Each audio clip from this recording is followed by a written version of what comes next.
Hello everyone. We hope you're doing well. We're doing great, and we truly appreciate your ongoing support. We'd like to briefly address some comments regarding our audiobook series. Rest assured, progress is ongoing. That said, your feedback is vital. If there's a novel you particularly enjoy and want to hear more of, please let us know in the comments. Each chapter requires a financial investment, so we can only continue series that receive strong audience interest. Although we retain core names and plot lines, we make significant editorial changes to enhance clarity, pacing, and immersion. These are not simple recitations. We work hard to deliver a polished, thoughtful listening experience. Without sufficient feedback or engagement, we may need to discontinue a series. So if you're enjoying something, don't stay silent. Your input truly matters. Note, our default audio speed is 3x. If that's too fast, let us know. We're happy to adjust it. Interested in early access to unreleased audiobooks? Visit our Patreon. You'll get to experience new content before it reaches YouTube. Just to clarify, I'm a fan like you. I've purchased these novels and adapted them with care, while respecting all rights and guidelines. For updates, follow us on Facebook and Twitter, X. YouTube update: recently, YouTube flagged some of our content for including mature themes, realistic violence, and darker story elements. As a result, we've decided to stop uploading anything that violates YouTube's guidelines. If you'd like access to the full, uncut versions including the more intense or mature content, you can find them on our Patreon page, where we upload everything first. Available now on Patreon: Shattered Innocence transmigrated into a novel as an extra. Transmigrating over 10,000 years late, I was forced to become a mighty presence. I, the celestial dragon, rule the heavens through the double gate, reigning supreme in countless worlds with beast taming, Tower of God sequence strength, cultivation when you take things to the extreme. Naruto is an Uchiha with cyst. WTF, the centuries-old ancestor in our family take concubine again. Plus 18, Ichi, reincarnated in Bleach as a wizard. Thanks for listening and happy listening. He performed the lightened boulder technique and began flying. Kitsuchi, go and check on Deidara and Roshi. He ordered. Sharingan. Jonathan knew the level of a Kage. He was able to fend off Raza in the Sand Village without utilizing the Sharingan. But Onoki was different. He didn't have a KK Genkai, he had something far more advanced. A Kekkai Toda known as Particle Style.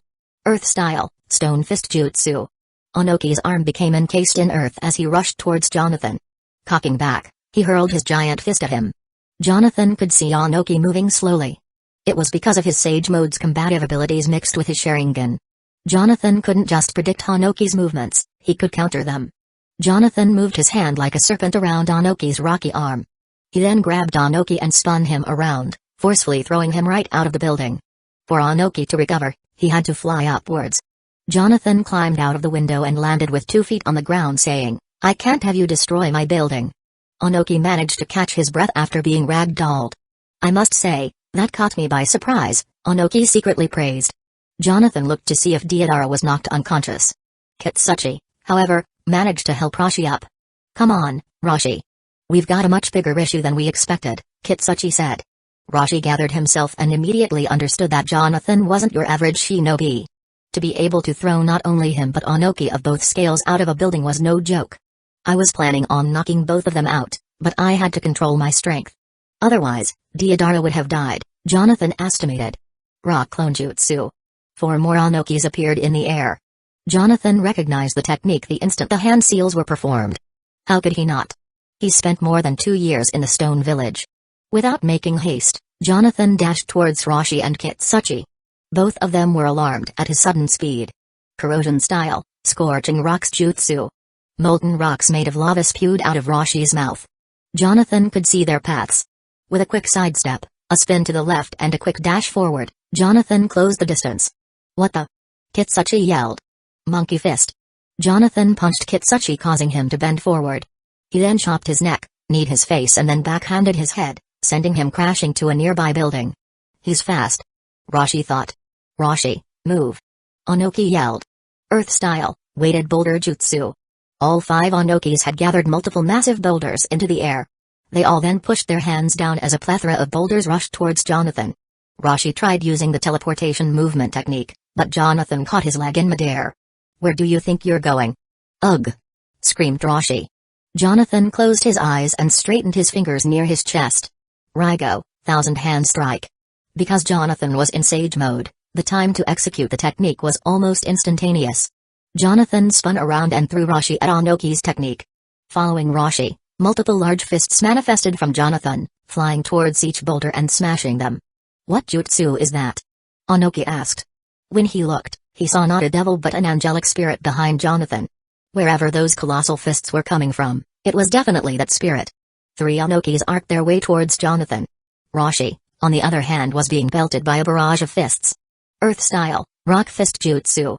All 3 of the Onokis encased their whole arms in earth. "Onoki, you should really learn some new tricks," Jonathan taunted as a spirit fist impaled a rock clone. The other clones managed to dodge several of Jonathan's fists and close the distance. At each of Jonathan's sides, they reeled back their fists. Earth-style, super-weighted boulder jutsu. Boom. Jonathan had bent backwards as the 2 collided with their fists. The clash caused both of them to crumble into nothing but rocks. Jonathan tilted his head and saw another Onoki's upper half appear from underneath the earth. The hand seal he made was all too familiar with Jonathan. It was the particle style. "I was going to leave you alive, but you're far too dangerous for something like that. Wouldn't you agree?" Onoki retorted.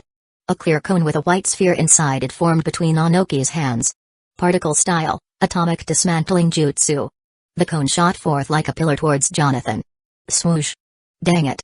I missed him," Onoki said aloud. He climbed out of the ground and flew into the sky. "Rashi's already been incapacitated. And it looks like the others aren't getting back up anytime soon," Onoki reckoned. "There. I see him." Jonathan appeared near the front doors of the laboratory. He was looking up and said, "You don't really expect to fight someone you don't know over a building, do you?" Onoki considered. "Tell me then, who are you?" "They call me the Jade Shinobi," Jonathan answered. "Jade Shinobi?" Onoki repeated. "I've never heard of you, but..." He formed the particle style's hand seal. "Since you're so fond of this building, you can partake in its destruction." Veins bulged out of Onoki's head. In an instant, Jonathan and the entire building were trapped in a large cube with a white sphere in the middle. Particle style, atomic dismantling jutsu. Swoosh. The entire area wasn't destroyed, it had completely vanished from existence. All that was left was a deep pit. 48 Assassination 4 Flying Rage and Guiding Thunder. The entire building and Jonathan appeared within Hueco Jungle's hot spring mountain. It was good that Jonathan baited Onoki into using his particle style on the building. He had thought of a plan to fake his death. And because Onoki wasn't aware that Jonathan had the flying Raijin technique, he could only assume that the so-called Jade Shinobi had been defeated by the one and only third Uchiha. The moment Jonathan was greeted by the 4, he already knew he would have to perform the Guiding Thunder technique. However, he clearly wasn't going to do it with them still in the building. At any given time, Jonathan only fought to immobilize his opponents, all whilst keeping them alive. His main priority had been to make sure Onoki performed the boundary dismantling jutsu with him still inside. That technique was so deadly, it was able to completely disintegrate whatever was targeted. There were only 2 ways to escape it. The first was absorbing the technique and the second was teleporting out of it. Aside from that, one could counter the technique with one of their own. Jonathan turned his head to see if the building had successfully been teleported. As he did so, the hairs on his arms returned to normal. His Sage mode had run out. Without it, he would have never been able to perform the Flying Rage and Guiding Thunder technique. Jonathan removed his mask and entered his laboratory. Before coming to Takayama Town, Jonathan had already marked the spot where he was going to transport his lab. By no means did Jonathan ever have the idea of keeping it at Takayama Town. He couldn't. Jonathan was a medical ninja. There was an abundance of things he was going to accomplish, many of which required him to perform unethical experiments. Looking around, Jonathan noticed everything in and out of the building had teleported with him successfully. It only made sense. Jonathan had placed several marks in various locations. And because he was in Sage mode, he utilized Senjutsu Chakra to help amplify how far the technique could carry the building. Though the construction was finished, Jonathan knew how to do it himself. He no longer needed others to work on it. And not only did Jonathan secure his building after paying a hefty price, he was able to copy several of Onoki's techniques used. On top of all this, word would spread that the Jade Shinobi died in battle against a Uchiha. Jonathan Yuan was the biggest victor here. Only a few hours had passed, and Jonathan was already making the revisions needed for his unfinished laboratory. There were a multitude of things that were left to be constructed. However, Jonathan knew how to do all of them. His only issue was finding the right materials. Circumventing the lab, he noticed that all the wires to conduct electricity were still present. He started snaking all the wires to their proper corridors right away, not wanting to waste any time. This process was tedious, but Jonathan understood it all. He was a renowned university student. Black, red, green or yellow. All wires were color-coded based on where they connected to on the panels. The world of ninjas was not so different from the Earth. In terms of basic appliances, a lot of them were parallel to one another. Jonathan first began by snaking the right wires to where they needed to be. He was the only person working on this project, as he had no other choice. This laboratory would be the foundation for the many experiments that needed to be conducted. A week was spent with Jonathan focused on finishing his lab. There were times when Jonathan hit a snag. Even after correctly connecting the wires together, power wasn't being supplied to the bulbs. The reason for this was that the panel hadn't been hooked up correctly to the generator. Once it was connected, Jonathan had to use his lightning chakra as a power source. As much as he put in, he knew that it could only supply enough wattage to power the laboratory for about a week. That meant that Jonathan had to use his own chakra to make sure the lab was always powered. Once he finished aligning all the wires to each room, he had to make repairs. Jonathan was careful when he clotheslined Deidara and Kitsuchi back in Takayama town. He didn't simply throw them through the wall. He aimed their bodies right at the window to minimize the amount of damage to the building. A window replacement was easy. He could forge the glass himself, but that would require too much time and precision. Instead, he visited the Sand Village via the Flying Rajan and purchased a brand new window. Because he had a list of people to choose from, he decided to pose as Iruka Amano in order to make the purchase. When he returned, the act of replacing the window was simple. It not only matched the other windows, it was installed easily. But Jonathan wasn't even remotely done. This laboratory was the foundation for his plans. One of the things many people weren't aware of was Orochimaru's scientific discoveries. He was a legendary shinobi for a reason, and that was because of the immense research he had conducted over the years. Without them, he wasn't able to learn the many things that made Naruto so convoluted in the first place. Because Jonathan had been preparing for this laboratory for years, he was already ahead of what someone like Orochimaru had been planning. As of now, the Sound Village was still forming after Kabuto accepted Orochimaru's proposal. But even the legendary shinobi, Orochimaru, wasn't going to be able to be compared to Jonathan's schemes. Over 500,000 ryo was already spent preparing for this laboratory. These materials were handpicked by Jonathan personally. They included a variety of lab equipment. Be it small beakers or stethoscopes, Jonathan hadn't held back on his spending. Most of these items were purchased from different stores in different countries so as not to arouse suspicion. If there was something Jonathan was, it was a cautious individual who thought not once or twice but more than 3 times to ensure he profited greatly. This was how Jonathan had been able to survive so long, despite how much the world viewed him as a psychopathic criminal. With each item purchased in various locations, no one would be able to trace, uncover or link the now-dead Jade Shinobi to any of those things. Jonathan had stored these materials within Hueco jungle. It took almost a full day to move each of them before organizing them all in their respective rooms. With those things in place, Jonathan didn't need to think about splicing genes or condensing organisms into a molecular structure. Katsumi had also played a crucial role by meeting most if not all of Jonathan's requirements for the lab. Since the beginning, Jonathan had been performing medical procedures without anesthetics or a clean environment. But now, Jonathan had all the right equipment.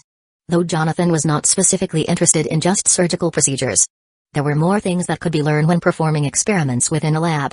What Jonathan needed now was the right chemicals to store any cells, body parts or other organs he might need. This was the reason the herbology room was created. This room had a clear glass dome over it. Inside was quite large and was meant to be filled with soil had Anuki not intervened in the construction. In order for Jonathan to fill his lab with liquid chemicals, he needed herbs and other compounds to make them naturally. He knew exactly where he could find what he needed. Only a minuscule number of those herbs existed in Hueco jungle. As for the rest, he would either need to search for them personally or buy them in store. One of the places that sold herbs was usually a medicine shop. Jonathan would only need to extract the pills or simply ask the owner for the herbs directly. In total, Jonathan had 500,000 ryo left. It was more than enough to purchase not just herbs, but soil and pots and plants as well. Using the Flying Rajan technique, he ventured to the Sand Village. This village, despite its recent investigation after the One-Tail incident, was the one with the least amount of security. Jonathan was the sole reason for this in the first place. He knew they were still on the lookout for a supposed Kisame roaming around. Jonathan purchased as much materials as he could, reducing his ryo to nearly a quarter of what it was originally.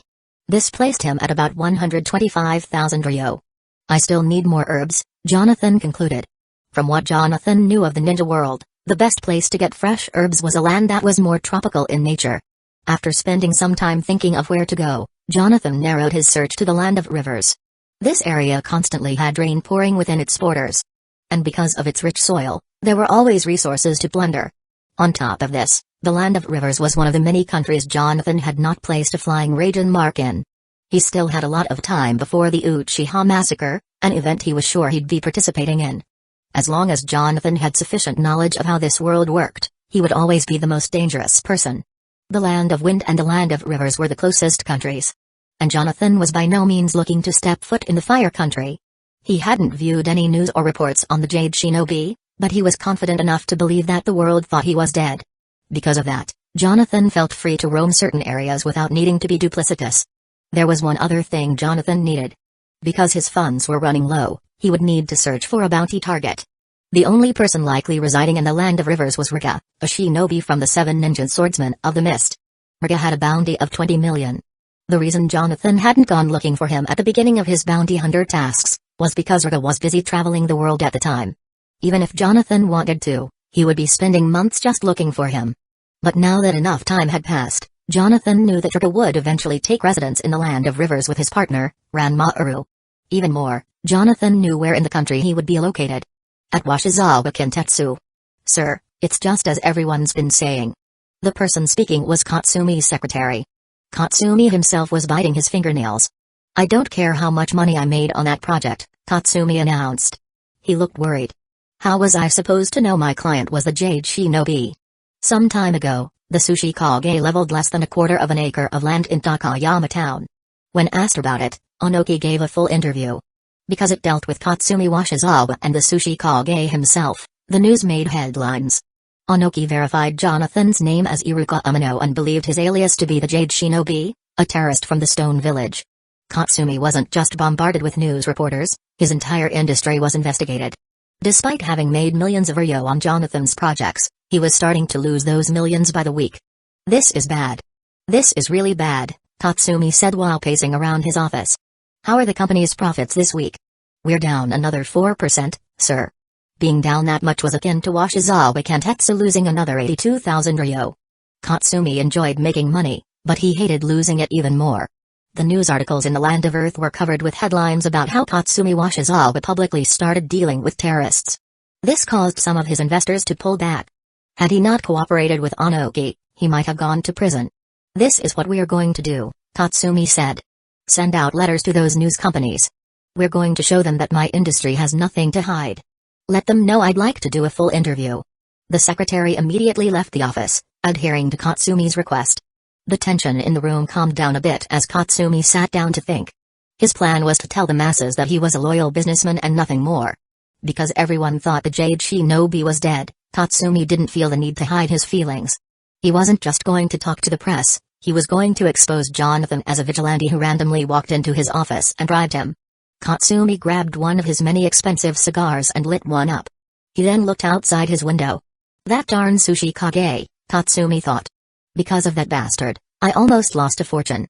Mind I ask who you're referring to? Someone's voice asked from behind him. Startled, Katsumi quickly turned around.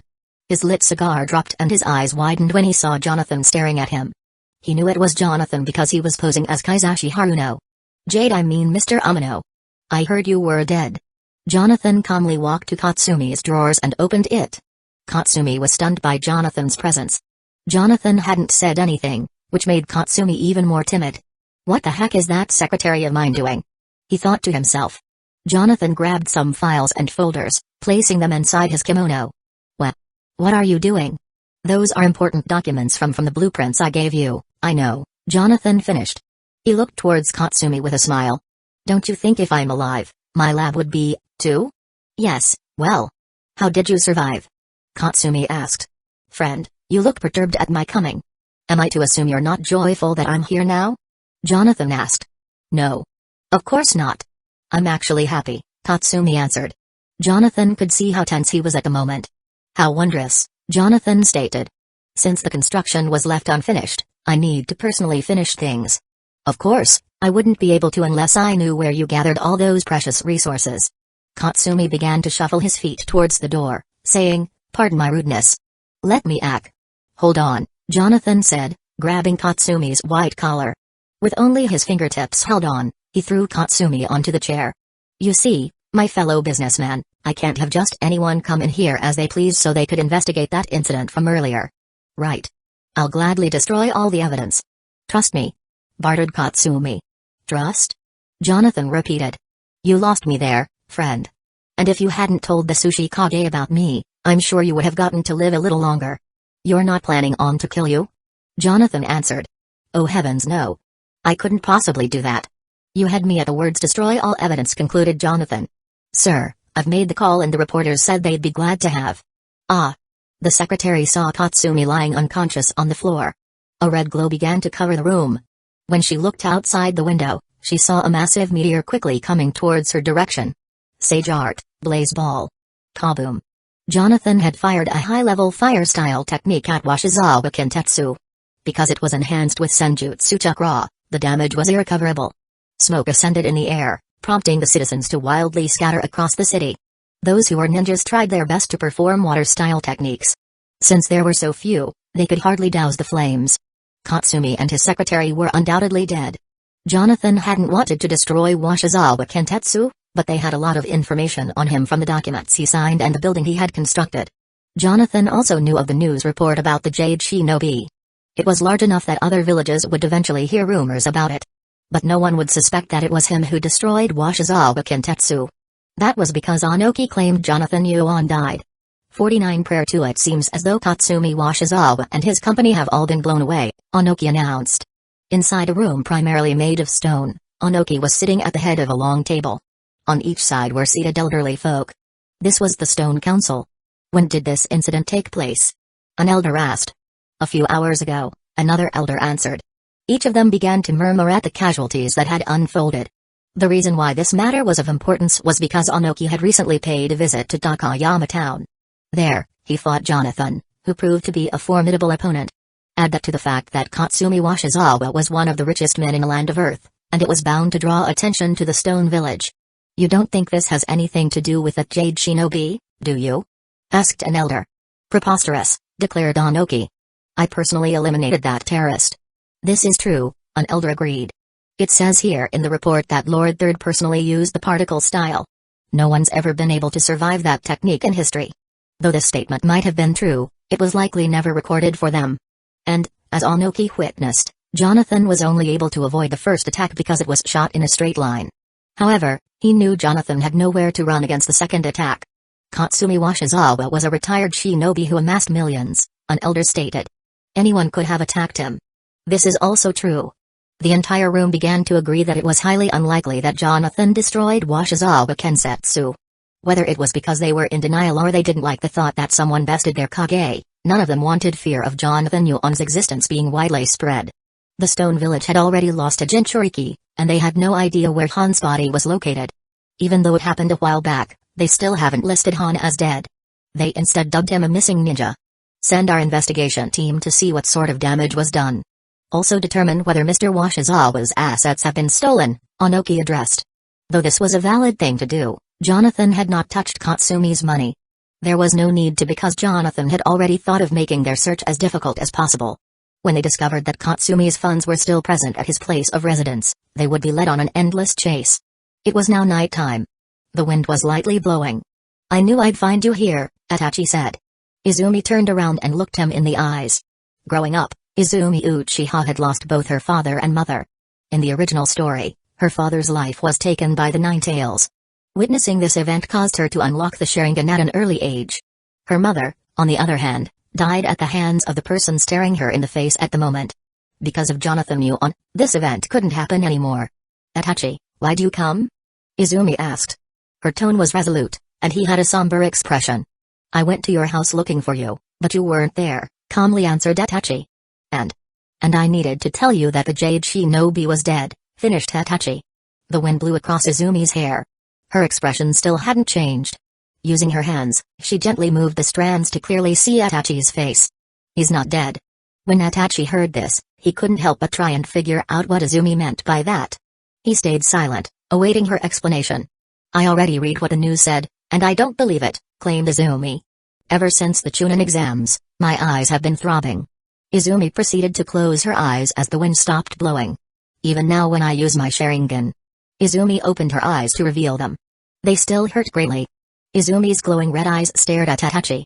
He began to understand what sort of emotions she felt in her heart. It was hatred. The Uchiha clan was what many considered a cursed clan, one filled with hatred. The Sharingan was proof of that. For an Uchiha to activate their Genkai, they had to experience emotional trauma. Izumi Uchiha, in the original story, had not succumbed to that hatred. She was joyful, lively and had a love for Itachi. But because of Jonathan Yuan, her world changed. Izumi had surrendered to her clan's hatred. I'm only telling you this, Itachi, because your eyes are similar to mine, Izumi said. Her face showed a saddened expression at the thought. She softly mourned the words, my eyes will never stop throbbing until he dies. There was a moment of silence as she wiped the tears running down her face. Itachi Uchiha pitied her but hadn't openly shown it. He would have gladly comforted her, but even he could tell that Izumi wanted to be left alone. When she finally composed herself, he asked, is what you told me earlier true? Are you still planning to leave the Leaf Village? With a straight face, Izumi answered, yes. The wind blew between the two Uchiha standing atop the village gates. You don't have to worry about me, Izumi coldly stated. Your dad, Fugaku, tried to bring us closer together, right? Itachi calmly nodded. Both of them knew what Fugaku Uchiha was planning. By nurturing the top ninjas in his clan, it would help in their coup d'etat. I'm not at all surprised. Another brief moment of silence passed. I'm headed to the land of Earth, Izumi confessed. I'm a lot stronger than they were before. Izumi wasn't leaving without a sense of direction. Since the report of the Jade Shinobi was made from the land of Earth, she was headed there to start searching. She had also unlocked the Mangekyo Sharingan, which made her a worthy adversary. When you get back, things might not be the same, Itachi claimed. I already knew that. It could take years before I find him, but until then I don't plan on coming back here, Izumi declared. The only reason Itachi said what he did was because he had not mentioned to Izumi that he was likely going to eradicate his clan one day. Izumi Uchiha was not going to participate in the massacre. She might have despised her clan for falsifying her own mother's death, but she didn't hate them. Her hatred, like her eyes, bloomed for Jonathan Yuan. What will you do afterwards? Itachi asked. Izumi shook her head, implying she wasn't entirely sure. I'll look forward to tomorrow after the Jade Shinobi's life end. Those were the last words Izumi said as she performed the teleportation movement technique. Itachi stood there, knowing full well he could have stopped her. He was stronger than Izumi Uchiha. But Itachi was a unique individual. He knew that stopping her wouldn't change her mind. Jonathan Yuan felt quite weird that no one had agreed with him in the anime club. After the game was over, Jonathan shook Tyler Singh's hand and left, seemingly content. But he wasn't content. Jonathan felt off inside. He knew he was right, but wondered why the others didn't agree. But because it was just a game and Japanese anime was mainly just drawings being animated on television, Jonathan Yuan let it go. The anime club was held 3 times a week, every week. After it was finished, everyone would head home. By the time Jonathan finished his studies and other homework, he heard a bell. It was his phone's notification. When Jonathan looked, it was the group chat. All anime club members were part of the anime club group chat. Jonathan came up with the idea and gave it to Tyler, who implemented it. Jonathan saw the message from Tyler on his home screen without opening it. Great meeting today, everyone. A reminder, no club meeting Friday due to. As Jonathan continued reading, he saw a couple of people sending their thoughts. The moment Jonathan was going to close the phone, he noticed they were talking about the game they played today. Imagine thinking like I'd lose against G-Sraffle. That was a message sent by Jennifer. Sorry John, you got wrecked today, another person added. John got torched. Lol. Jenny, you gotta calm down on debating. Come at me, bro. Jonathan scrolled down their messages, seeing that it was just about the game played today. What's wrong with these people? Jonathan asked himself. Most of the time, the people in the group chat would be talking about the latest Fullmetal Alchemist Brotherhood episode, or how Berserk, the Japanese comic book, trumped over One Piece's manga. Because they knew Jonathan was reading the group chat, they hadn't stopped their teasing. Jonathan was a mature individual. He enjoyed teasing others and being teased. But this, to him, felt ridiculously childish. He typed 3 letters before putting his phone on silent mode. Lol. Jonathan couldn't help but feel defeated, but he was by no means going to yield. He was a perfectionist, someone who always strived for greatness. When he was wrong, he wouldn't be afraid to admit it. This time felt different. He didn't feel remotely wrong. Rather, he himself felt wronged. It was like he was being picked on for the wrong reasons. Japanese anime was meant to be a product of a foreign land for other people in different countries to enjoy. It was no different from something like SpongeBob SquarePants being translated into 27 languages to be aired in those respective countries. Jonathan was never a Japanese anime fanatic. He never really even enjoyed watching them in their original, subtitled language. People would often berate him for that because he liked watching it translated into English instead. He never really fit in with others that enjoyed Japanese anime as much as he did. But it had never bothered him once. It was only when people misunderstood the culture or idea behind something that it became an inconvenience. Nonetheless, Jonathan was still a man. Being raised in a Christian household, he never did things himself. He believed in God and Jesus Christ as his only Lord and Savior. Whenever Jonathan had problems, he could ask others more experienced than him. But after growing up, and being 17, and about to graduate from high school, he started doing things spiritually. Every night before bed, Jonathan prayed. "Father, I pray in Jesus' name. Confessing my sins and admitting any wrong I have done. I pray for our loved ones and our enemies. For thou hast taught to love thy enemies. For which case, I ask, God, why do I feel so off? Like I had been wronged. Surely I forgive people without showing hostility. Is there something I don't know that I should? Wherefore, I ask, Father, that thou mayest reveal the truth of why I feel so lost." When Jonathan prayed, he prayed in secret. His faith was so strong that he knew that God would answer him. "Our Father which art in heaven, hallowed be thy name. Thy kingdom come. Thy will be done in earth, as it is in heaven. Give us this day our daily bread. And forgive us our debts, as we forgive our debtors. And lead us not into temptation, but deliver us from evil, for thine is the kingdom, and the power, and the glory, forever. Amen." After his prayer, Jonathan went to bed waiting for God's answer. 2 days went by, and Jonathan hadn't yet received anything. The anime club was meeting after school today, but Jonathan wasn't feeling too excited about it. He could quit any time he felt like, but wasn't going to just because of a childish game or people teasing him. Jonathan was much more grown than that. When the club meeting started, he felt a sense of detachment towards his peers. Things felt different. Jonathan wasn't mad or had any grudges for being teased over the chat, or not having anyone vouch for him 2 days ago. It was different. The people here smiled at Jonathan and accepted him into whatever they were doing. It was like they had forgotten about the game played 2 days ago. Jonathan himself smiled, too, but felt different inside. It was almost like someone had forcefully ripped something from his own soul. "Alright, everyone. We'll be watching a movie today," announced Tyler. "Jennifer, you get to choose what movie we're going with since you won who would win last." Those who weren't new members knew that people who won games would be rewarded by getting to choose a Japanese animation show or movie to watch, and it wasn't just restricted to that. It could be a live-action show, a drama, or any other Asian form of entertainment. "Here are the 3 things I picked out at the store today," Tyler said as he held up the DVD titles. "Tyler, we should start streaming anime one day," Norden said. "Do you want to pay for a Crunchyroll account?" Tyler retorted. The whole room laughed at that sly remark. Tyler's movies he rented were the following: Princess Mononoke, Howl's Moving Castle, and The Girl Who Leapt Through Time. "I'll go with this one," Jennifer said. As long as there wasn't a unanimous vote to disagree, the movie would always be watched. Even if some people didn't like it, they'd usually get on their phones or do some homework while the movie was playing. The movie Jennifer chose was The Girl Who Leapt Through Time. As the movie played, Jonathan began seeing a bunch of flaws. It was a movie he had already seen twice. One with his peers and the other by himself. When he finished it, he rated the movie quite well, so much so, he listed it as one of Japan's top 10 animated movies of all time. But as he watched, he not only saw it differently, he felt vastly different, too. In his head, Jonathan listed out many of the movie's flaws. Maybe it was because he hadn't watched it in a while and had more of an understanding of how the world worked, but that had never changed how he viewed different forms of entertainment.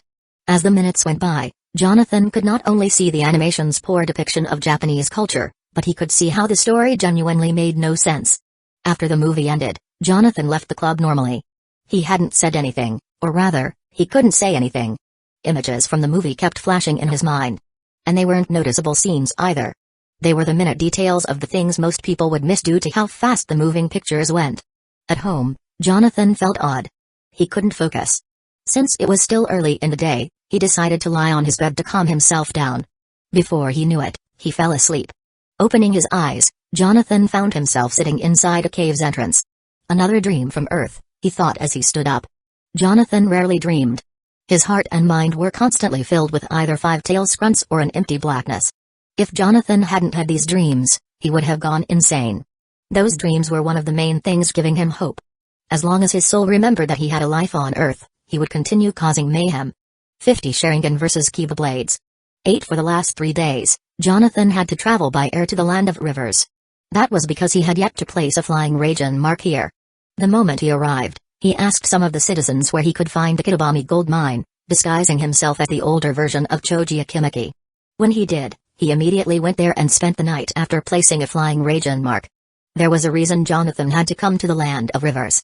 Not only did Katsumi Washizawa import a lot of resources from his land, it was also a suitable place for him to gather the necessary herbs and ingredients for his chemicals.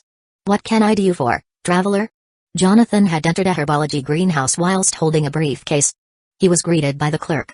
I'd like the following list of ingredients if you have them, Jonathan answered by handing the clerk a piece of paper. The clerk scanned through the list and said, Great. We have most of these ingredients. How much exactly were you looking to purchase? As much as you have, Jonathan stated. The clerk looked a little concerned. I'm sorry, sir, but we hold quite a lot of what you're looking for in stock.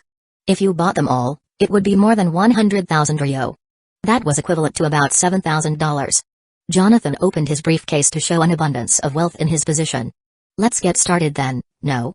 Because of Jonathan's order, he couldn't just carry things by hand. They had to package as many herbs and ingredients as possible in multiple carts.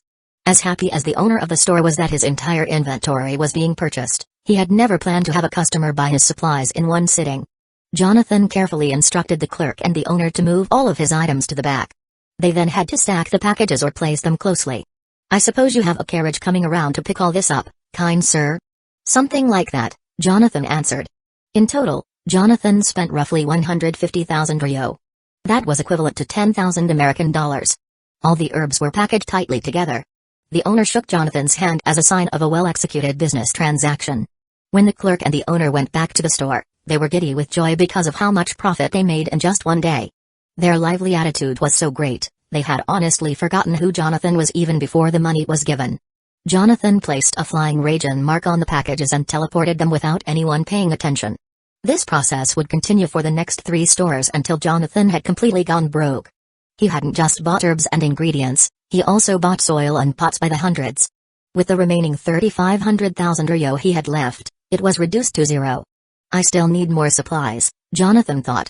The issue, however, was that he was fresh out of money. Jonathan teleported to the Kitabami gold mine. It took Jonathan an entire day to gather all these supplies. Most of the stores were located in different towns or cities.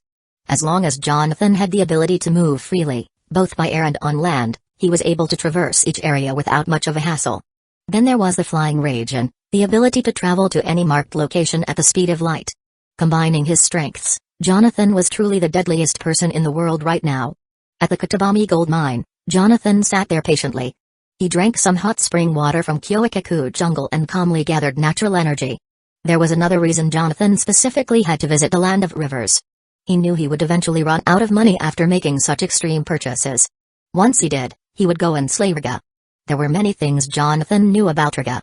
That was because he was a part of the 7 ninja swordsmen of the mist, a unique group comprised of ninjas capable of wielding weapons savagely. There were different generations, and each generation had a hefty bounty on their head. Raga was still part of the old generation of swordsmen. As much as Jonathan understood, he was currently paired with a boy named Ranmaru. The two had been traveling the world around the time Jonathan was busy bounty hunting. Now that enough time had passed, Jonathan knew that Raga was going to come to the land of rivers one day to form the Kurasuke family. When he did this, he would take charge of the Kitabami gold mine. This event had already happened. The first night Jonathan arrived, he was able to sense them using his sage mode. The two were out looking for members to join their gang of criminals. Jonathan knew they'd eventually return to the mine. All he had to do was be patient. Wait, Raga, said a girlish voice behind Raga's back. What is it, Ranmaru? There's someone inside the mine, and what? Raga asked. He's filled with a lot of darkness. Ranmaru was safely inside a bag behind Raga's back. Even though Ranmaru couldn't see, he had a special KK Genkai that allowed him to view things like the Byakugan. Raga slightly stepped in front of the cave and yelled, "Whoever you are, come on out." A few seconds passed and Ranmaru quietly said, "He's coming." The sounds of footsteps were heard as Jonathan's body came to light. It was currently morning, but Jonathan was wide awake. He looked at Raga with vacant eyes, saying, "Raga Kurasuke, Your Kiba blades changing owners. Who the heck are you? Riga sternly asked. Jonathan answered, most people who ask me that end up dying, you know. There was no need for him to use the transformation technique or put an Anbu mask on. That was because of Ranmaaru's KK Genkai.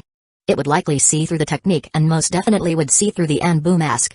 Jonathan didn't like to reveal himself to others. If he did, he had no other choice but to slay them. Riga laughed. Ahaha. Come on. Be real. What are you, 10? Riga, Ranmaaru said. Don't take him lightly. Riga slightly looked back at his bag before seriously composing himself. You don't know me, but I know almost everything about you, Riga Kurasuki. I suppose it's because the villagers told you Ranmaaru won't be able to save you, interrupted Jonathan. When Riga heard him mention Ranmaaru, he had a shocked look on his face. Not many people knew of Ranmaaru. And because he was wrapped inside a bag on his back, people couldn't physically see him. How did you know about Ranmaaru, kid? If there was one thing Jonathan disliked, it was when someone was being redundant. Jonathan had already said he knew almost everything about Riga, but when he mentioned Ranmaaru, a boy he desperately clung to, his whole attitude changed. It's like I said. I know almost everything about you. At him, Jonathan repeated. Riga took out his weapon. The Kiba blades, a weapon so deadly it could use natural lightning as its source of power. These swords were claimed to be the sharpest blades in existence. And Jonathan knew this. Rather, Jonathan knew everything that was to know about the 7 ninja swordsmen of the mist. As well as their weapons. Of his favorites growing up, it was the Samada and the Kiba blades. What made these blades even more distinctive than other weapons, was that they didn't require hand seals to unleash techniques. The day Jonathan figured out his nature affinity was lightning, he had already planned to acquire the Kiba blades. They weren't just blades that could manipulate lightning freely, they were swords that only Jonathan knew how to correctly utilize without much effort.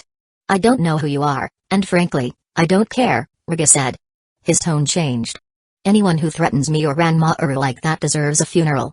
You should be happy, Jonathan said. If you weren't worth so much, you'd already be dead. Jonathan rushed at Riga with full force. When he closed the distance, Riga was already slicing vertically at Jonathan's face. Jonathan pulled back, narrowly dodging. His face was unreadable. Jonathan then grabbed Riga's forearm, but Riga twisted his sword's hilt, aiming it at Jonathan. Jonathan could see the electricity flowing through the blade as a ball of lightning appeared in front of his face. Ninja art, lightning ball. Jonathan let go and leapt high into the air. The lightning ball attack crashed several feet away. In the air, Jonathan looked down at Riga. So it's true. Ranmaaru's KK Genkai is keen enough to help Riga evade my taijutsu. Already Riga had been aiming his twin swords at Jonathan. Ninja art, lightning fangs. Bolts of lightning emerged from the Kiba blades and raced towards Jonathan. Kaboom. Chunks of charred rock fell from the sky. How about the reel you out and face me now, Riga said when looking at the cave. The thing that Riga destroyed was a clone made of rock. The technique was called stone clone jutsu. During his battle with Onoki, Jonathan was able to fully copy it. Jonathan casually walked out of the cave, Sharingan staring at Riga. You're a Uchiha, huh? Riga asked. The reason Jonathan sent the rock clone first was because he was looking to mimic all of Riga's techniques. He knew what he could and couldn't do with the Kiba blade should he obtain them. But as long as he copied Riga's techniques before using them personally, he could severely expedite the process of perfecting the Kiba blades. If it wasn't for Ranmaaru, you wouldn't have known there was a second me in there, Jonathan said. Don't talk like you know us, shouted Riga angrily. He pointed his weapon at Jonathan. From the tip of the blades, several balls of electricity emerged. Ninja art, lightning ball. I've already seen that one, so show me something else, Jonathan thought as he rushed forward. One by one, the balls of lightning shot towards Jonathan. His tomoe began to swirl around his eyes. A quick side step to the left, another side step to the right. Followed by a forward hop. Riga, his movements changed, relayed Ranmaaru. What do I do then? Riga asked. Ranmaaru yelled, above you. When Riga looked up, Jonathan was coming down with an axe kick. Think you're cocky? Riga stated as he held his Kiba blades up. He began spinning rapidly, causing wind to gather around him. Ninja art, thunder dragon tornado. The wind thickly condensed until a dragon shot forth from Riga's blades. Jonathan was instantly caught up in the technique. His body was then struck with lightning from inside. Zap. Poof. It's a substitution. Ranmaaru yelled. Behind you, Riga. Riga's technique had already been deactivated. He turned around to see Jonathan stick his hand into the ground. Earth style, sphere of grave. Jonathan lifted up a massively sized boulder and chucked it at Riga with one hand. Riga held his blades opposite to his body and electricity flowed across them. Ninja art, thunder armor. As lightning chakra shrouded both Riga and Ranmaaru's bodies with electricity, Riga brought both his swords together and sliced through the boulder. Shing! Massive chunks of rock began falling above their heads. Riga quickly leapt out of their falling path. While he was in the air, Jonathan had already appeared right behind him. That's enough, Jonathan stated. Using a kunai, he cut the straps and grabbed the bag right from behind his back. Ranmaaru. Both of them landed several yards away from one another. Jonathan placed Ranmaaru on the ground, who was still inside the bag. He then pointed his kunai at it, saying grimly, lightning fangs, lightning ball, thunder dragon tornado, and thunder armor. All that's left is your thunder funeral, feast of lightning technique. Am I right? What? Don't. Riga was at a loss for words. Not only had Jonathan captured Ranmaaru right from behind him, but he also listed out his techniques effortlessly. Jonathan wasn't taking Riga seriously in the slightest. What he needed was for Riga to perform as many techniques as he remembered him having. The last technique, Feast of Lightning, wasn't a technique Riga would be able to do right now. That was because Ranmaaru was being held captive. Jonathan knew how that technique worked, but gaining 4 out of the 5 techniques from Riga was more than enough. Earlier, you said, don't talk like you know us, correct? Jonathan stared at Riga deep in his eyes, but Riga wasn't making proper eye contact. He was too scared of being placed under a Ganjutsu, he was too worried about Ranmaaru's life, and more terrifyingly, he was unsure of who Jonathan Yuan truly was. Lost for words, huh? Jonathan asked Riga. Sweat was seen dripping from Riga's face. This was because of how much Riga valued Ranmaaru's life. To him, Ranmaaru was more than a brother. He was like his other half. Despite how insane Riga's personality was, which was to say, he was a bloodthirsty vigilante, the only person he truly cared about was Ranmaaru. You're not like Amiri Ringo or Bunten Kurisuke? Jonathan stated. Who are they? Riga asked. Of course Riga wouldn't know who either of the two were. Amiri Ringo would inherit the Kiba Blades after Riga committed suicide about 6 years from now. As for Bunten, she was his daughter. Though Jonathan hadn't watched Boruto, the successor to Naruto, Shippuden, he still knew everything about the Kiba Blades. And Bunten Kurisuke would become one of its owners. Never mind who they are, Jonathan answered. The longer you continue using those weapons, the quicker people are going to get attracted to the scene. Jonathan didn't like attention. Because no one was around, he was comfortable fighting Riga and Ranmaaru without holding back much. Riga was strong, yes, but he was only at the level of a regular jonin. Even Naruto Uzumaki and Rock Lee bested him in taijutsu. You don't know how to use those blades effectively, so I'll be taking them along with your head, Jonathan announced. Riga couldn't help but see how serious the look on Jonathan's face was. His eyes had no sense of remorse for what he was saying. Listen, Riga pleaded. I'll give you whatever you want. Just don't hurt Ranmaaru. Jonathan looked at the bag Ranmaaru was in and unzipped it. That's when he saw a little boy with purple hair looking at him. He didn't at all seem scared when staring at Jonathan. The reason Ranmaaru hadn't tried fighting back or escaping was because he couldn't. Ranmaaru was handicapped. And when Ranmaaru was in danger, Riga went insane. You mean, you'd trade the Kiba Blades for him? Jonathan asked. 51 a day's work, yes. Riga yelled aloud. Riga. Ranmaaru said. He was moved by Riga's selfless decision because he didn't value anything except Ranmaaru's well-being. I'm not convinced, claimed Jonathan. What? What do you mean? Riga screamed. I need to see you beg on the ground for him, answered Jonathan. Without a single ounce of hesitation, Riga dropped his Kiba Blades and got on his knees, forehead touching the ground.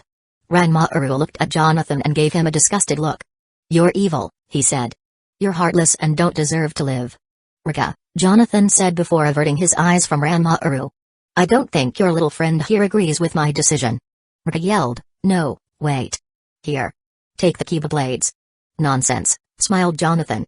Surely you should know the wages of sin is dead. Jonathan then impaled the kunai forcefully into Ranmaaru's neck. Ranmaaru's eyes stared at the sky. Jonathan could see the look of anguish in them. He tried lifting his hand towards Riga's direction, but it fell lifelessly to the ground. Jonathan looked towards Riga with a dirly expression. Ranmaaru. Bellowed Riga at the top of his lungs. I'll send you to hell, you bastard.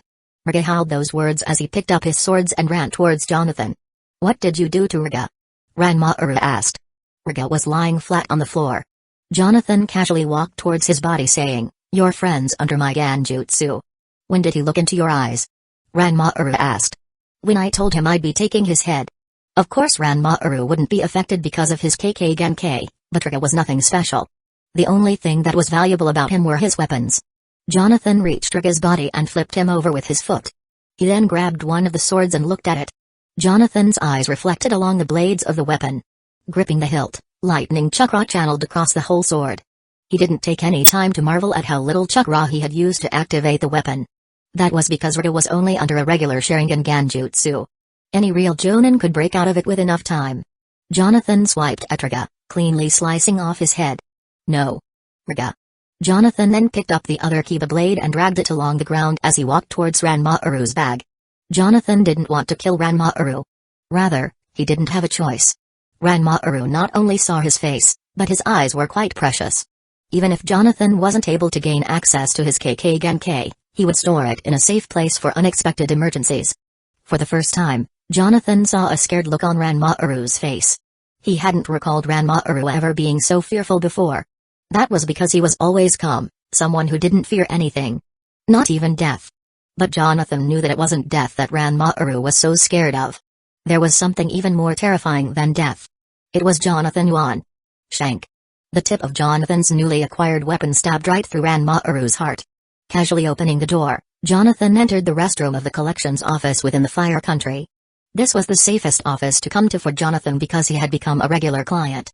Even if Zanjai spread news about him to other offices, Jonathan originally transformed as Kawaki and introduced himself as such. He was a character that had yet to be born in this world.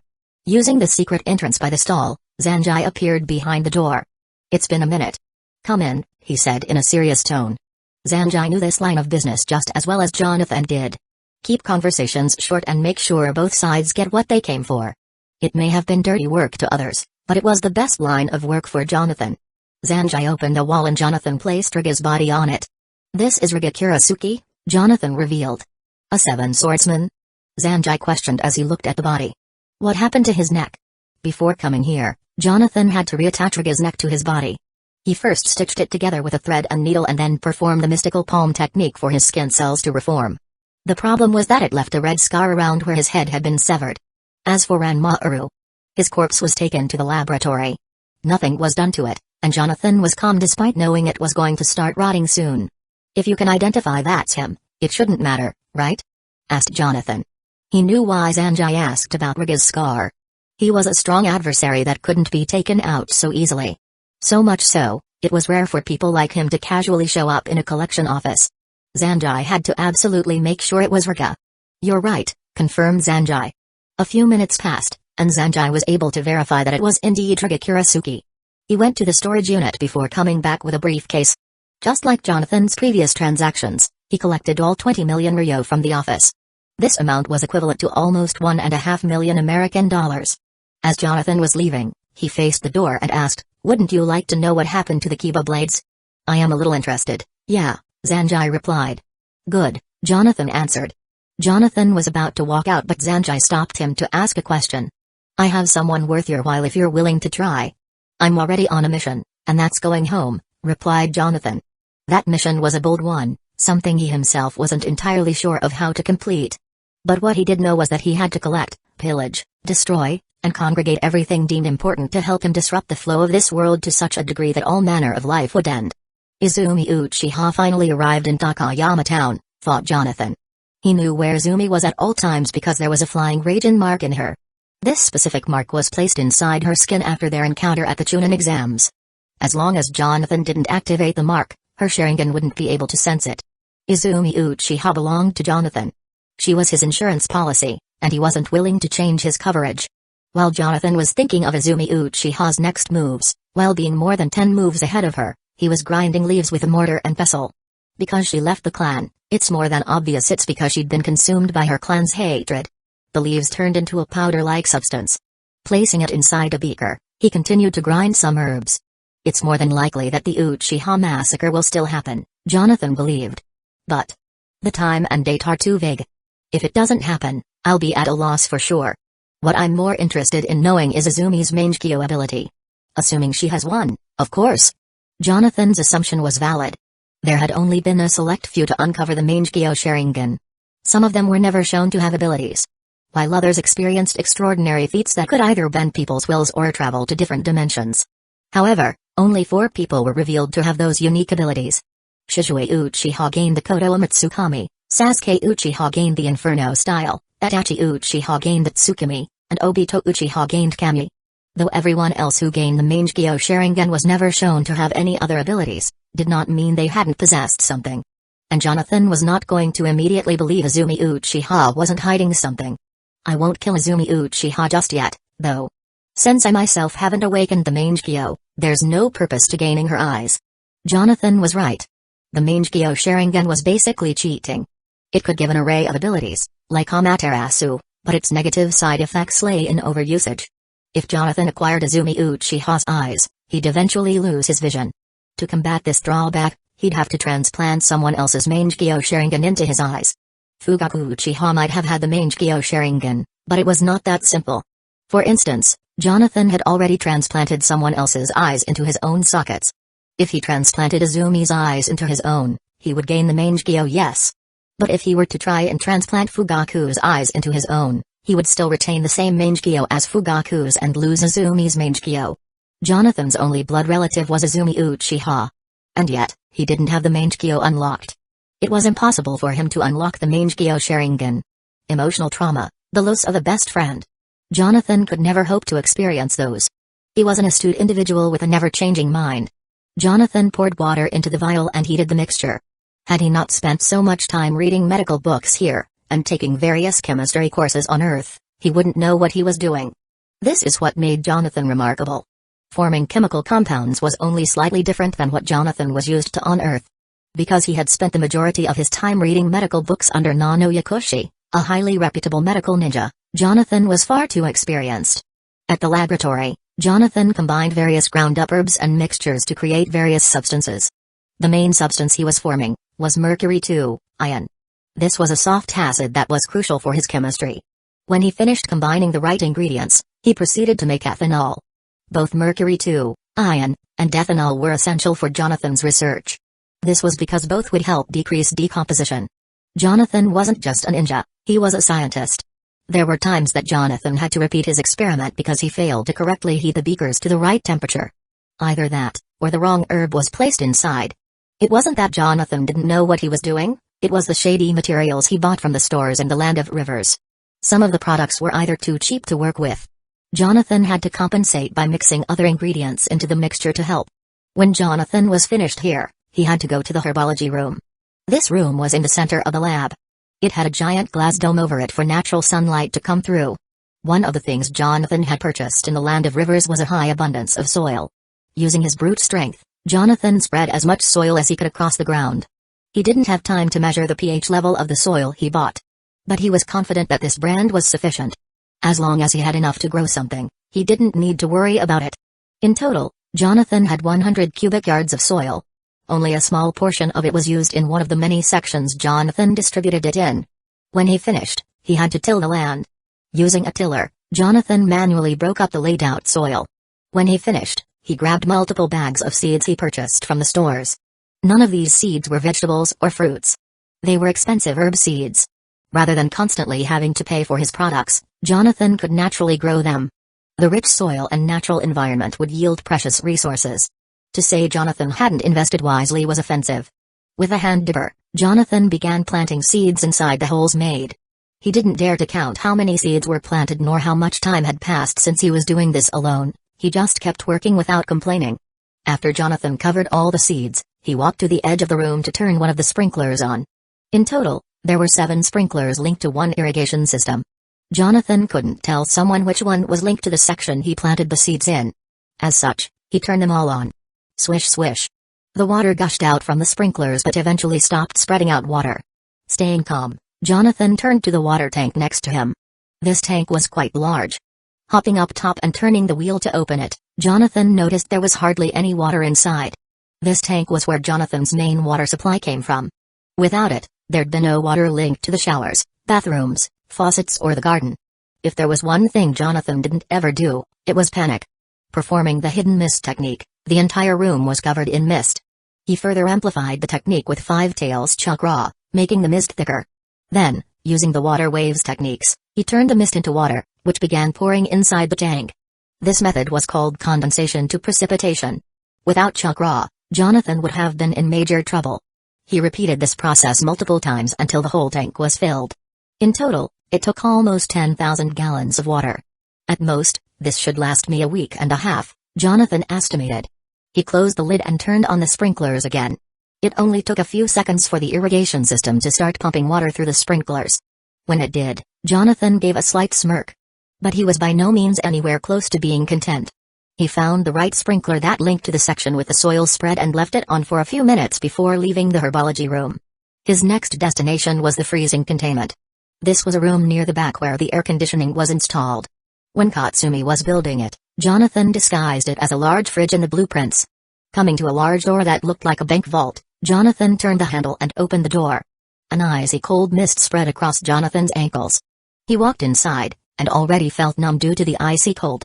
That was because keeping this large freezer so cold was liquid nitrogen from Jonathan. It was just one of the many substances he had created. This area was like two rooms in one. And it wasn't Jonathan's first time entering it. On the ground by the wall, Jonathan saw Ranmaaru's body. There was no purpose for Jonathan to transfer Ranmaaru's eyes into his because he still had need of the Sharingan for his other Machiavellian plans. As long as he kept Ranmaaru's body frozen, it could slow down the decomposition process while Jonathan worked on creating a more proper means of keeping Ranmaaru's organs alive. Jonathan grabbed Ranmaaru's frozen body and carried it to the main laboratory. It was ice cold.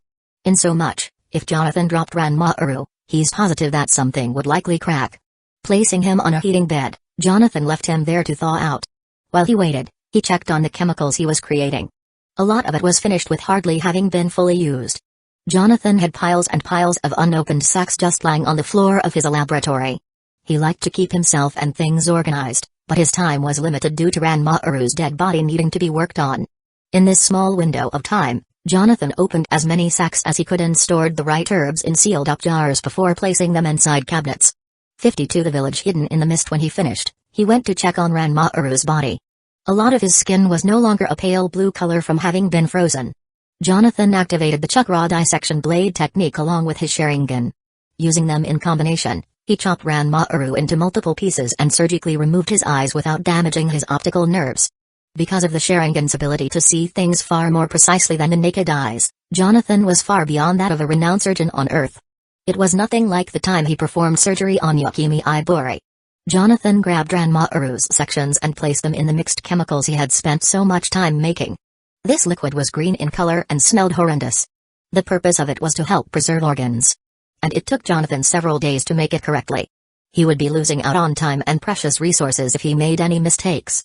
After careful analysis with the Sharingan that Ranmaaru's body parts weren't experiencing any wear and tear, he placed the remaining parts inside the other containers. Afterwards, he placed all the containers deep inside the liquid nitrogen storage unit. From Jonathan's estimate, Ranmaaru's organs should be preserved for approximately 5 to 10 years before any signs of decomposition could show. But Jonathan was still nowhere near done here. He was one man operating a large laboratory. And yet, he still hadn't found a reason to complain. Most of Jonathan's days were spent in his laboratory. Located in Hueco jungle, it was the only territory that Jonathan felt safe in. As far as he was aware, he had full knowledge of most if not all of the events that would later unfold this year. The biggest was the Uchiha massacre. After this crucial event, a lot of the things that made the series what it was began to take place. Jonathan needed the massacre to happen. Albeit, Jonathan wasn't too keen on personally witnessing it. This was because he wasn't aware of what specific date the event actually took place. Prying around the Leaf Village for information wasn't a good idea due to the high security. Save Izumi Uchiha, the rest of the world thought he was dead. Jonathan was looking to keep things that way for as long as possible. There were many factors Jonathan took into consideration because of the massacre. One of whom was Obito Uchiha. He would be participating in the massacre and, he was one of the last people Jonathan was willing to abruptly meet. Obito Uchiha may not have been the most dangerous shinobi in the world but, because of Zetsu, he was unwilling to interact with anything Obito was a part of. Zetsu belonged to Kaguya Otsutsuki. He could stealthily enter and leave areas without hardly anyone knowing he was present. And being that Zetsu was part of the Akatsuki, he would most certainly relay any and all information discovered about Jonathan. One such piece of information he wasn't too keen on Zetsu knowing was, Hueco jungle. Then there was Itachi Uchiha. Due to the phenomenon known as the butterfly effect, Jonathan had caused Itachi to grow even stronger. This world seemed to be comprised of techniques from their counterpart novels, movies and video games. This meant that the people here were stronger than in the original story. What Jonathan needed to ever decide to cross paths with the likes of Naruto's well-favored character again, was a counter to his Tsukimi technique. Being that Itachi was also aware of Jonathan's chakra signature hadn't made things any better. Much to Jonathan's pleasure, Izumi Uchiha had fled the village. It was good that she wasn't going to participate in the massacre. That would have caused Jonathan to intervene without a choice. Assuming which side she was on, of course. He would have felt like her babysitter had it not been that she had unlocked the Mangekyo Sharingan. Izumi was strong, but even Jonathan understood she wasn't strong enough to take on the likes of someone as powerful as Itachi or Obito Uchiha. As long as she stayed out of trouble and sought revenge for what Jonathan did to her mother, Jonathan could care less who or what she arbitrarily interacted with. Following this event, Sasuke Uchiha's destiny would be filled with malice for his brother. Jonathan was free to save Sasuke's fate, but he was by no means going to do that. It wasn't just because Jonathan despised the world of ninjas, it was also because it would greatly alter the story. Despite being one of Jonathan's well-liked characters in the past, Jonathan came to understand Sasuke Uchiha as an emotionally deprived child who had no real purpose. Jonathan disliked Sasuke Uchiha just as much as he disliked Naruto Uzumaki. Then there were events regarding the Akatsuki. He knew quite a bit about the Akatsuki. From their members to even how methodical their organization's nature was. They were, and to this day, the biggest threat to Jonathan in this world. That was for the simple reason that Jonathan was now a Jinchuriki. Once the massacre ended, Obito Uchiha would have invited Itachi into the Akatsuki. There, he would be partnered up with Juzobiwa, a former member of the Seven Swordsmen of the Mist. Jonathan really didn't care about Juzobiwa because he would eventually die at the hands of Yaguraka Itachi, the current Mizukage of the Mist Village. What Jonathan vastly took into consideration was when the Akatsuki organization would start hunting tailed beasts. This wouldn't happen for at least another 5 years from when Itachi joined. Throughout that time, they would be on missions to gather funds. If anyone in that organization got wind that Jonathan Yuon was the Jinchuriki of the Five Tails, it would be another problematic situation. Knowing all these things, Jonathan had the one thing he hadn't taken for granted: time. There were a lot of things he was managing at once. Things such as his laboratory's maintenance, Izumi Uchiha and training. When he wasn't doing something related to that nature, an event would occur that required his attention. This year's events weren't just going to revolve around a massacre. There was one other thing going on that Jonathan absolutely needed to engage in. Of all the 5 great ninja nations in the world, Jonathan had flying region marks placed in only 3 of their illustrious villages. They were the Leaf Village, the Sand Village and the Stone Village. Jonathan's sights were now set on the Mist Village. After tending to today's daily schedule in his laboratory, Jonathan packed his weapons pouch and the right amount of Ryon needed. The Mist Village, also known as Hidden Mist Village, was one of Jonathan's least favorite territories. This was due to its unsettling background. Even Jonathan found it to be discomforting. Why Jonathan was traveling to the Mist Village was because of their own coup d'etat that was to unfold. At around that time, the Kaguya clan would try and assault the village. Underestimating the Mist Ninja, all except one of their clansmen would perish. That person was known as Kimimaro. There was something that made Kimimaro worthy of Jonathan's time. And it wasn't his Kekkai Genji, the macabre bone pulse. This Kekkai Genkai allowed Kimimaro to manipulate his bones however he saw fit. It was a deadly bloodline technique if used correctly. Nonetheless, Jonathan needed to meet Kimimaro. Teleporting to the fire temple with his flying region, Jonathan took the skies. The Land of Waters was, as the name implied, comprised of many islands surrounded by large bodies of water. Traveling by air was the safest route for Jonathan to take. He could not only avoid unnecessary attention, he'd be able to locate the village easily. Having a distinct recollection of the map, he knew exactly where the Mist Village was likely located. After passing several islands, there was a mainland in the water country. Center of that land was an area densely shrouded with thick mist around mountains. Travelers would surely miss the village because of it. All Jonathan had to do was use any one of his 2 sensing techniques to accurately locate the village if he couldn't spot it from a bird's eye view. And because it didn't have a sensing barrier, Jonathan felt secure. It was no wonder this village had its downfalls. Not only was their cage redundant, it was always being chastised for they functioned. In less than 2 days, Jonathan had finally entered the water country. There was only one time he stopped to take a rest. But that hadn't lasted for more than 3 hours at best. Jonathan did not like being out in the open. Especially considering how dangerous the people in this world can be. When the area with the thickest amount of fog was spotted, Jonathan slowly descended whilst activating his sensing technique. The moment he confirmed the Mist Village was below, He entered his smoke form and found a safe area to revert to his physical form. Using the transformation technique, Jonathan disguised himself as the eldest version of Shikamaru Nara. Jonathan was always careful when using this technique.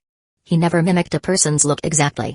There would be small discrepancies, like their hair color or body weight. When he finished his transformation, he placed a mark in the alleyway for emergencies. Each village Jonathan had ever stepped foot in had at least 5 marks in unseeable areas. The first thing Jonathan did was locate a general store. This was the first time Jonathan had ever seen the inside of the Mist Village. Its structures were similar to those of the other 5 great villages, but there was a sense of gloominess due to the unyielding mist. Just as Jonathan was looking around, he found someone who looked very familiar. Oh. Without hesitating, Jonathan calmly approached the person. "Excuse me, sir," Jonathan said. "Humphrey?" the person questioned. "Sorry for bothering you, but can you perhaps tell me where the closest store is?" Jonathan's bright attitude made it difficult for much of anyone to deny him. "Are you new here?" the man asked. "Ah ha ha," laughed Jonathan. No, my boy. My memory's not what it used to be and I'm looking to buy an important item. But I can't seem to find the store that sells it. There's a general store west of here. Just keep going down this trail and you should see it on the left side." "Great news," Jonathan said joyously. "There should really be more young men like yourself." With that said, Jonathan departed from him. But before completely leaving, he turned his head around and collusively analyzed him with his Sharingan. Utakata, the Jinchuriki for the 6 Tails. Though the Mist Village didn't have the greatest reputation, it did have some idiomatic individuals. After the failed coup d'etat, Utakata along with many other ninjas, would completely abandon the Mist Village. And who could blame them? Their Kage, Yagura, was going to be placed under a Genjutsu by none other than Obito Uchiha. He was the reason that led to a lot of the misfortune that would unfold in this village. And Jonathan wasn't going to stick around for that. Wherever Obito Uchiha was, Zetsu was sure to be prowling around somewhere. That was how Kisame Hoshigaki managed to get recruited into Akatsuki. Meeting Utakata now, however, was a necessity. That was because Jonathan now recognized his chakra signature. Once someone's chakra was recognized by another ninja, it could mean life or death depending on their relationship and how precarious that ninja was. Though Jonathan knew little about Utakata, he could easily locate him for his tailed beast with Sage Mode. Assuming something unexpected didn't happen to Jonathan, of course. Following Utakata's direction, Jonathan found the general store and casually purchased the village's map. After skimming over it, he walked to the rural section of the village where most of its residences were housed. Finding the residential manager, Jonathan calmly greeted a burly man sitting down on a chair. "I'd like to rent out a place, my goodman." The manager placed his newspaper down saying, "Sorry, pal, but rent's been getting pretty pricey. You're better off buying a place elsewhere." "How much for one house?" Jonathan asked. "Rent starts out at 10,000 a month. And that's for my cheapest place, too." "Excellent. I'd like to buy." The manager looked at Jonathan like he was crazy, but decided not to turn him down since it was money being earned. Jonathan looked through his booklet and found a suitable place, costing him 11,000 ryo a month. That totaled roughly $750 American dollars. This manager had no idea what pricey meant back on Earth. "One more thing," Jonathan stated. The manager gathered the paperwork for Jonathan to sign, asking, "What is it?" "I'm paying 1 year in advance, if that's okay." 132,000 ryo was a wise investment for Jonathan to make. On top of having more than 19 million ryo, it wouldn't do him much if he didn't spend. Of course, with his money issues aside for the time being, he still had a lot of other affairs that required attention. Buying a place to reside was a necessity. Much like what he did in the Stone Village, Jonathan was going to abide his time here until the events ran their respective courses. At his new home, Jonathan sat down on the table to focus intently. Obito Uchiha would be more focused on the Leaf Village. Unlike Jonathan, Obito was openly seen by Itachi. That was how he was able to get their attention to cooperate in the massacre. Because of Obito's involvement, Jonathan was free to roam around the Mist Village without needing to be too cautious. He also wouldn't have to think about Zetsu either. The Mist Village was generally calm for citizens. It was mainly for ninjas that it was dangerous for. As long as Jonathan stayed away from them, his time here wouldn't be taxing. But Jonathan wasn't just going to sit around doing nothing. This territory had a lot of ninjas to learn techniques from. Walking outside his home, Jonathan strolled around the parts of the Mist Village. The size of it was no different than the other villages, so Jonathan took his time gathering information. Each time he found a place where no one was looking, he performed the transformation technique again to disguise himself. One moment he was a skinny version of Choji Akimaki, the next he was a Kiba in Yuzuka without his face markings. By constantly transforming into someone else, Jonathan could reduce suspicion of him. This village was large and had many people walking around it during the day. To say Jonathan wasn't being overly cautious was an understatement. He was the type to not leave room for mistakes to be made. Sensors also weren't a problem because he would constantly keep his chakra signatures low. Once Jonathan made it to a lake, he noticed there was a remote island in the center. More specifically, there were people on that island. Activating his Sharingan, he identified that there were people training. This must be their training grounds, Jonathan deduced. Diving into the water, Jonathan quietly swam near the island to get a closer look at who was training. When he made it to a safe enough distance, he used his Sharingan to analyze that it was none other than Zabuza Momoki practicing. Jonathan gave a light smile before descending into the depths. Just by looking at Zabuza train, he was able to learn the hand seals for the water prison technique. If there was one thing the Sharingan allowed Jonathan to do, it was copy other techniques. Once it was learned, it could be used freely. Jonathan had already perfected the water element, so adding new water techniques to his list was not rebuffed. The Mist Village was nothing too unique. Their infrastructure as well as its design was more common to Jonathan than how the other villages were laid out. From the Mizukage's mansion to their training facilities, Jonathan had the entire village memorized. Several flying Raijin marks were also placed in confidential locations. Once the day ended, Jonathan didn't return to his home. He performed the flying Raijin technique to teleport to his laboratory. Roughly 4 days had gone by since he left. Being the only individual here, Jonathan was constantly busy with something. Despite taking a little brisk vacation, Jonathan would have to return to the Mist Village again.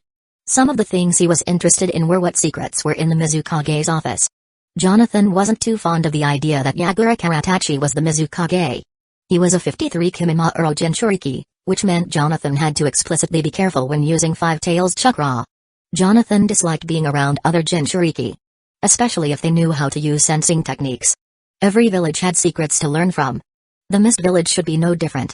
Because of their environment, most of their ninjas had an affinity for water. Jonathan was by all means going to be learning some more techniques to make his battle prowess more effective. If Zabuza Momoki was training, there were bound to be other ninjas like Kisame Hoshigaki and Midoremi, the next Mizukage. As interesting as things were getting, Jonathan's current goal was still Kimimaro. He would have personally gone looking for Kimimaro himself, but the Kaguya clan was a traveling clan. Rather than waste his time and effort, Kimimaro could come directly to him. If there was one thing Jonathan was, it was patient. And while he waited, there was something that required his attention. Jonathan went to a storage area, opened the door and walked forward. Sitting on a shelf, Jonathan grabbed his Kiba blades to train with. 11 Make sure to continue growing if you're ever going to be under my ranks, Kisame Hoshigaki.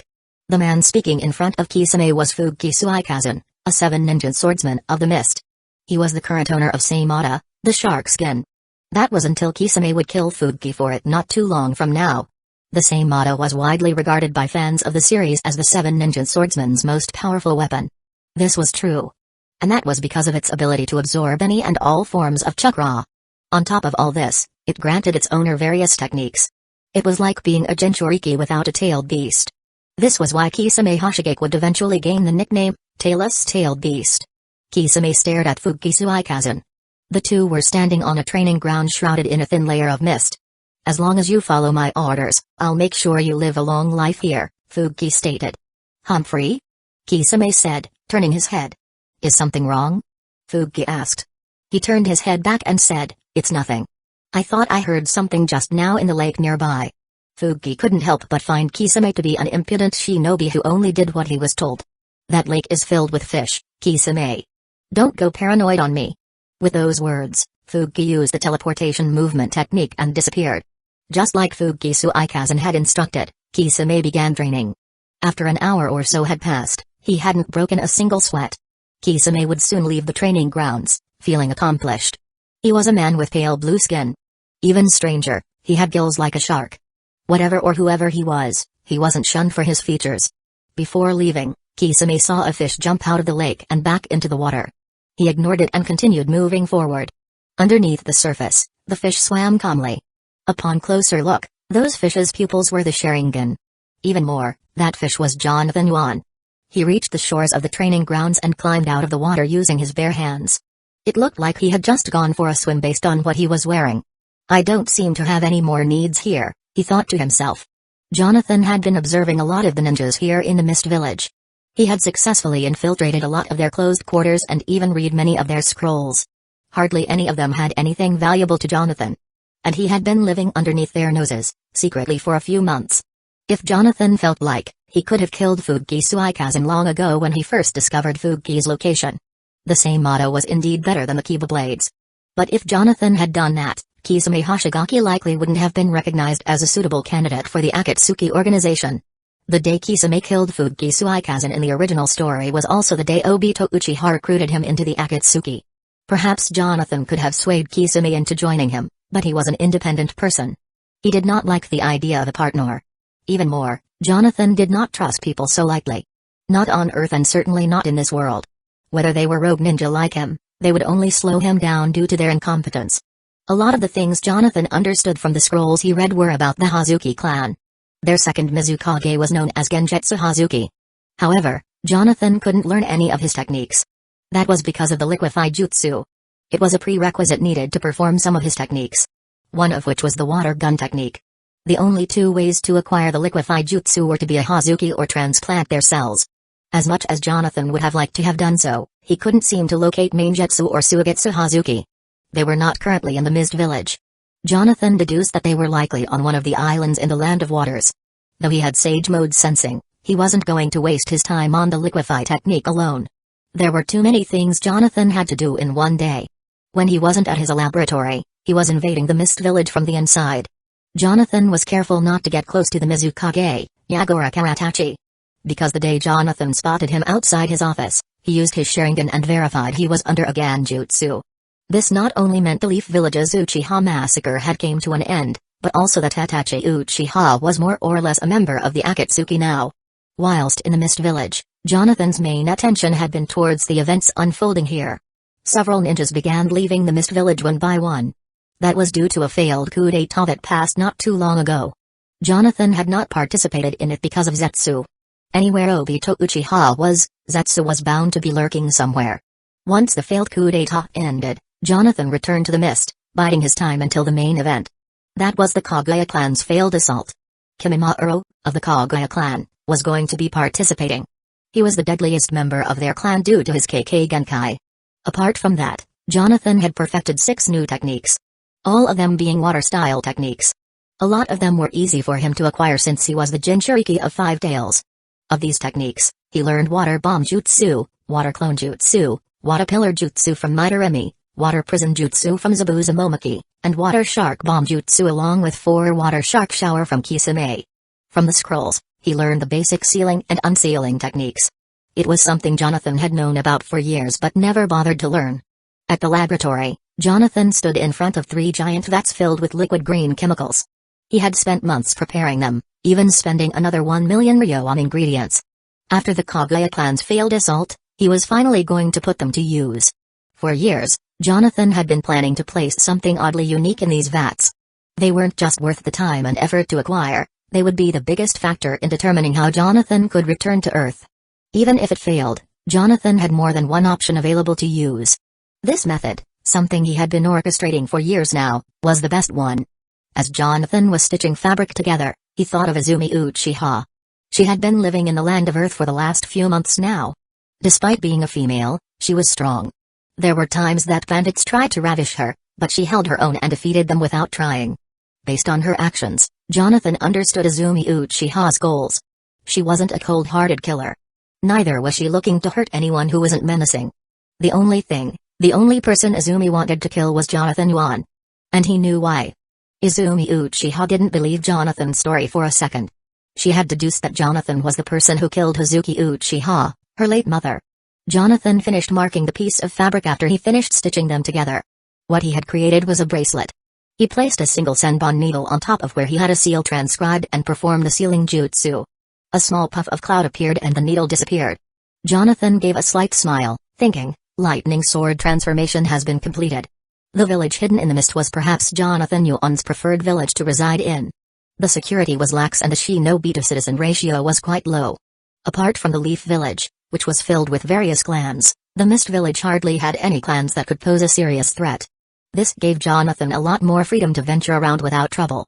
From what he acquired while Jonathan was on Earth, the Kaguya clan's assault would take place sometime after the Mist Village's coup d'etat led by Zabuza but before the Uchiha clan's massacre. He had spent his time collecting as much information as possible and listening to rumors that were spreading across the ninja world. This process proved to be time-consuming. Because Jonathan had so much to do away from the Mist Village, he could only stay for several hours at most. Nonetheless, he used his time wisely. It wasn't until Jonathan happened to hear an important conversation between two ninjas whilst he was sneaking around. At their Jonin station, a kunoichi and a shinobi were discussing a possible attack. Some of our scouts say that a town was destroyed by some people, the kunoichi stated. Jonathan knew who this person was. For her to still be here despite a lot of their ninjas having fled the village was of no surprise. Mage Mummy, the next in line to take on the mantle of the 5th Mizukage. You don't say. Who do you think has the gall to attack a town so close to our village? Asked Jonin. I couldn't say, but the report said they were likely ninjas, responded Mai. Jonathan listened closely whilst utilizing his smoked form. He wasn't entirely sure who the person talking to Mage Mummy was, but those trivial matters weren't important enough for him. What was important was that the supposed ninjas who attacked a nearby area in the Land of Water were undoubtedly the Kaguya clan. It was the only thing that made sense to Jonathan Yuan's deductions. The Kaguya clan were a clan of savages that took pleasure in tactless fighting. Even if Jonathan was wrong, he would only need to continue waiting until they eventually arrived. As Jonathan had not done anything in the Land of Water to prevent this event from unfolding. A few days passed. Jonathan was sitting far away within the Mist Village's rural residence. The hair on his arm slowly receded as his eyes reverted back to normal. These last few days, Jonathan had been using his Sage Mode sensing ability to identify the Kaguya clan's location. With a slight smirk across his face, Jonathan stood up from his spot, thinking to himself, the Kaguya clan strikes tonight. Just like in the original story, the Kaguya clan's assault took place during the night. Jonathan's earlier deduction was correct. And even though it had been several years since Jonathan first watched that ordeal, he still remembered it quite well. That alone would allow Jonathan to have the advantage. It was currently evening, so Jonathan performed the transformation technique. He had just finished sensing the area, so he knew no one was watching. He transformed into the shinobi he had seen speaking with Mage Mummy a few days before. It was imperative that Jonathan engage in the assault, so he needed to be an acting Mist Village ninja. Of course, there were discrepancies in his form. The shade of his hair was slightly different, and even his features weren't a perfect match. To add to his disguise, he even added facial hair. Standing near the village's outskirts, Jonathan waited for them. It took several hours until he began to hear loud men roaring like beasts. The moment he did, he quickly used the teleportation movement technique to run to the scene. Stopping on top of a building, several pale shinobi were seen screaming while attacking Mist Village ninja. Jonathan couldn't help but smirk at their resilience. The Kaguya clan had no apparent strategy and just attacked anyone they saw. Die, you mongrel! Someone yelled behind Jonathan. Without taking his eyes off the battlefield, Jonathan twirled his body by sidestepping to his side. A Kaguya clansman just narrowly missed stabbing Jonathan from the back. Jonathan had been in more than enough fights to know when someone was trying to ambush him. His light smirk faded as he watched the shinobi with cold eyes. I thought I had you, growled the Kaguya clansman. His tone was coarse. Yes, you thought. Jonathan replied. The Kaguya clansman gave him a sadistic smile without blinking. Jonathan himself remained expressionless. Not a moment too soon, they both dashed toward each other. Sword already out, the Kaguya clansman reached Jonathan and swung his sword horizontally. Jonathan ducked the swing before sliding behind him. Seeing Jonathan's dodge, he quickly turned around and swung his blade behind him. Jonathan stepped back only a couple feet to evade having his head sliced. The way he swings his sword. Jonathan thought to himself. The Kaguya clansman thrusted his blade forward. Bang! Jonathan caught the clan's hand holding the hilt. It's not remotely skillful. Jonathan twisted the clansman's arm down, shifting the blade's direction. What? He screamed. In that moment of his surprise, Jonathan used his free hand to move the back of the blade and impale the clansman's chin. Shank. Almost half of the blade had pierced through the Kaguya's skull. Blood dripped from his mouth as Jonathan let go of his hold. Walking casually back to his spot, the Kaguya clansman dropped to his knees before falling to the ground. Are we all that is left of the clan then? The head of the Kaguya clan asked his fellow subordinates. That's right. And it looks like we're surrounded, a clansman responded. Only a couple hours had passed, and already all the Kaguya clan were entrapped in the middle of a ring of fire. Nothing we can do about it. Just take out as many of them as you can before you go. The head instructed. Despite their disadvantage, the entire clan maintained a sadistic smile on their faces, unafraid that they were all about to die. Except for Kimimaro, who wore a solemn expression. He himself wasn't entirely sure why he was fighting or what he was for exactly. Several roars of laughter erupted from the clan. Kill them. Let's show them a good time. Each of the men scattered to go against the mist ninjas. Kimimaro held a sword in his hand made purely out of his own bones. This was his KK Genkai, the macabre bone pulse, a bloodline ability that allowed him to utilize any portion of his bones as a source of weaponry. It was unique only to a few because it derived from the main antagonist of the story, Kaguya Otsutsuki. Several shinobi lunged at Kimimaro, one by one, as he used his weapon to counter them. His moves were elegant and smooth. It was almost like he was dancing in a crowd. One such shinobi pulled out a sword, aiming it at Kimimaro's head. It was easily blocked, and the shinobi was parried away along with the sword. After a few exchanges with other mist ninjas, Kimimaro stopped to look around. From behind, someone slashed at Kimimaro's back. Clang! Multiple pieces of Kimimaro's ribcage appeared from behind him to block the sword's blade. The shinobi was left in shock at what he was seeing. A second mist shinobi immediately appeared and grabbed Kimimaro's bones. When Kimimaro thought more was coming, he quickly spun his body around, slicing away at one of the shinobi. Screams of anguish were heard as the shinobi who managed to grab hold of Kimimaro escaped from his violence. Running away, the shinobi made it out safely. Though Kimimaro was just a child, his KK Genkai was not something people could easily combat. Most people would be in terror at its sight, and yet, the mist shinobi that ran was walking away with a smile. Jonathan Yuan managed to successfully place a flying Raijin mark on Kimimaro's own bones without him noticing a thing. But why was Kimimaro so important? It's because he was the only person who could lead Jonathan to an even more important person. That person was Jago, and he would help Jonathan advance his sage mode whether he knew it or not. It was safe for Jonathan to leave things as they were. He had no reason to kill or interrogate Kimimaro to find Jago's location. Kimimaro would be the only member of his clan to escape the assault. Afterwards, he would meet up with Orochimaru in a few days. Jonathan was sure these things would happen. As once they did, in a few years' time, Kimimaro would stumble across a remote town where Jago would be hiding near. In the original story, it was never stated when they met or where Jago was exactly. As long Jonathan kept track of Kimimaro's location via the flying Raijin mark placed on him, he would eventually find Jago as well. And he was willing to be patient till that year came. Because of the Kaguya clan's failed assault, Jonathan estimated one of many things. The first was that Zabuza and Hueco had not only fled the Mist Village, but that the Uchiha clan's coup d'etat came to an end at the hands of Itachi Uchiha. Of the things Jonathan valued highly was knowing what events would occur before they did. Since his arrival, he has caused quite a lot of changes. The most notable being Izumi Uchiha. She had recently fled the Leaf Village in search of the Jade Shinobi. With Itachi more or less in the Akatsuki now, that meant the Leaf Village's security was going to lessen quite a bit. They were no longer going to keep surveillance on the now dead Uchiha clan. As pleasing as all this was to Jonathan, he wasn't completely sure that the massacre truly happened. The only way for him to really verify things was to either hear about it from rumors or go check it himself. Jonathan Yuan never gossiped nor cared for those who did. As such, Jonathan gathered his materials and organized them in his laboratory.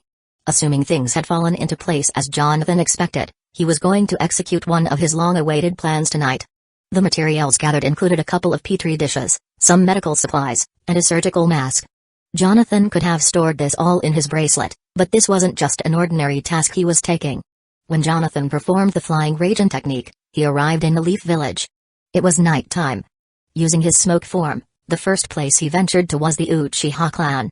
Things were empty here. A lot of homes and crosswalks had picket fences and yellow tape around them. This could only mean one thing. Itachi Uchiha carried out his mission successfully. Based off how corroded things looked, the massacre had likely happened months ago. Jonathan wasn't rejecting the idea of grave robbing many of the Uchiha clan's Sharingan and DNA, but there were a few things he took into consideration. The first, Jonathan wasn't entirely sure where the clan members had been buried. Perhaps he could go and check every grave site in the Leaf Village, but that would be a waste of his time. The second, Danzō Shimura and Obito Uchiha had likely taken a lot of their eyes to begin with. And lastly, all of them would have decomposed by now. Even if their eyes weren't extracted from their heads by the aforementioned two, they were at present useless to Jonathan. The next place Jonathan visited was Fugaku Uchiha's compound. Just as Jonathan suspected, Sasuke Uchiha was still there. Itachi Uchiha had slayed every Uchiha in his clan save one person, His brother Sasuke Uchiha. Izumi Uchiha had abandoned the clan before Itachi came to the resolve that he had no other choice but to protect the Leaf Village from the coup d'etat. Had Izumi Uchiha turned her back on both the Leaf and her clan, Itachi likely would have stopped her. Perhaps even kill her on the spot. Jonathan was quiet. He slimmed in through the small cracks that even snakes wouldn't be able to fit through. His smoke form wasn't just a jutsu meant to assassinate, it could be used for stealth purposes also. When Jonathan entered Sasuke's bedroom, he saw him sound asleep peacefully. This world's second main character is lying here innocently right before me, Jonathan surmised. Sasuke Uchiha wasn't guarded nor being watched. Why would he be? It was late at night in the Leaf Village, and the Hokage was more or less sleeping from his long day at work. Sasuke was alone. His brother, Itachi, left a mere child to decay in his false sense of hatred. And the Leaf Village citizens couldn't relate to him. Sharingan, Jibakugan. A flash of crimson passed and Jonathan had successfully placed the sleeping Uchiha under his Ganjutsu. This Sharingan, Jibakugan technique was a technique that took Jonathan many months to create. Not only was it augmented with the Sharingan, it had no need for eye contact because it was even further amplified with Tail Beast Chakra. Jonathan's chakra control was great, in so much, even if Five Tails Chakra was released, he merged it with his own so the village barrier wouldn't be able to correctly tell. If too much of Five Tails' chakra had been released, however, Jonathan might have seen multiple Jonin surrounding the place by now. With Sasuke under his illusion, sleeping, he caused him to fall deeper into his sleep. Grabbing a petri dish, he placed it under his left thigh. Jonathan then placed on a pair of gloves, grabbed a scalpel and made an incision. The blood that came out of Sasuke poured onto the petri dish. But Sasuke's blood was not the thing Jonathan was after. When he finished opening the thigh's epidermis, he removed his glove and moved his hand inside to place a flying Raijin mark. This was the same thing he had done to Izumi Uchiha back in the Chunin exams. Reaffirming that the mark couldn't be seen from the outside, Jonathan closed the area. Jonathan then performed the healing technique along with the cell activation technique to remove all evidence. The wound stitched itself together while new cells rapidly regenerated where Jonathan made his incision. When Jonathan finished, there hadn't been a single trace of a rash, bruise, surgical mark, or even a minute scratch. It was good that I started things early on him. Now, if he ever causes problems for me, I'll uproot the source of the problem like I did with Shizue Uchiha, Jonathan concluded. But Jonathan was not done yet. He performed the flying Raijin technique to teleport the entranced Sasuke to his laboratory. Now is Naruto Uzumaki's turn. Jonathan knew where Naruto Uzumaki's apartment was. He spent a lot of his time in the Leaf Village. Not just training but observing and gathering information with precision. Traveling via his smoke form, he successfully entered his apartment. It was quite large for one child. Having done the same thing to Naruto Uzumaki, but placing the flying Raijin mark on the opposite thigh, Jonathan performed the flying Raijin technique to bring him to the laboratory. The process was a little more tedious for Naruto. That was because of the Nine Tails. Jonathan noticed Naruto's wound was healing on its own, so he had to disrupt the chakra flow with the nervous system rupture technique. And because of the Nine Tails, Jonathan wore a surgical mask. Before departing, Jonathan looked at the time on Naruto's clock and saw it was 2 in the morning.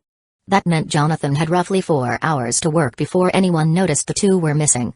Without wasting any more time, Jonathan performed the flying Raijin technique and returned to his laboratory. Both Naruto and Sasuke were lying next to each other. Using his Sharingan, Jibakugan, he caused them both to stand up. They were still asleep. Jonathan looked at them. It was only the second time Jonathan had actually seen the two in this world. The first was when they were back at the academy. But Jonathan hadn't paid much mind because he was more interested in other things. Things are different now than they were then. They were the two main characters in Naruto's world. They both looked lifeless as they stood straight up with their eyes closed. Jonathan knew their age already. They were both 7. Both were delusory, both bore a flying Raijin mark, and both were despised. Jonathan backhanded Sasuke's face, causing him to fall. He then looked at Naruto and used his knuckles. For a while now, Jonathan had felt a deep sense of rage for being in this world. It was Naruto's world with Sasuke as his non-homophobic, unrequited love. He hated Naruto with a passion. Smacking the two of them across their faces released a lot of that tension that Jonathan held. He picked up Sasuke's body, thinking, how can some people still like this thing on Earth? His character was ruined before the show even ended. Jonathan was careful not to talk. Not only would Five Tails be listening, but it was possible that the Nine Tails would be listening in on him. Jonathan placed Sasuke's body on a surgical table before doing the same with Naruto's. For the many years Jonathan had spent in this world, He had been waiting for this moment. Naruto Uzumaki and Sasuke Uchiha were the main characters for a reason. These two were special not because of how strong they'd eventually become. They were unique in that they were the incarnations of two shinobi named Indra and Azura Otsutsuki. 55 Open procedure. The two aforementioned were the sons of Hagoromo Otsutsuki, the sage of the Six Paths, who was the son of the true main antagonist of the story, Kaguya Otsutsuki. These four people were the reason that chakra existed in this world. Truthfully, it was because of the chakra fruit, but most, if not all of this world's events came from these four. If there was anyone Jonathan despised more than Naruto Uzumaki and Sasuke Uchiha, it may have been Hagoromo Otsutsuki.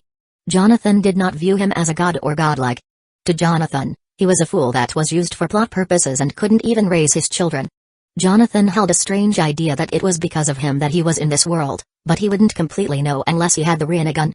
It was confirmed long ago that when Azura and Indra's chakra were combined together, it would manifest Hagoromo's chakra. If the person had a Sharingan, the Rinnegan would be unlocked. The Rinnegan is perhaps the strongest if not the second strongest high technique in the world of Naruto. If the Rinnegan did not hold rank, the first would be the Rin Sharingan. Though the Tenseigan, the Jogan and Ishikizai technique were qualified to be number one, Jonathan valued the Rinnegan above them all.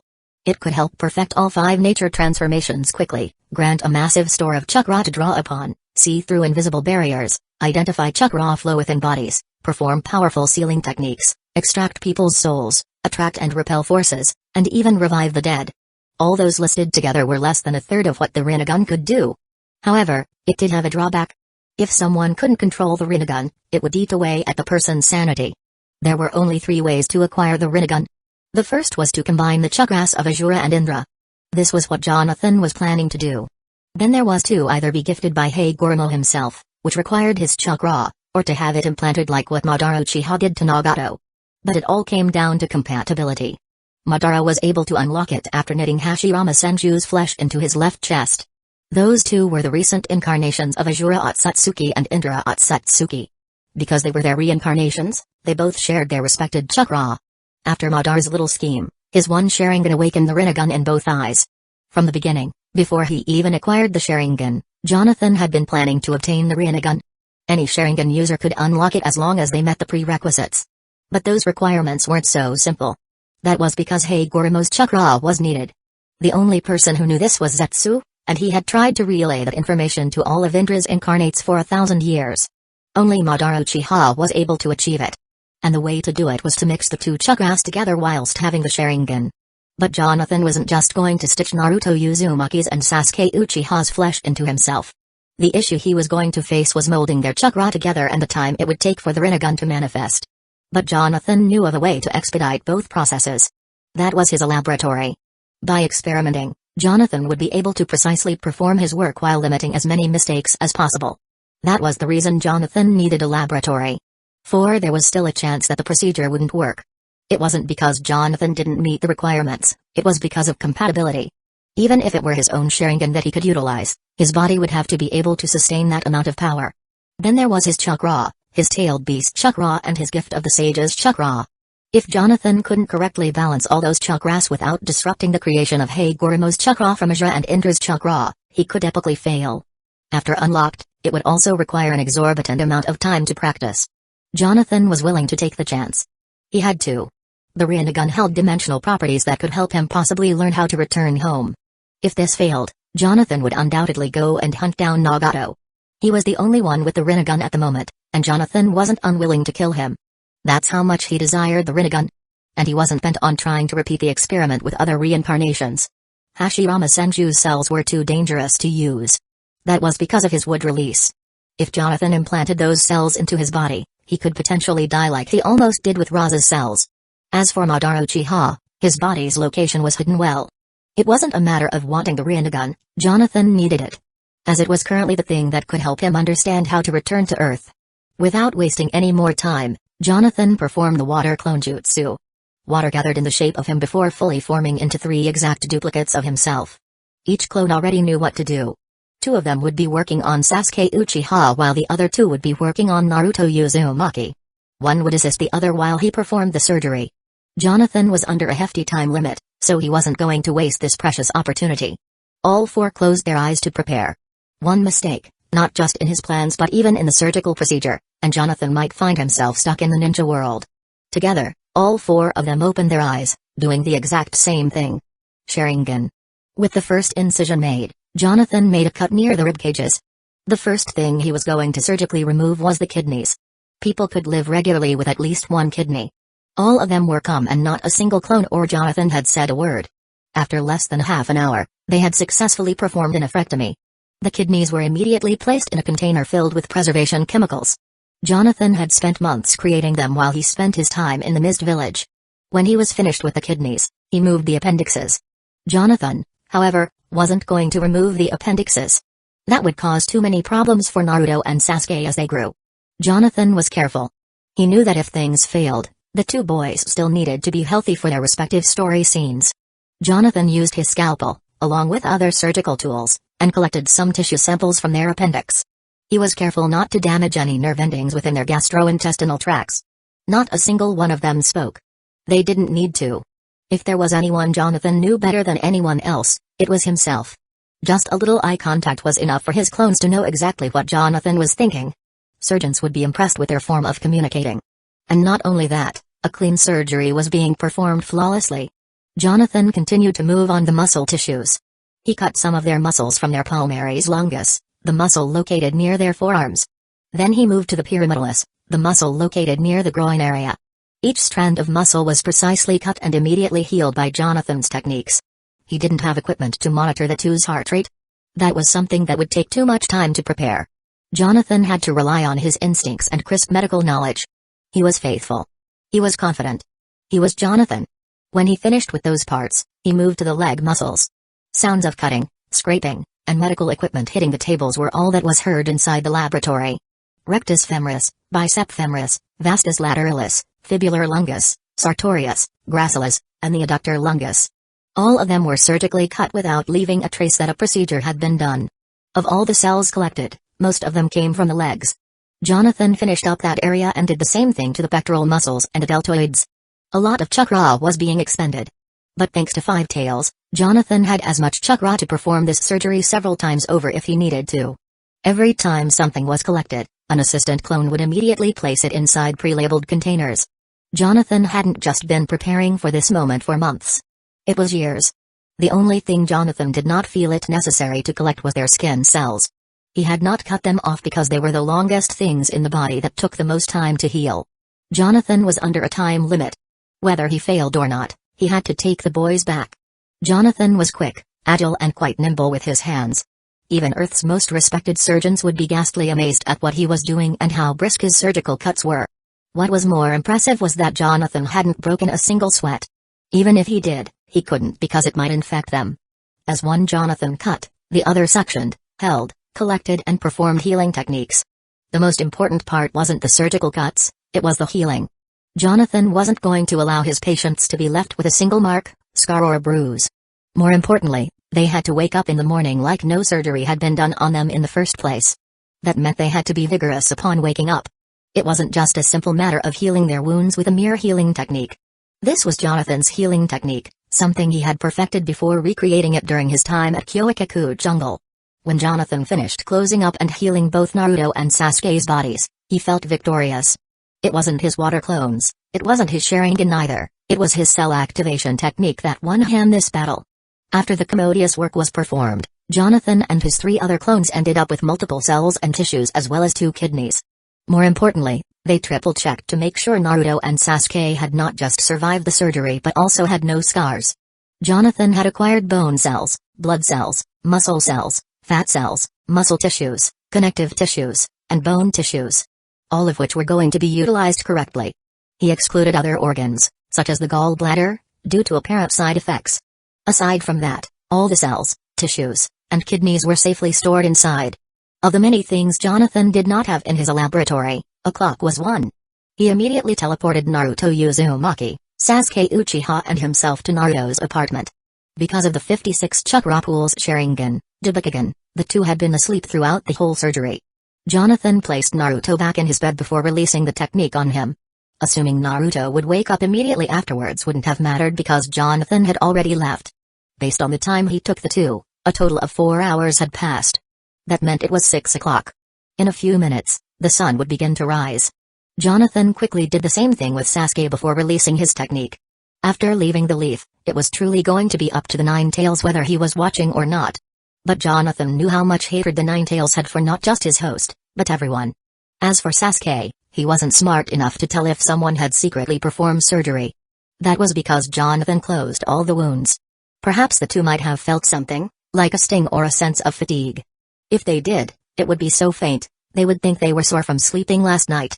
Jonathan returned to his lab to see puddles of water on the floor from the clones. There, he looked at all the body parts he had obtained.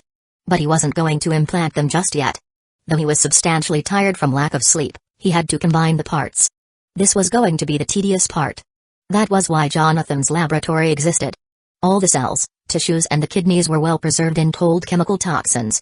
Mixing red blood cells together was easy, but the tissues required unambiguous labor. Jonathan was not like Madara Uchiha who stitched one piece of flesh into his left chest.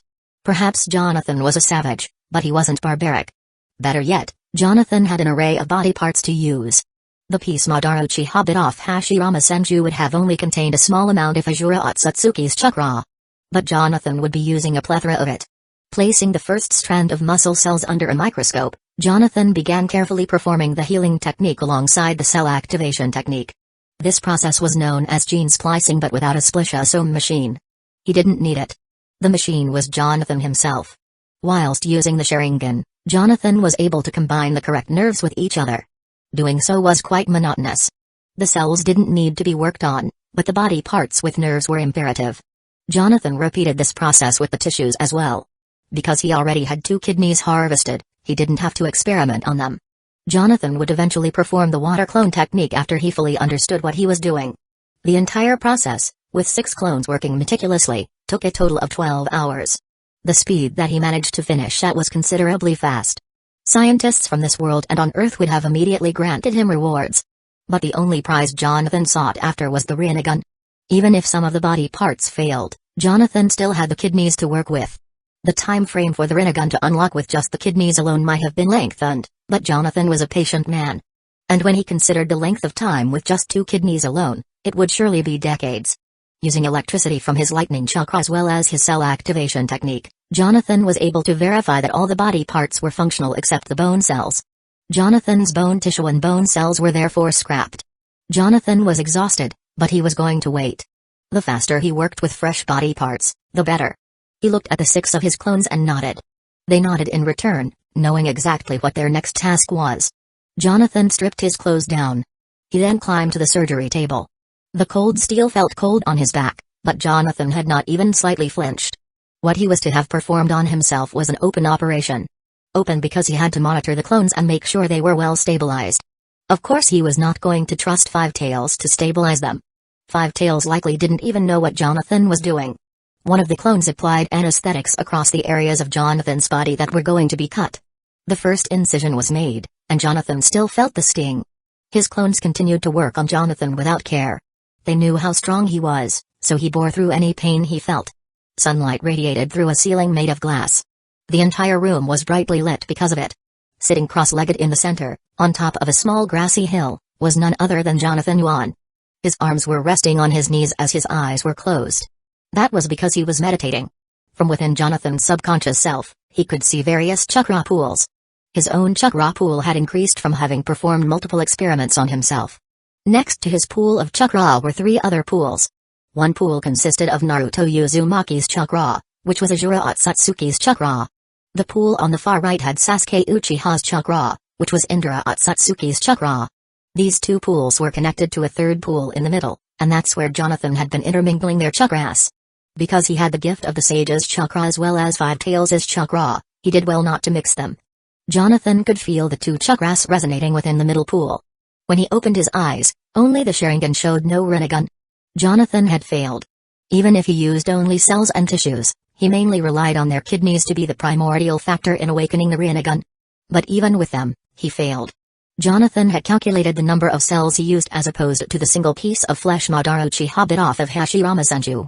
Compared to the decades Madara had to wait, Jonathan was positive it would at most take 3.5 weeks. It's been 2 months now. Perhaps it was because Jonathan's body was not a natural one. It had the blood and eyes of Hazuki Uchiha, as well as the blood and cells of Yakimi Ibori. Perhaps it was because Jonathan's personal chakra had interfered. Only a handful of people had ever used the Rinnegan in all of Naruto. Excluding the Otsutsuki members, such as Urashiki and Momoshiki, they were the following: Madara Uchiha, Sasuke Uchiha, Nagato Uzumaki and Obito Uchiha. Those aforementioned four all at least had closely related ties to Indra and Azura Otsutsuki. Jonathan could not compare to them. He was a nobody from Earth who traversed here without awareness. Jonathan looked at his palm and rotated his hand, thinking, the merging of Azura's chakra and Indra's chakra results in the derivation of my own chakra's power, thus, awakening the Rinnegan. This was what Hagoromo Otsutsuki stated in an episode Jonathan watched back on Earth. He hadn't quoted him word for word, but he remembered it. If Jonathan hadn't unlocked the Rinnegan by now, it wouldn't be unlocked later. He wasn't saddened, nor was he distressed. He was disappointed. But Jonathan expected a chance of failure. That was why he had a backup. Since he couldn't awaken the Rinnegan to help learn how to return to Earth, he would take one for himself. Nagato Uzumaki was currently the only person, besides members of the Otsutsuki clan, with the right to use the Rinnegan. For Jonathan to target those like Urashiki Otsutsuki, he would have to wait more than 20 years. Despite having millions of Ryo, a tailed beast to siphon seemingly endless amounts of chakra from, the coveted Sharingan with enhanced visual prowess, a unique sage mode no one's unlocked, and even chakra from the gift of the sage, it all meant nothing to Jonathan. None of those things held an idea of how he could return home. What he needed was the Rinnegan. Within these past 2 months, Jonathan hadn't just been sitting around in failure. He had also been gathering information from various places to determine where he was in the story, and what events were likely going to take place soon. Such places he visited to acquire that info were the Stone Village, the Mist Village, and the Sand Village. At the Mist Village, Jonathan read news articles and heard rumors of how Juzobiwa was killed off by Yaguraka Itachi, the current Mizukage. In that vital information, Itachi Uchiha was mentioned. This was good news, because that meant he had joined the Akatsuki after the Uchiha massacre. If what Jonathan remembered was correct, that meant Itachi was 14 years of age. Jonathan had also heard that Fukisu Ikazan was killed and that the same motto was mysteriously taken. He was a member of the 7 ninja swordsmen of the Mist. Jonathan not only knew who had killed him but also understood various things from it. Because same motto was taken after Fuki's death, it only meant that Kisame Hoshigaki was visited by Obito Uchiha, posing as Madara, to be recruited into the Akatsuki. If that was the case, then it also meant that Orochimaru had betrayed the Akatsuki after failing to take Itachi Uchiha's eyes. There was something that troubled Jonathan when he first arrived in this world, and that was the missing plot holes in the stories of Naruto. He had already known that the world was filling those missing links, but he was considering Yaguraka Itachi. He had been placed under a Genjutsu by Obito Uchiha. However, Itachi Uchiha and Juzobiwa were assigned a mission by their own organization, only to be ambushed by Yaguraka Itachi during what was meant to be a period where he was under Obito's mind control, hadn't made much sense to Jonathan. Instead, he decided to let things play out and see what the outcome was.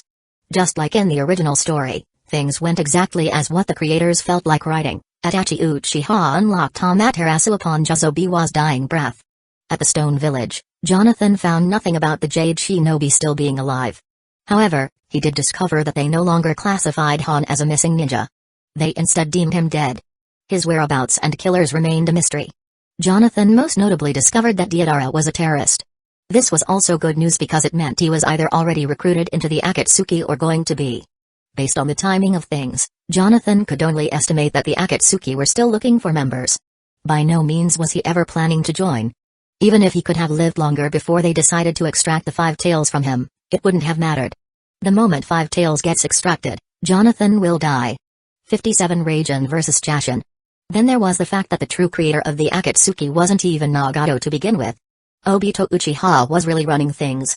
And behind him was Madara, and behind him was Zetsu, and behind him was Kaguya Otsutsuki. That alone was enough of a reason he didn't want to join the Akatsuki.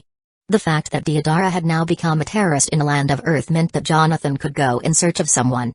That person was Hidan. As long as the Akatsuki haven't found him yet to be partnered with their member, Kakazo, Jonathan could carry out his plan to take Nagato's Rinnegan. Jonathan knew what Hidan should be at this time. He only hoped the Akatsuki hadn't found him yet. Then there was Izumi Uchiha. While Jonathan was still gathering information at the Stone Village, he discovered that rumors of a rogue Kunoichi was roaming around the land of Earth.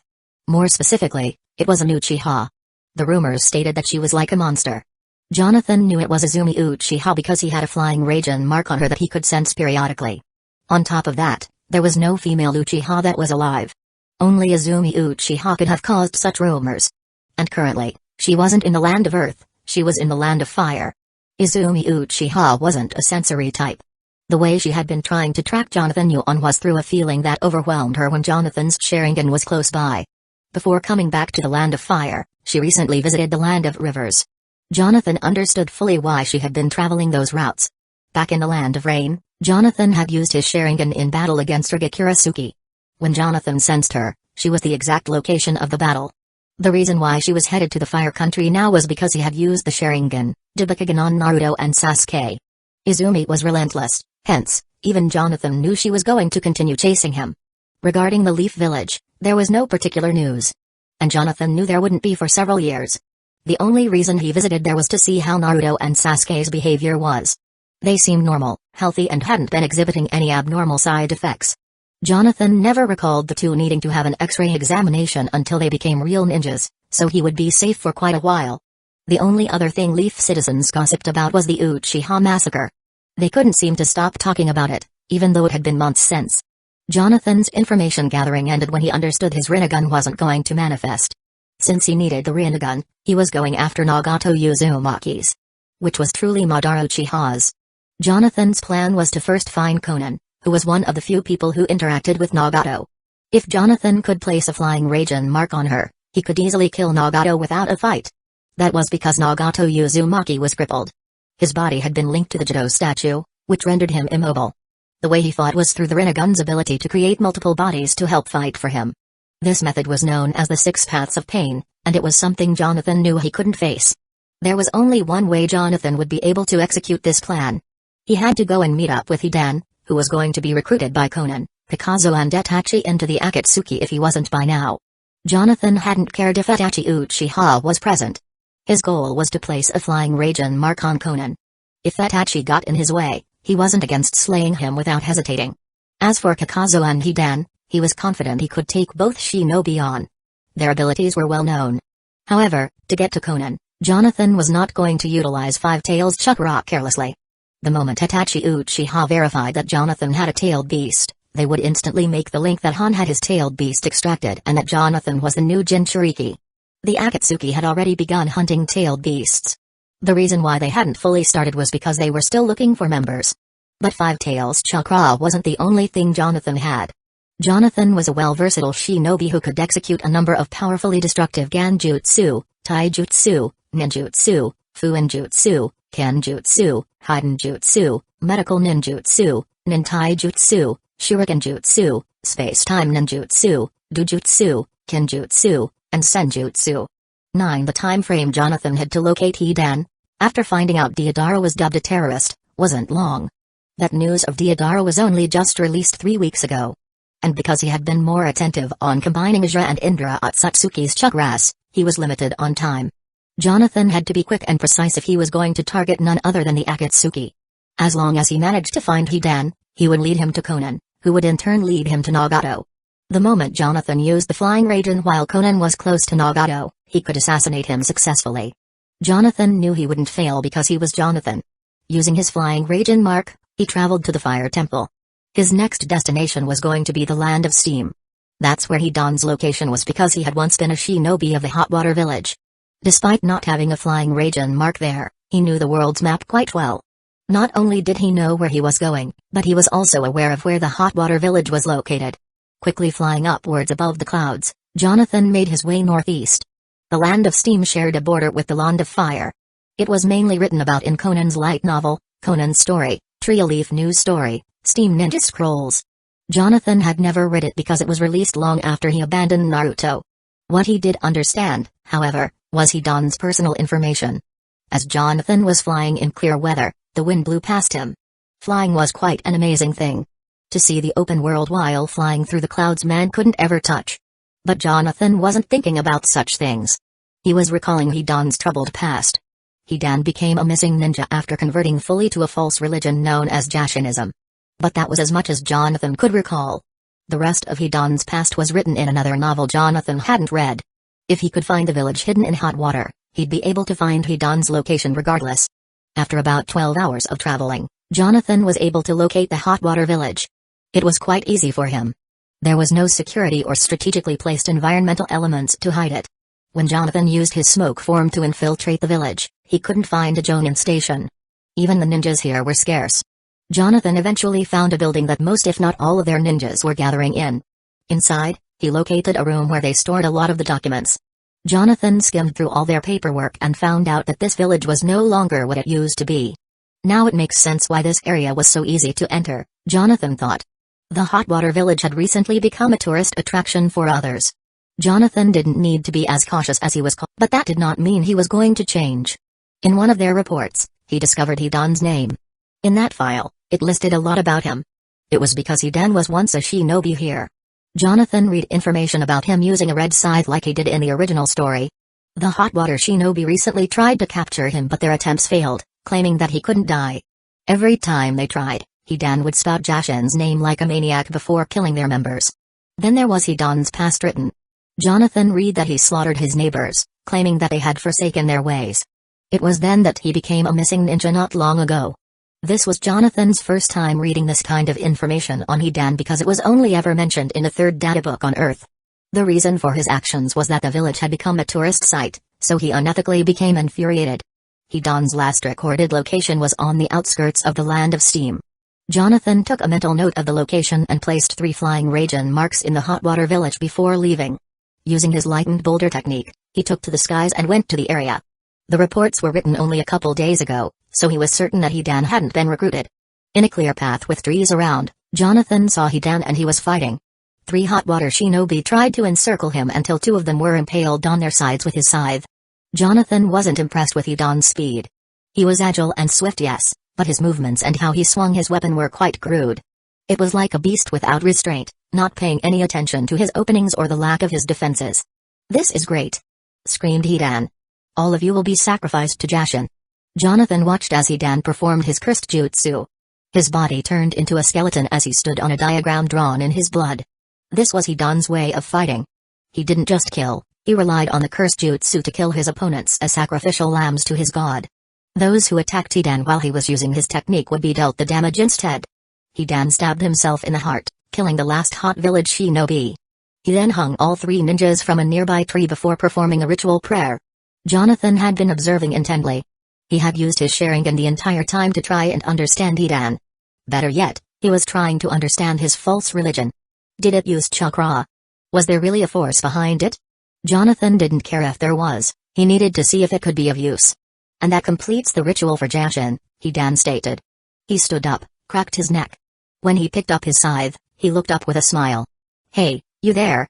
Would you like to join the ways of Jashin?" "Am I able?" asked the man. "You are. Jashin accepts all those willing to follow. No promises I'll let you keep your mask during the ritual." "That's too bad," replied Jonathan. Jonathan had approached Hidan after he finished performing his ritual. It took some time for it to finish, but it was enough to allow Jonathan to think of the best strategies to face Hidan. When he had finished, Jonathan disguised himself as Kawaki with an Anbu mask on. Out of all the Akatsuki members Jonathan knew, Hidan was truly one of the weakest ones without Kakazo. This was because Hidan only utilized one of 2 things, his cursed jutsu and his triple-bladed scythe. Apart from that, Hidan was highly susceptible to everything else. What made him so dangerous was that he genuinely couldn't die, even if someone chopped off his head. That was the power he obtained after he worshipped the false idol, Jashin. "Come on. It's not all bad," Hidan claimed. "It is, though," Jonathan coldly replied. "What are you saying?" asked Hidan. "I'm saying no to joining the ways of Jashin, you heathen," rejected Jonathan. "I worship only God through our Lord and Savior Jesus Christ, so I don't believe in Jashin." "You dare say that? It's a sin to go against Jashin, you know." Hidan was full of anguish after hearing Jonathan's statement. "You know nothing of Jashin." Jonathan smirked behind his mask saying, "It's an ideology where you can kill people and you don't get punished, an outright slaughter, so to speak." Hidan was stunned that Jonathan knew all that and yet still rejected him. "I don't get it," he said. "If you know so much about the ways of Jashin, then why don't you try joining?" "I already told you, heathen. Jashin is a false god under a false religion." At those words, Hidan picked up his scythe, running fiercely towards Jonathan's direction. "You'll make a worthy sacrifice for Jashin, you sinner." Hidan swung his swords horizontally at Jonathan's neck. He took a step back and dodged it with ease. To be accurate, the blade was only millimeters away from Jonathan's neck. Hidan reeled his sword back and slashed down at Jonathan's shoulder. Again, Jonathan evaded it by slightly turning his body. Hidan performed several more slashes, missing Jonathan by only millimeters. Behind Jonathan's mask was the Sharingan. He was calm, only taking no more than a few steps at a time to avoid Hidan's attacks. It was grueling for Hidan. When he thought he'd cut Jonathan, he missed every time. Jonathan was purposely dodging the way he was in order to throw Hidan off. A slash to the left of Jonathan's abdomen was dodged by stepping back. The blade was again millimeters away from Jonathan. One wrong move would mean death. But this was how Jonathan fought Hidan. He knew he had the advantage. "Quit dodging and let me cut you down already." Hidan screamed in sheer annoyance. "Why?" Jonathan asked. "So you can perform your ritual?" Hidan was about to swing his blade, but stopped. "Well, yeah, actually." Before he could finish, Jonathan delivered a quick jab. Hidan's face contorted as he crashed through a tree. A few seconds after landing, Hidan brushed the branches off him and screamed, "Hey! That hurt, you bastard!" When he looked up, a giant fireball was approaching. "Darn it," Hidan stated as he gripped his scythe. He quickly got up and ran to the side, just barely dodging Jonathan's technique. "You should be a little bit quieter," Jonathan said as he appeared next to Hidan's side. "What the?" Partial expansion fist. With Jonathan's enlarged arms, he slammed down on Hidan's body. Hidan lay there on his belly inside the large crater Jonathan made. He lifted his head up from the ground and said, "How many techniques can you boom?" Jonathan slammed his fist right down on Hidan before he finished. "Gosh dang it. Will you ever let me finish?" Boom. Boom. The crater grew even larger after Jonathan's 2 slams. "You should be happy," Jonathan stated. "I've only used about 4. This was true. Minus the transformation technique, Jonathan had honestly only performed 4 techniques to fight Hidan. They were the Sharingan, his chakra enhanced strength, fireball jutsu and partial expansion jutsu. Aside from that, Jonathan was going easy on Hidan. When Jonathan finally stopped punching, he reverted his arm back to normal and looked at his fist. A small gash was on them. Hidan took the opportunity and leaped out of the formed crater. He had an angry look on him. On the blade of his scythe was Jonathan's blood. Hidan made a deep cut on himself and quickly used his blood to draw a Jashin symbol on the ground. He then looked at Jonathan, saying confidently, "I hope you had your little fun, because my fun's just begun." Jonathan blankly stared at Hidan's performance. When he was being pummeled earlier, he noticed that Jonathan was also hitting his scythe with his bare fist. The moment he got the chance to recover, he declared himself to have won. Hidan licked the blood off his scythe as his body turned skeletal-like. Hidan was performing the cursed jutsu. Now, prepare to be sacrificed to. Before Hidan could finish, a Senbon needle with electricity pierced right through his arm. From Jonathan's end, he felt the pain in the exact spot where Hidan was damaged. "Ha ha!" laughed Hidan. "Now you'll know Jashin's true power." Hidan took out a sharp spear. He then pointed it towards his chest as Jonathan clapped his hands. "Die, Yushin Sharingan, Jibikagen." Hidan stopped, dropping his spear. 58 Sage Mode vs Akatsuki. The cursed jutsu was only a jutsu that could reflect physical injuries. Hidan was a shinobi at the end of the day, but the Sharingan, Jibikagen, was no ordinary genjutsu that shinobi could easily break out of. Unless they had the Sharingan themselves or a tailed beast, it was improbable that they could escape. Even deadlier, it didn't require eye contact like others. The moment Jonathan confirmed that the cursed jutsu really would still work on him, he stopped Hidan's technique. As long as the caster didn't sustain an injury, Jonathan was safe. His only reason for dragging the fight on was to determine whether something as convoluted as Hidan's technique was still able to affect him. Jonathan's soul was not of this world. No matter what he did here, his goal would always be to return home one day. Considering Hidan's wearing his jeans and jacket, the Akatsuki should come looking for him soon, Jonathan determined inwardly. He approached Hidan's body and erased the bloody symbol on the ground. Then he had Hidan release the jutsu, reverting his body. Jonathan did not trust placing a flying Raijin seal inside Hidan's body. Though it had nothing to do with Jonathan's blood, a requirement to perform the cursed jutsu, he did not want to make mistakes. Instead, he had Hidan remove his shoes, and he placed one flying Raijin mark on the bottom of his feet for safety. They were only seals, and Jonathan would be comfortable even if they were spotted by a homicidal maniac. The location was also something not many Akatsuki members would bother checking. If they did, no one save Zetsu would have a clue as to what it meant. By the time Zetsu discovers such a thing, Jonathan would have already killed his true target anyway. That was Nagato Uzumaki. Jonathan proceeded to clear the area before coming back. The illusion cast on Hidan was still in place. Jonathan wasn't just going to erase his memories just yet, though. What he needed was information. "Where did you learn about Jashin?" Jonathan asked. Jonathan wouldn't have much knowledge of this because it was only ever mentioned in another novel. That novel was titled, Naruto, Sasuke's Story, Sunrise. "Hell Valley," answered Hidan. "Where is it located?" Jonathan demanded. Hidan proceeded to tell Jonathan the exact path he took when he was younger. During that time, he was startled by all the dead skeletons lying on the ground. But when Hidan looked, they were people. This was how he first encountered the Jashin religion. The area was then closed off and forgotten about. Why Jonathan deemed it worthy of knowing was because it could possibly lead him to return to Earth. Jonathan had never once seen Jashin, nor was there a reliable picture of him shown in the story. As far as Jonathan was concerned, he didn't exist and Hidan's immortality was all in the jutsu, not Jashinism. It had been 2 weeks since Jonathan's quarrel with Hidan. As opposed to the other Akatsuki members, Hidan was one of the weakest. Not counting Zetsu, of course. It was highly advantageous that Jonathan's first interaction with the Akatsuki would be with him. Not only could Jonathan single-handedly defeat him, but his maniacal ways would lead him to other members. Throughout those 2 weeks, Jonathan had been learning more about the Hot Water Village. The story of it was only written in novels, so Jonathan required the information. When he finished collecting intel, he ventured to Hell Valley. It was located in a remote canyon, exactly as Hidan described. Instead of entering fully in, Jonathan placed a flying Raijin mark on the outside of the cracked walls. It was a place Jonathan planned on visiting when he deemed the time was right. The cave had truly been closed off. Not a single trace of chakra could be seen even within Jonathan's Sharingan active. Nonetheless, Jonathan exited the cave. "Oh," he said amusingly. For 2 weeks, Jonathan had been keeping track of Hidan's movements. He had 2 flying Raijin marks on the soles of his feet, which allowed Jonathan to sense his location. Because Jonathan approached Hidan first, Hidan's next encounter would be with the Akatsuki. It's about time, Jonathan thought. These last 2 weeks weren't spent foolishly. Jonathan had also been planning how and what sort of battle tactics would be most useful in the engagement. There were a multitude of things he considered. One of the biggest ones was video game techniques. It was apparent that most if not all the characters could perform at least one technique only shown in a video game.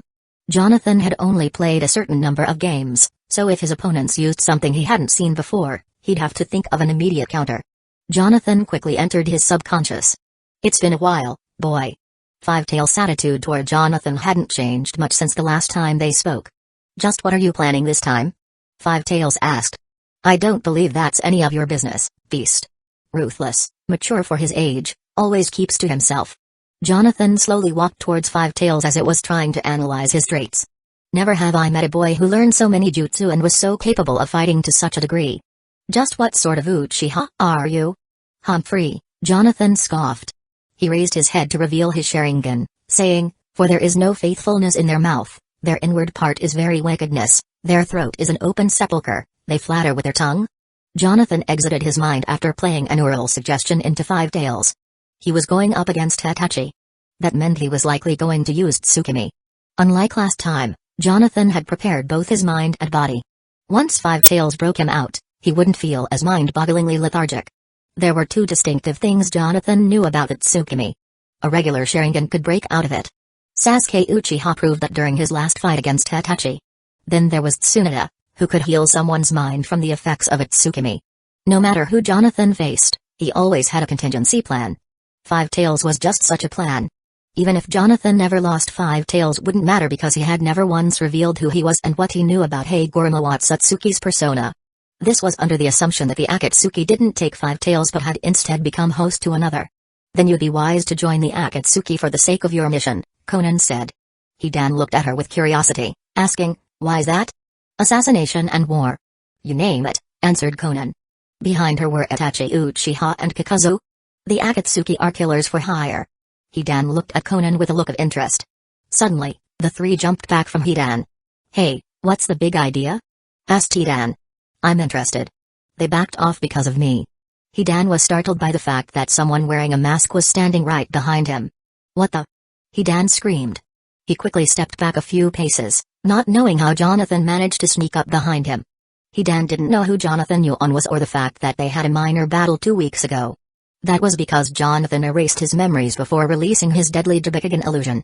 He knew not to leave any traces of his Ganjutsu since Itachi Uchiha, who had the Mangekyo Sharingan, would have seen through it. If anyone suspected Hidan, it would have had to be an interrogation ninja with mind techniques. Looks like we have an uninvited guest, Kakazu muttered. Wait. Hidan interrupted. So this person's not with you guys? No, Conan answered. That should have been obvious. Hidan wasn't always so quick-witted. Had he noticed Jonathan was wearing different attire, he wouldn't have asked. Then who is he? Beckoned Hidan. There was a moment of silence as Jonathan was only staring at one person. Itachi answered. He's the infamous Jade Shinobi. The Jade Shinobi? Kakazu repeated. Conan looked towards Itachi, stating, I heard only rumors about him. The Sushi Kage killed him in the land of Earth. How do you know it's him? We had a confrontation before, answered Itachi while keeping his eyes locked on Jonathan. These eyes remember his chakra quite well. Well then, Hidan smiled. If he's not with you guys, then he'll be an excellent sacrifice for Jashin. Hidan swung his scythe at Jonathan. Before it could reach him, Jonathan stopped it by grabbing hold of the blade. None of them knew he was in sage mode. Jonathan then snapped the blade off and lunged it directly at Hidan's throat. The blade pierced him, causing him to fall to the ground. He's strong, Kakazu commented. As he yet spoke, Jonathan slowly walked towards the three. With each step taken, his speed gradually increased until he began sprinting. Leave him to me, Kakazu said. Thrusting his arms forward, Kakazu's forearm detached itself. Holding it in place, however, were multiple strings. The Earth Grudge technique, Jonathan saw. He was quite aware of Kakazu and his abilities. Of his main techniques, it was the Earth Grudge that he utilized the most. Jonathan evaded his incoming fist. His aim was neither Hidan nor Kakazu. He is fast, Kakazu thought. Closing the distance between the group, Jonathan stretched his hand forward to grab Conan. Bang. 59 Celestial Air Slice Type 0. Jonathan's entire palm had collided with an ethereal skeleton. Using this as new already, are we, Itachi? Jonathan quickly pulled back. I figured he'd be going after you, so be careful, Itachi said to Conan. You figured? Jonathan thought after landing. I see. Conan replied. Shikigami dance. Multiple sheets of paper swirled around Conan until they formed wings on her back. This was Conan's specialty. Using her chakra, she could convert parts of her body to sheets of paper. Conan flapped her wings before soaring high into the sky. Jonathan would have chased her, but Kakazu was already running towards him. Sharingan already active, he could identify exactly what he was doing. Earth style, iron skin. Kakazu lunged his fist at Jonathan. Boom. His entire forearm had been grabbed. What? Kakazu surprisingly said. Itachi had used the teleportation movement technique to appear behind Jonathan. Trying to kick his side, Jonathan blocked it by raising his leg. Jonathan then twisted Kakazu's arm, causing him to continuously flip in the air. Fire style. Jonathan grabbed Itachi's hand, stopping his hand seal. In rapid succession, he jabbed at Itachi's ribs twice before striking, flicking his forehead. The blow was enough to push him back several paces. Kakazu landed on both hands and knees. Jonathan turned, placed his toes on Kakazu's chin and then kicked him up. He then struck his chest twice before holstering him up by the neck. When Jonathan looked, he saw that Kakazu's arms had been detached. Narrowing his eyes down, he saw threads from Kakazu's wrist impaled underground. Even more, while Kakazu was being assaulted fiercely, he had enough time to dig his hand underground and grab Jonathan's feet. Paper shower. An array of sharp points descended from where Jonathan was standing. A wide area aimed directly at Kakazu and me, Jonathan analyzed. He was a quick thinker, fast enough to think of plans even while being attacked. If I avoid it, Itachi will counter-attack. Conan, attacking from above while having Itachi and Kakazu distract Jonathan Yuan from below. Their formation was flawlessly executed but... Smoke release. Jonathan's body converted into nothing but vapor as he slipped right through the paper shower. What is that? Itachi thought. Jonathan moved forward, phasing past Kakazu. The paper shower impaled his body but hadn't done much since most of the barrage was aimed directly at Jonathan. Lightning sword, transformation. Sage art, lightning senbon. Jonathan reformed himself physically, speedily summoned 4 senbon needles and embedded senjutsu lightning chakra before throwing them at Kakazu's back. Zip. Arg. Kakazu yelled. What made Kakazu so dangerous to fight was that he had 5 hearts to destroy. There were 4 hearts located somewhere in his body, including his own on his chest. Hidan had already destroyed one earlier when Kakazu tried to test him. and Jonathan managed to pierce his iron skin with lightning senbon, thus destroying a second one. 3 more hearts left, Jonathan commented to himself. Their formation was flawlessly executed, but they were fighting Jonathan Yuan. Jonathan stared at Kakazu's back and could tell which hearts were destroyed. Not only had he remembered what they looked like in the original story, but he could clearly see their color coding. Both the wind mask and the water mask had completely shattered. He then dropped to his knees. Jonathan looked forward and saw crows flapping towards him. He knew Itachi well. Crows were his specialty, after all. And Jonathan could see right through his technique. The crows contorted themselves to reveal that they were truly shuriken. And Conan's trying to flank me from behind, Jonathan deduced. Exactly like he thought, he sensed Conan coming towards him. His whole goal in coming here was to target Conan and place a flying Raijin mark. The whole reason for that was that Conan acted as a messenger for Nagato Uzumaki. If Jonathan was going to use his flying Raijin to kill Nagato, now would be the best time to place his flying Raijin mark. Lightning Sword, Transformation. A sword was instantly summoned to Jonathan's hand. Using his Kenjutsu skills, mixed with his Sage Mode and his Sharingan, Jonathan began paring away all the shuriken. Cling cling cling cling cling. As this is occurring, Kakazu managed to recover. That's 2 hearts in one day. I haven't had this happen to me in a long time. As he said this, the mask covering his face ripped apart to reveal his sewn-up mouth. The threads loosened, which caused more threads to spew out. Kakazu was angry. He was using the most powerful stage of his Earth Grudge technique now. Jonathan managed to deflect all the shuriken just as Conan closed the distance.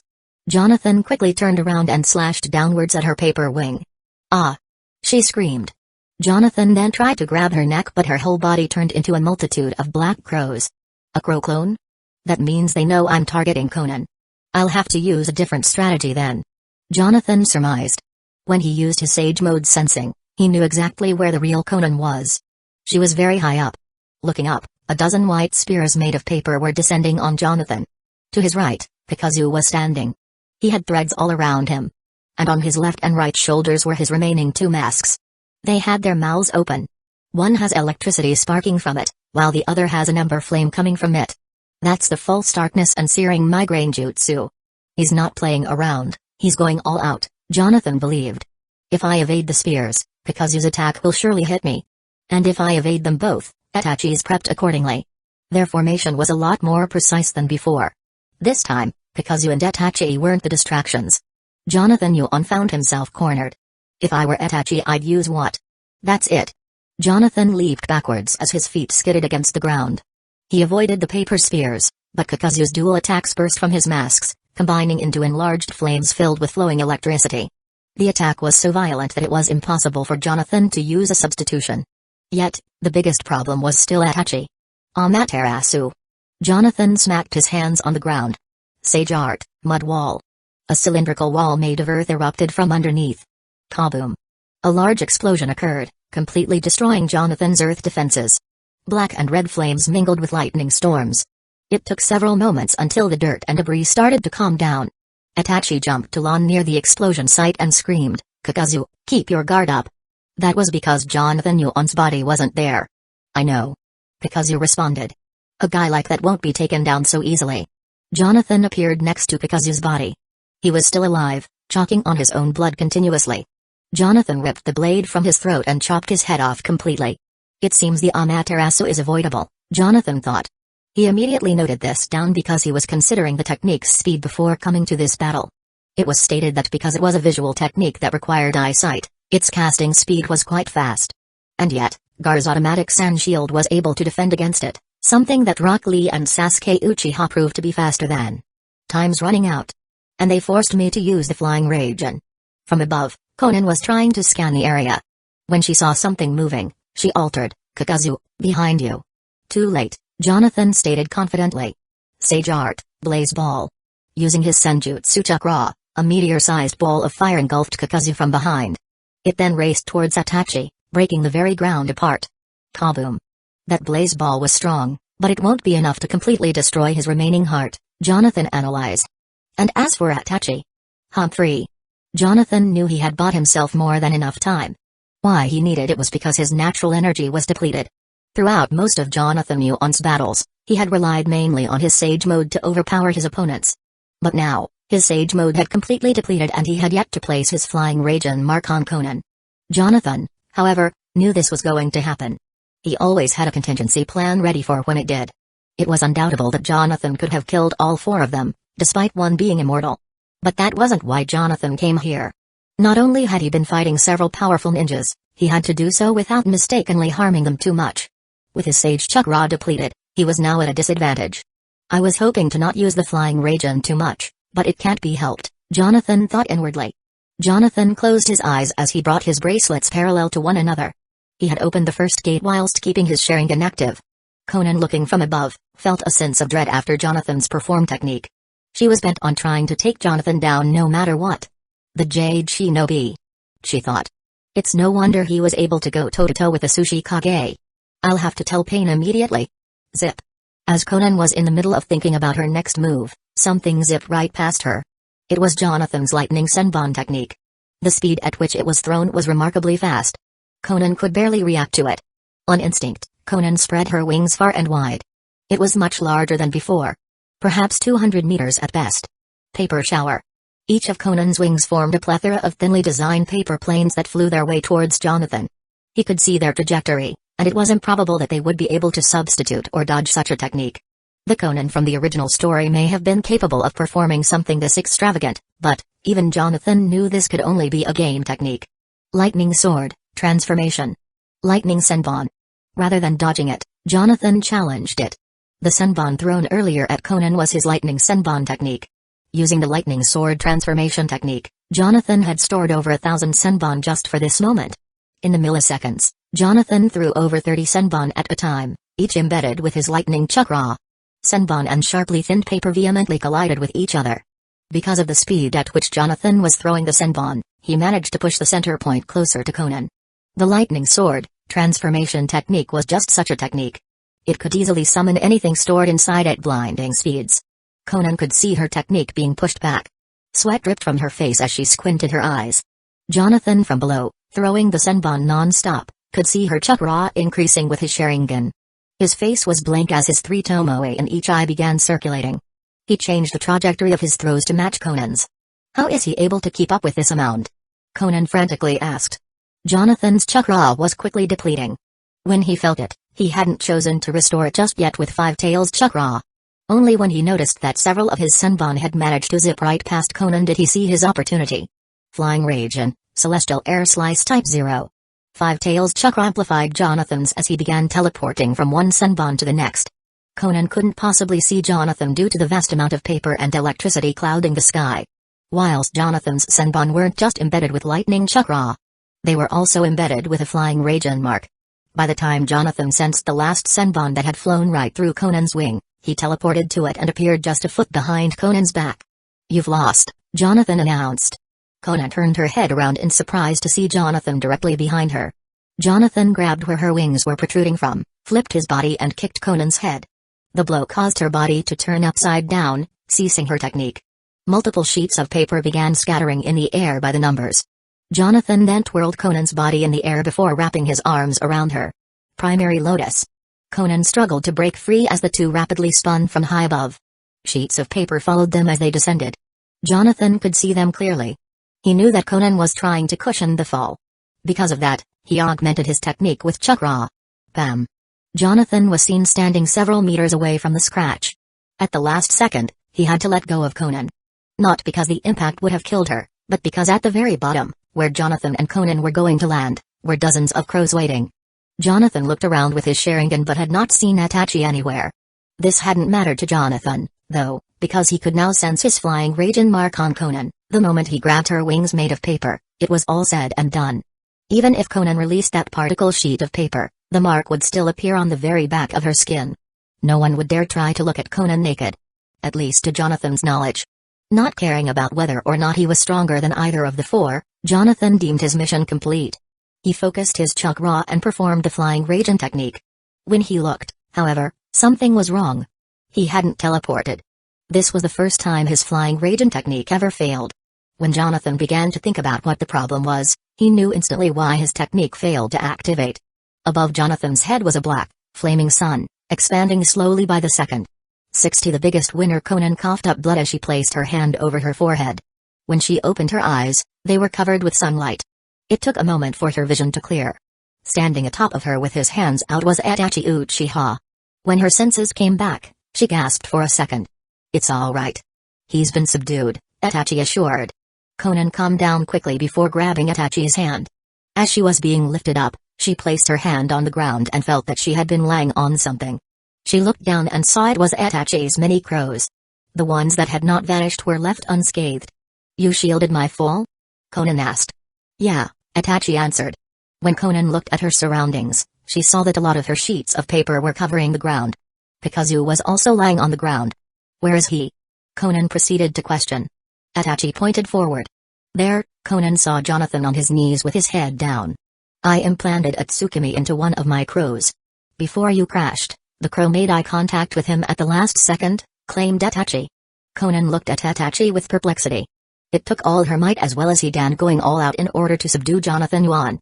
For Itachi to perform his most powerful Genjutsu on him, she had to be in his grace. The two walked towards Jonathan's body. Jonathan stared at the ever-expanding black sun. Its flames were dancing wildly as the heat rose exponentially. Jonathan couldn't see any other colors save red, black and white. Throughout this experience, not once had he felt worried. And though his chakra was depleted, Jonathan Yuan was calm. This was because he had Five Tails prepared in advance. Just like before, Five Tails was placed under a Genjutsu. It was how he escaped Itachi's Tsukimi the first time. Jonathan moved his head to the left and to the right. Five Tails had not appeared. Neither could he feel Five Tails' chakra. His eyes squinted as sweat poured down his face profusely.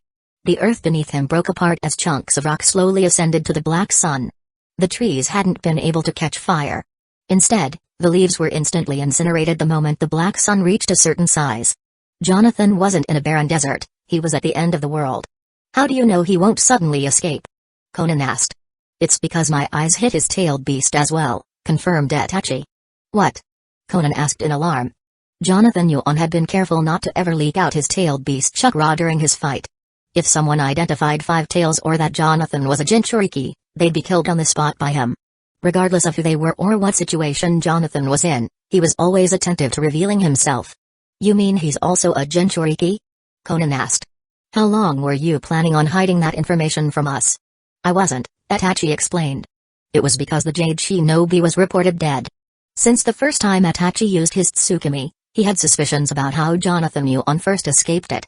During an illusion, the caster could see what sort of illusion their target was placed under. It was their world that they controlled, after all. On that fateful day, Itachi knew that it was a tailed beast that freed Jonathan. The platform Jonathan stood on broke apart, causing him to get down on one knee. He could no longer stand the gravitational pull from the black sun. He slowly ascended towards it. Face covered in sweat, Jonathan's expression was blank. He was trying to understand how to escape. His mind, however, went blank. Not only was he out of chakra, he was out of options. The instant Jonathan discovered it was likely that Itachi was the one who stopped Five Tails, he knew he had underestimated the Uchiha. Whether it was because of the butterfly effect, Jonathan was undoubtedly screwed.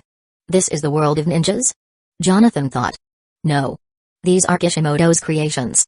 Jonathan began to reflect on his actions despite the grueling stinging sensation on his skin.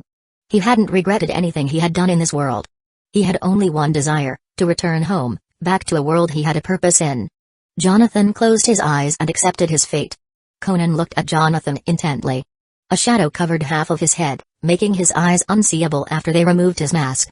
But she confirmed that he was indeed in a comatose state. Even if by some miracle, Jonathan escaped the Tsukimi, it left a mental after effect that took time to gradually recover from. "He's only a boy," Conan confirmed. The two had looked at Jonathan's face not a moment ago. They could tell it wasn't a transformation because a technique like that would have ended after Jonathan was placed under a Tsukimi. Itachi relayed to Conan that this was also his first time seeing Jonathan Yuan's face. "We'll bring him into pain to deal with," Conan stated. She formed a hand seal. The technique she was about to form was a sealing one. Arg! Conan stopped in shock. She looked and saw Itachi holding his right eye. He was covered in sweat. "What's wrong?"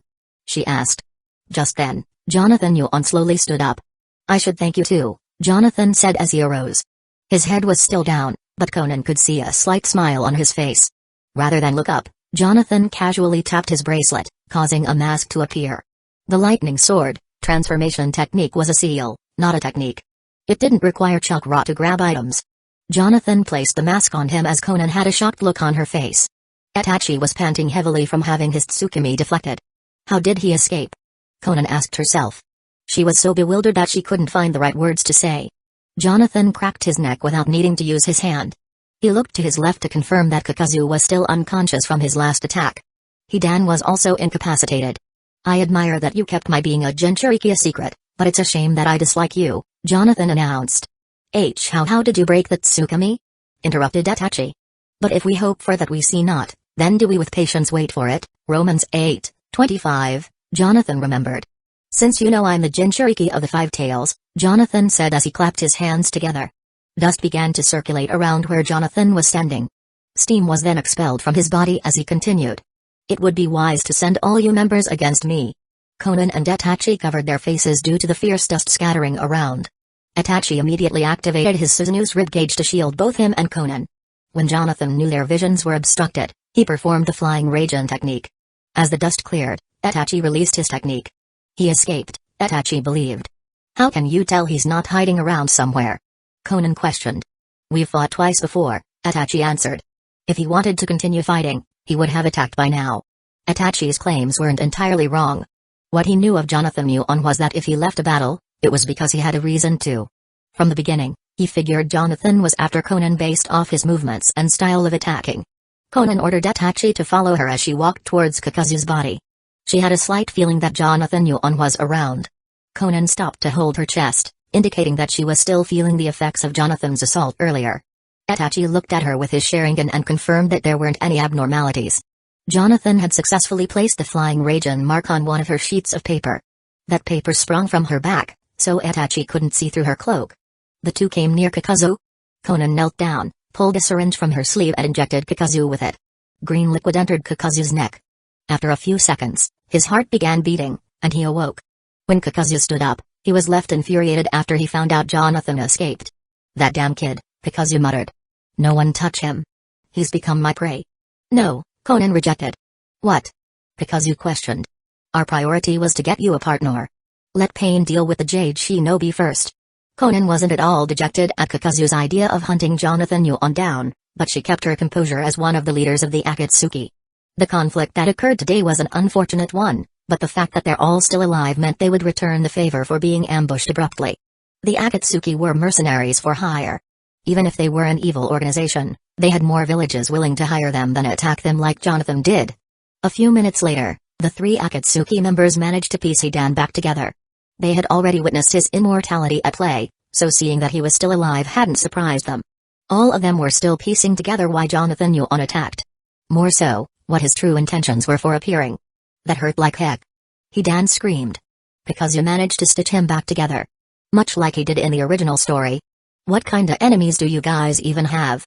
He asked. I hope you're not saying you wouldn't be able to handle people like him, Conan retorted. Hidan had an angry look about his face, responding, I'm not saying that at all. I'm actually really excited. People like him are what Lord Jashin enjoys most about being sacrificed. Whether that statement was true or not, it was evident that Hidan was still going to join the Akatsuki. Not just because they sought him out, but also to one day sacrifice Jonathan Yuon to Jashin. Somewhere in his heart, Hidan figured that he'd encounter Jonathan again as long as he followed the Akatsuki. Hey, Hidan said. What was that guy after anyway? At Hueco jungle, Jonathan Yuon was sitting on a branch, back against the tree, with his arm resting on his bent leg. The branch extended out towards the river below him. Across the river was another tree with some fruit on it. Jonathan stared at it as he raised his arm to stretch his hand. Universal pull. An apple raced across the air and flew right into Jonathan's hand. Jonathan took a bite of the apple while looking down at the water below. He could see his own reflection. Even if Hidan joined the Akatsuki, even if Azumi had a Mangekyo Sharingan, even if Itachi had Tsukimi, even if the whole world would soon know of Jonathan Yuon's face and that he was a Jinchuriki. With a lax tone, Jonathan began quoting scripture. That if thou shalt confess with thy mouth the Lord Jesus, and shalt believe in thine heart that God hath raised him from the dead, thou shalt be saved. His faith unyielding, Jonathan gave a light smirk. As he was the biggest winner of them all.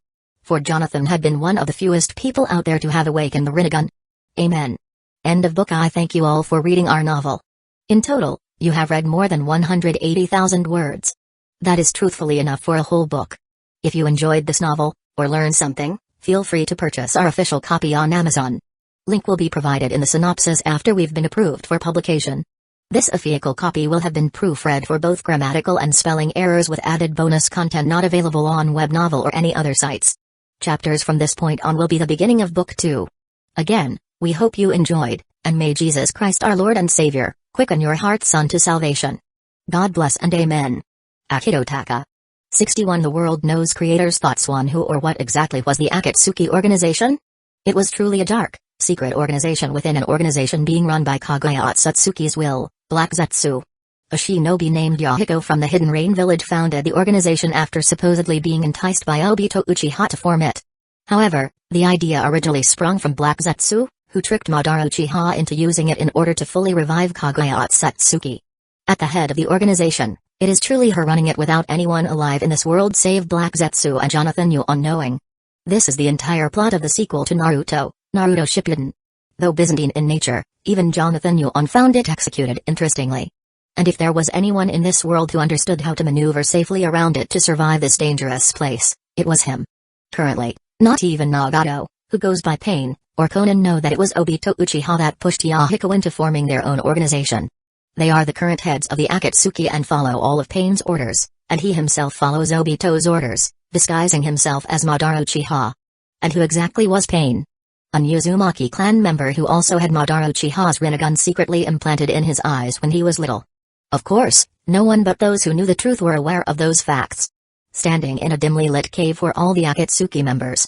These people were as follows: Pain, Conan, Deidara, Sasori of the Red Sand, Itachi Uchiha, Kakazo, Kisame Hoshigaki and Black and White Zetsu. Pain proceeded to hand Hidan an Akatsuki cloak. This cloak was black with a couple red clouds and white outlines on the front and back. They are a symbol of the Hidden Rain village's bloodshed. Hidan took the cloak from Pain's hand, saying, "I'm still going to perform sacrifices for Jashin, you know." "That is fine," Pain responded. "So long as you carry out your missions." He then turned to the rest of the members after fully initiating Hidan as their final and newly recruited member. "Kakazo, you'll pair up with Hidan." Hidan had an irritated expression beneath his mask. After his fight with Jonathan Yuan, the group managed to recover. "Tell me exactly who this Jade Shinobi is and what skills he possesses," ordered Pain. Itachi, Conan, Hidan and Kakazo outlined what happened in each of their exchanges. Despite how vigorous and enthralling Jonathan Yuan's fight was against not one but 4 Akatsuki members, he wasn't at all impressed. This was because he possessed a power known as the 6 Paths of Pain, a technique that divided his body chakra into corpses that could do the same feats as Jonathan but much better. "You mean to tell me one guy gave you guys this much trouble?" Sasori asked. Sasori of the Red Sand was a puppet user, someone whose fighting style used animatronic devices that bent to the user's will by chakra threads. He was currently hiding inside his Hueco puppet, which made his voice sound deep and menacing. "It's better than going around murdering elders from the Sand Village," Deidara mocked. Sasori looked at Deidara, claiming, "Quiet, Deidara. I already told you that wasn't me." "Speaking of which," interrupted White Zetsu. He had a soft, warm voice, as opposed to most of the deep tones in the room. "Deidara, didn't you and Asushi Kage fight the Jade Shinobi in Takayama Town?" "I did, but I was told the old geezer killed him or something," Deidara replied. "Too bad I wasn't there to see it," White Zetsu stated. "It doesn't matter anyways," inputted Black Zetsu. The beings known as Black and White Zetsu are truly 2 separate entities merged into one by Madara Uchiha. Each of them has their own mind, but they were grouped together not only to join the Akatsuki but to ensure Obito Uchiha stays on track with helping revive Madara Uchiha, who will in turn help fully revive Kaguya Otsutsuki. "Why do you say that, Black Zetsu?" asked White Zetsu. "He's right," Pain confirmed. "The Jade Shinobi attacked 3 of our members when trying to recruit Hidan. That makes him our enemy," Kisame Hoshigaki respectfully finished. Ever since the day Pain and Conan heard the rumor of a so-called Jade Shinobi in the Land of Fire, they had ideas of recruiting him into the Akatsuki. Their only issue was finding his location. Jonathan Yuan never stayed in one place for too long and was constantly moving. Even if they tracked him down, he would never agree to join willingly.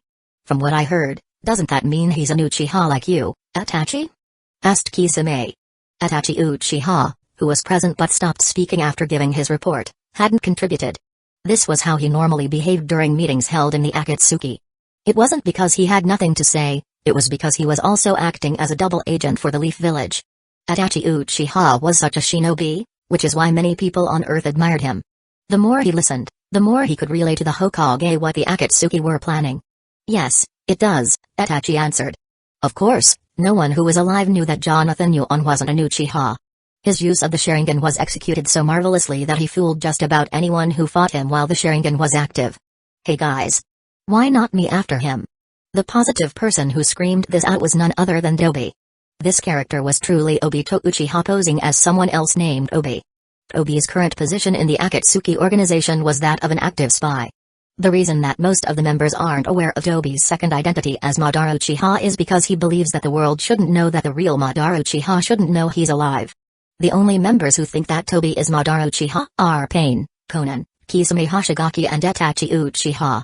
The two latter were personally recruited by Obito Uchiha posing as Madara Uchiha to join the Akatsuki organization. Shut it, Dobi, instructed Sasori. Obi immediately dropped straight to the ground, saying, okay. While Obito was masquerading as Tobi, his attitude was quirky and quite lively. In about 8 years from now, he would fulfill an open role in the Akatsuki organization after Sasori. Pain grabbed the attention of all the current members present. This is the plan. Jonathan Yuon had successfully awakened the power of the Rinnegan. How this was possible was because he hadn't fully given up. Having exhausted all of his sage chakra and his own personal chakra, the only chakra that was left was the reincarnated chakra. Out of desperation, Jonathan forced out whatever chakra he could muster before he was fully engulfed by the Tsukimi's black sun. It was his one and only last resort that saved him.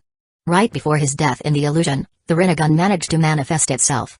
Jonathan then used the chakra pool the Rinnegan gave in order to break out of the Tsukimi. The process was similar to how Sasuke Uchiha used his regular Sharingan to break out of Itachi's Tsukimi once. The only difference was that it was being broken by the Rinnegan, an even more powerful eye technique. Jonathan hadn't at all felt the after effects like last time because it was him that managed to break the illusion on his own. As opposed to Five Tails who forcefully broke it. Once freed, Jonathan had just enough chakra from the Rinnegan's stored chakra pool to blind their vision and used the flying Raijin. Perhaps Itachi might have seen the abnormalities in Jonathan's chakra with his Sharingan, but he was suffering from the backlash of having his Tsukikimi broken so unexpectedly. Because Jonathan kept his head down, Konan wouldn't be able to see his eyes after the Rinnegan manifested. Jonathan even covered his face again with another mask. Itachi himself would have had no way of knowing how Jonathan Yuon broke free from his illusion because he wasn't focusing on it. As far as Jonathan was concerned, not a single person alive knew that he now had the Rinnegan. The reason why he always uses the phrase alive is because the only person who could see all things that happened in the ninja world was Hagoromo. He had long since died but managed to keep his spirit intact. Jonathan had plans to one day meet Hagoromo even if he were a spirit to slay him wrathfully. Why? Because if anyone knew why he was even present in this world, it would most likely be the most powerful ninja to ever exist, Hagoromo Otsutsuki. But he was dead, and Jonathan didn't have any techniques nor knew of any that could reach him. However, he was confident that he could create one now that he had the powers of the Rinnegan. The Jade Shinobi is alive? Danzō Shimura asked surprisingly. He was sitting around with other Leaf Council elders. And to shock a shinobi like him meant that the matter was important. That is correct, Hiruzen Sarutobi addressed. Where's this information suddenly coming from? Danzō asked. Hiruzen looked at Danzō with resolute eyes. I see, Danzō confirmed. Based on the report that was read to the council, he knew who relayed the information. However, it wasn't just the Leaf that was made aware of Jonathan Yuon's current existence. At the Rock Village council room. So it's true, Onoki clarified. That wretched Jade Shinobi managed to survive my technique after all. What could this mean? An elder from across the long table asked. One could tell by the tone of his voice, he was fearful. Let's all calm down now, Onoki announced. He opened a scroll before spreading it across the table, saying, this is the information a reliable source gave us. When the scroll opened and everyone could see it, they witnessed Jonathan Yuon's face. It's just a boy? Yes, it's just a boy, Onoki repeated. Seeing Jonathan's face caused the elders in the room to loosen their worries. Even though Jonathan survived after fending off their Kage and their Jinchuriki, hadn't meant much to them after discovering that he was a child. At the Sand Village council room. I need wadded posters spread about this kid ASAP, Raza ordered. The Sand Council was very much still alive despite losing one of its members. Jonathan was the one responsible for all of that. A single child is causing this much of a ruckus in the world? Baki questioned. Raza placed his hands between his mouth, saying, someone who could courageously fight on equal grounds with the Sushi Kage is no ordinary child. The room became enamored with the idea. What happens if he enters our borders? Another elder asked. It should be obvious, Joseki addressed. We will have to capture the threat, Ebizo agreed. Little does the Sand Village know, Jonathan Yuan had already infiltrated not only their borders but even their council room at one point.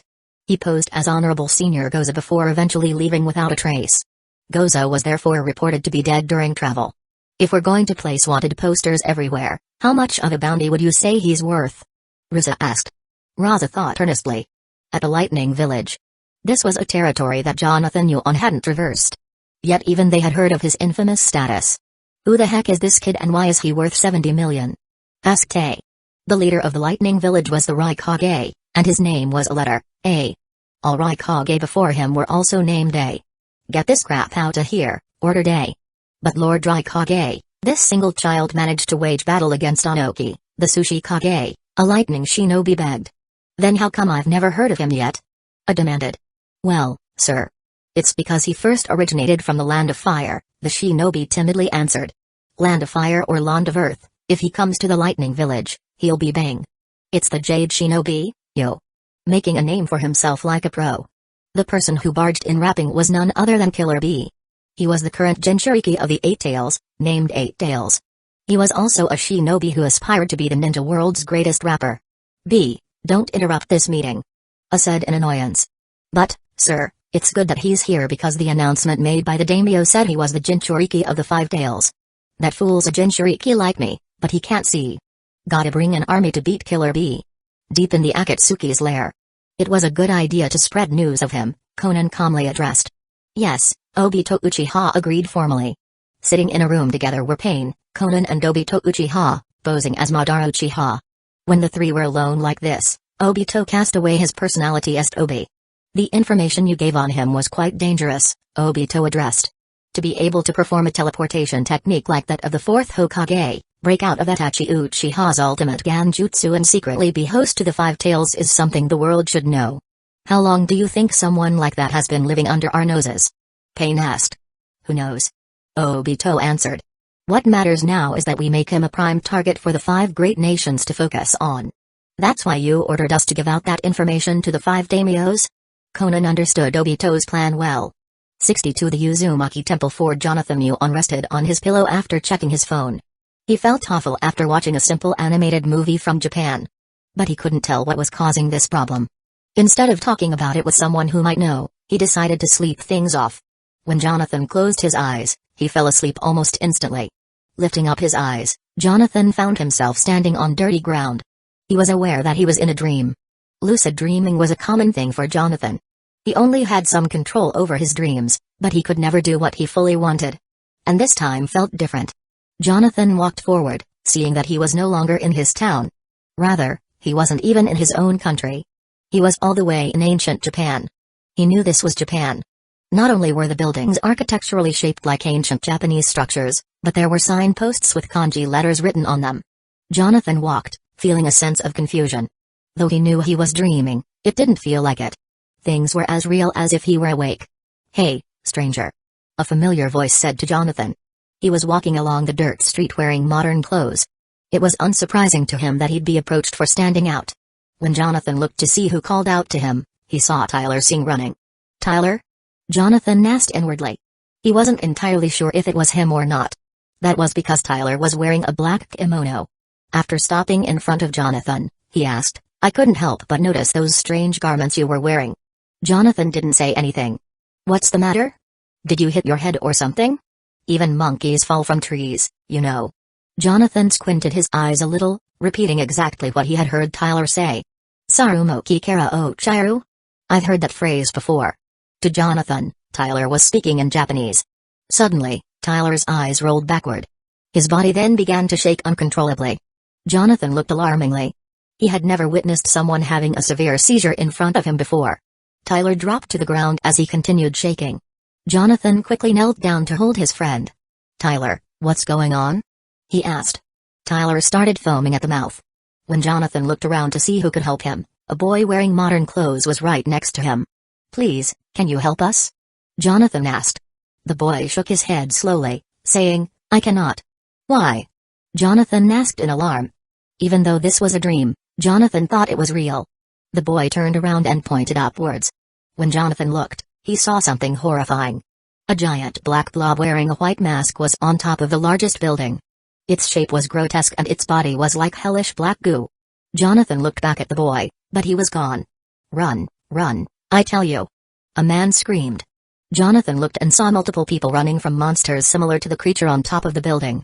Without making haste, Jonathan holstered Tyler over his shoulders and began running from where he entered from.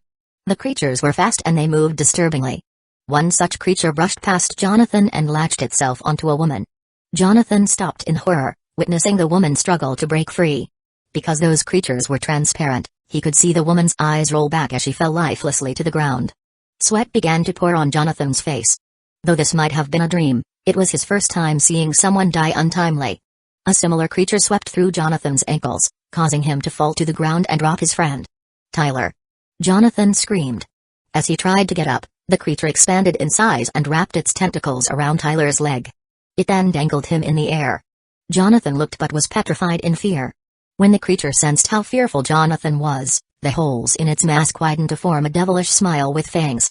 The creature then howled at Jonathan, making his heart beat in terror. Jonathan fell back as the creature ran away with Tyler. "Stop," Jonathan struggled to say. Around him, fire arose, screams were heard, and children were crying for help. "Stop." In each building, there were black, monstrous blobs of creatures towering above them. It was like a plague of evil spirits wreaking havoc on a civilization. Jonathan felt helpless. His body wouldn't move and his heart was heavy. When he saw the creature running away with his friend, he screamed. "I said stop." Jonathan yawned, opened his eyes wide. When he turned to the side, he saw that he was in an empty room. White walls all around him. He lifted up his body and rested on the edge of his bed. It was the only thing in his room. Jonathan covered a portion of his face, thinking with furrowed brows, "As long as I'm still in this god-forsaken world, nothing can escape my wrath." With those thoughts remembered, Jonathan performed the flying Raijin before disappearing. The dirt made a crunching sound as a pair of feet walked over it. Stopping in front of a destroyed, abandoned temple where no one was around was Jonathan Yuan. This area was known as the Uzumaki Temple, an area located just outside the Leaf Village. The reason why Jonathan ventured here, despite being aware that he was now a public enemy of the world, was because there was something inside. Jonathan casually walked in without needing to be cautious. This temple hadn't been touched in decades and wouldn't be touched again for at least another 7 years. Kakashi Hatake and Hiruzen Saratobi. "Both of you are truly foolish," Jonathan stated inwardly. Jonathan's belief was quite valid. If he wasn't mocking the aforementioned shinobi, he was at least considering the story of Naruto redundant. No one, not even his father's teacher, Jiraiya, informed the main character of his clan's important heritage. Even if they all desired to keep things a secret from Naruto Uzumaki, to leave his clan's momentous temple like this in shambles was a clear sign of disrespect. The Uzumaki clan allied with the Senju clan during the formation of villages several years ago. Their very symbol was etched into all of the flak jackets. They were not relaying the main character's background. Jonathan could only imagine how Naruto Uzumaki would have grown had someone in their village told him how truly important he was. Perhaps he would grow to become a powerful shinobi much earlier. Maybe he would follow in the footsteps of his father, Minato Namikaze, and perfect the flying Raijin. If there was anyone who could change Naruto's personal story now, it was Jonathan. But why would he do that? He did not look at Naruto Uzumaki's background of being a rambunctious child as something people should relate to. Jonathan Yuan hated Naruto. Inside, Jonathan found the temple's main hall. The entire room had wood sticking out of the ceiling. It had aged terribly due to the Uzumaki clan being a nearly extinct clan. Jonathan knew he was in the right place because he knew almost all the locations in the Land of Fire. On top of that, the Uzumaki clan symbol, the spiral, was in front of the temple. On a wall, Jonathan was looking at 26 distinct masks. From what he recalled from the television series, the mask he was seeking was on the 7th one on the first row. This mask was known as the infamous Shinigami mask. It was the same mask the spirit from the Reaper Death Seal technique wore. And there was a special quality about it. Those who put on the mask would invoke the spirit. When that happened, the spirit would possess the wearer. Jonathan didn't hesitate to put it on. A strange howling noise was made. Throughout Jonathan's entire body, he felt a painful sensation that was indescribable. The spirit, known as the Reaper, appeared behind Jonathan. Its figure was quite grotesque. Taking the knife from between its lips, it held it near its own belly and sliced it open. A small cut was made on Jonathan's own belly. Just like the spirit, Jonathan's entire abdomen was sliced open by an invisible force. He felt the grueling pain in his belly, having a similar feeling of nausea that caused unimaginable agony. From the Shinigami's belly, an apparatus in the shape of an orb flew out. Jonathan struggled to lift his hand near his face. When he did, he ripped the mask off of him and threw it on the ground. As if death could stop me, Jonathan thought, sweat covering his expressionless face. Cellular regeneration. Jonathan hadn't needed to weave any hand seals as his chakra began closing his open wound. The cellular generation technique was just such a technique. As long as Jonathan had chakra at his disposal, he only needed to focus to heal his injury. Then there was Five Tails. Being a Jinchuriki gave him extra healing traits. The spirit let out another howl before completely vanishing. Jonathan closed his eyes, focused and opened them again after being fully healed. Rinnegan. He then slammed one of his hands on the ground. Summoning Jutsu. Black flames erupted from the wood pavement as another equally grotesque spirit emerged from it. This technique was from the Rinnegan's Naruto path. It had the ability to summon a creature that held power over life and death. They referred to it as the King of Hell. But considering that Jonathan had power over it, he was the real king. The giant, evil head had a pair of Rinnegan that Jonathan could see through. Jonathan caused it to open its mouth. When it did, its tongue sprung forth and grabbed onto the orb that had been hovering over the room. That orb was truly someone else's soul. What many aren't aware of is how the Reaper Death Seal functioned. It was a technique invented by the second Hokage. With it, the user would summon death in order to trap someone's very soul inside. The cost of performing this technique is the summoner's own soul. And from what Jonathan recalled, the only two people to ever use this technique were Hiruzen Sarutobi and Minato Namikaze. Hiruzen would not use this technique for another 5 years on his pupil, Orochimaru. Interestingly, he managed to perform the technique with clones, but the last person to execute it and have his soul trapped inside the Reaper Death Seal was the fourth Hokage, Minato Namikaze. But Jonathan hadn't cared for Minato. What Jonathan was after was the yin version of the nine-tailed fox. Minato's soul entered the King of Hell. The being then shut its mouth as it slowly descended into the ground. Much like Kabuto Yakushi planned in the story, he was going to store Naruto Uzumaki's and Killer Bees, the Jinchuriki of the Eight Tails, souls in the King of Hell. Afterwards, he was going to revive them to extract their tailed beasts. This was only one of Jonathan's many plans to execute after acquiring the Rinnegan. How exactly was Jonathan going to obtain the nine-tailed fox? He already had a tailed beast, and it was never recorded that one person could hold more than one. Jonathan had been thinking about those things for years, but, in order for him to execute his plan, he first had to release half of the nine tails, who was sealed inside Minato, from the Reaper's belly. Only then could Jonathan hope to even try what he was hoping for. His next destination was the Hokage's manor. Why's that? He was going to learn the reanimation technique, also infamously known as Edo Tensei. There was a reason that Jonathan hadn't originally learned the reanimation technique. On top of being a jutsu that took years to perfect, Jonathan didn't have a sufficient amount of chakra. More so, there was an array of things Jonathan Yuan was managing single-handedly. It's not that he didn't want to learn it, it's that he was waiting for the perfect opportunity. Before leaving the Uzumaki temple, Jonathan placed a flying Raijin mark in a secret location, cleaned up his blood, and returned the mask exactly where he found it. Jonathan was someone who thought several moves ahead. Assuming there was a minor setback, Jonathan wasn't willing to alter Orochimaru's involvement should he ever stumble across the mask with Sasuke Uchiha. Entering the Leaf Village was quite easy. Sneaking into the Hokage's manor was even easier. It was no different than when Jonathan first snuck in. Because the Uchiha massacre had already occurred, the Anbu Black Ops no longer kept strict surveillance over the Leaf Village. And despite Jonathan's face and infamous nickname as the Jade Shinobi being known worldwide, his last known location was the Land of Hot Water. Jonathan wasted no time taking the scroll outside or teleporting with it. Instead, he opened it right there and then, activated his Sharingan and read through it quickly. The Sharingan was just such an eye technique. It would remember certain things it saw and could copy them easily. On top of Jonathan's near-eidetic memory, memorizing certain instructions, even for forbidden jutsu, was not even difficult. It perhaps took Jonathan 10 minutes to jot down everything he needed to know.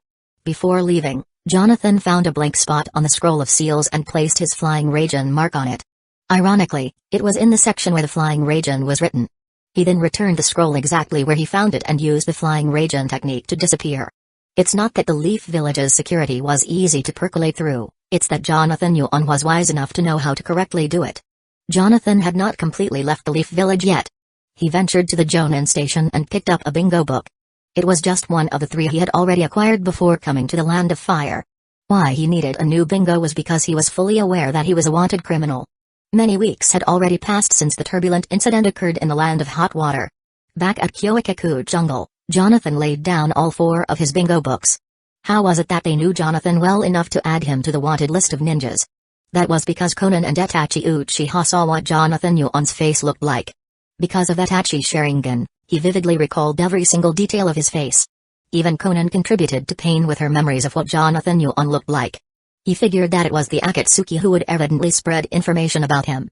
As if the whole world wouldn't just know what he looked like, they would also know that he was a Jinchuriki that arose from the land of fire. Looking at the bingo book, Jonathan saw himself. The picture of him was clearly a sketch, but it was a well-drawn one. Whoever created it did it so well that it almost resembled an actual photograph. Even Jonathan could barely tell the difference between a pencil-drawn image and an actual photograph. His image matched his physical features almost perfectly. In the bingo book he acquired from the Leaf Village, he saw his image. Under it, it said the name Jade Shinobi along with some interesting information, such as his accurate height and assumed age. They estimated Jonathan to be in his teenage years. He was truthfully 11 or 12 based on what he understood. Regarding his bounty, he was worth approximately 70 million ryo. A bounty like that nearly doubled Asuma Saratobi. When he checked the other bingo books, his bounty was different. In the Land of Wind, he had a bounty of 35 million ryo. The same amount was applied to the Land of Water. Jonathan guessed that this was because he had no quarrels or left any evidence of his presence there. Had he known, his bounty likely would have doubled. Lastly was the Land of Earth. His bounty there exceeded that of the other lands by 100 million ryo. Because Jonathan had never entered the Land of Lightning, he hadn't acquired a bingo book there. But he knew he was likely wanted in that area as well. Even more, Jonathan knew the Rukonga's personality quite well.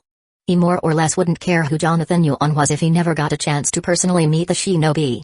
Regarding why he was worth so much in the Land of Earth, it was obvious. Jonathan was the host of the Five Tales. After Han, their Jinchuriki at the time, went missing on a mission, they searched high and low for him. The person accompanying Han was Chibachi, another well-respected shinobi in the Stone Village. The fact that both were missing and Jonathan was the newly confirmed Jinchuriki only meant that he was responsible. 63 Rinnegan. Perhaps the Leaf Village might take a little blame because Jonathan was listed as an Uchiha from the Land of Fire, but they denied all allegations. That not only furthered a rift between the two villages but also labeled Jonathan as a terrorist who was unaffiliated with any village.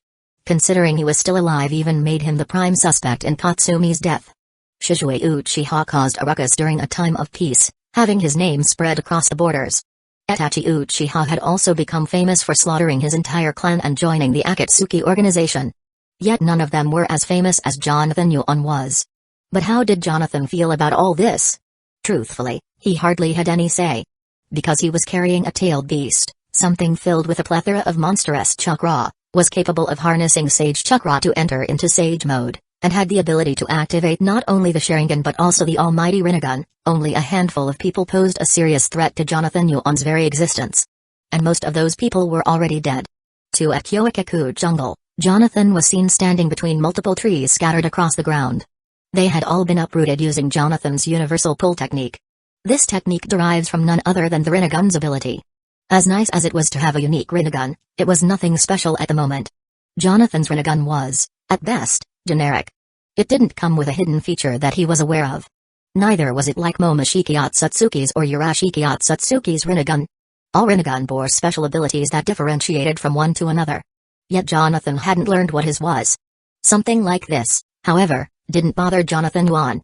That was because the Rinnegan, regardless of origin, carried a variety of techniques that it granted its user. Such techniques included summoning the Judomazo, a statue that sealed away the Ten Tails' power. Of course, Jonathan Yuan wasn't going to dare summon something like that. He knew where the statue was, and it was being used by Nagato, Pain, in order to extract tailed beasts. If he were to summon it now, it would only hint out that someone likely possessed a Rinnegan in this world. It wouldn't take a rocket scientist to deduce the likely culprit to be Jonathan. Even if Jonathan Yuan wanted to summon the Judomazo, he could not. The Judomazo was a giant statue that took away the summoner's lifespan upon being summoned. To control it without having their very being deteriorate, one would have to have senju cells. Jonathan may have had Ajura Otsutsuki's chakra, which was the basis for Hagoromo Otsutsuki's chakra, didn't mean he was willing to take the chance. It was never fully confirmed how exactly Obito Uchiha and Madara Uchiha were able to suddenly control the Judomazo. While the Rinnegan did grant Yuan an extra chakra pool to pull large amounts of chakra from, it was still not an easy ocular technique to control. Jonathan Yuan could access all 7 paths, known as the 6 paths technique. These paths were the Deva path, Asura path, Human path, Preta path, Naraka path and lastly, the Outer path. But that did not mean Jonathan could use all the path's special techniques. What this meant was that Jonathan was bottlenecked, he was incapable of performing certain techniques. Like a video game, it was as if Jonathan Yuan had to unlock those techniques. Perhaps he could access them, he needed to train each technique until he fully perfected a jutsu. He had expected this to be the case. Much like Nagato Uzumaki, who acquired Madara Uchiha's Rinnegan after implanting it in him, he had to undergo training from the legendary Sannin, Jiraiya. And even after that, Nagato still hadn't perfected it. By default, the technique that Jonathan Yuan understood how to fully perform without any drawbacks was the universal pull. Though he desired the almighty push technique, he was content with what he got. The almighty push and universal pull were 2 techniques derived from the Deva path.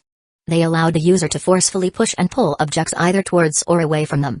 To Jonathan, it was one of the well-favored Rinnegan abilities. Much to his dismay, Jonathan was not able to manifest any outer path techniques. This meant that he also couldn't form the 6 paths of pain, a technique that could cultivate dead corpses to act as fighters with their own abilities. Nor could Jonathan produce the outer path's chains. These chains were powerful enough to subdue tailed beasts' chakra. Then there were the black rods, or chakra receivers. Known as the kokushin, they could disrupt one's chakra flow and even bind their movements. It was quite a reliable technique to aid in all forms of combat. Be it Genjutsu, Taijutsu, Ninjutsu or even Senjutsu, the black rods were a manifestation of one's own chakra from the Rinnegan that could outright paralyze chakra. If someone's chakra were inaccessible, it was essentially a total loss on their part in battle.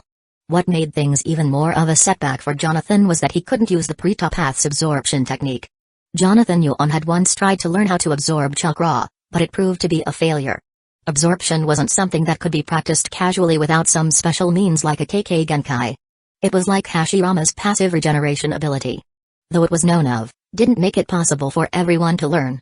Regardless of those minor disadvantages, Jonathan still had something reliable. That was the animal path. This path allowed Jonathan to overwhelm enemies with multiple summoned animals. These animals were quite special. When summoned, they were also implanted with their own Rinnegan which Jonathan could visually see through. It was like they were interlinked with his very own pupils. On top of this, these summoned animals were seemingly immortal.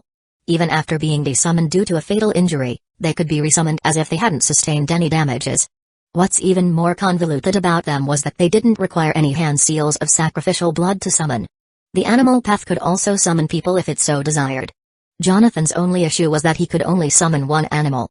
That animal was the giant drill-beaked bird. Its size was similar to that of a tailed beast, like most powerful summoned animals. From what Jonathan recalled of how it fought, it could lay dozens of explosive eggs and could fly quite fast. Though Jonathan preferred the multi-headed dog that could multiply every time it was injured, he was humbled by these results. Lastly were the 3 paths, Human, Asura and Naraka path. Jonathan could not perform the Human path's soul absorption technique, known as Ningendo.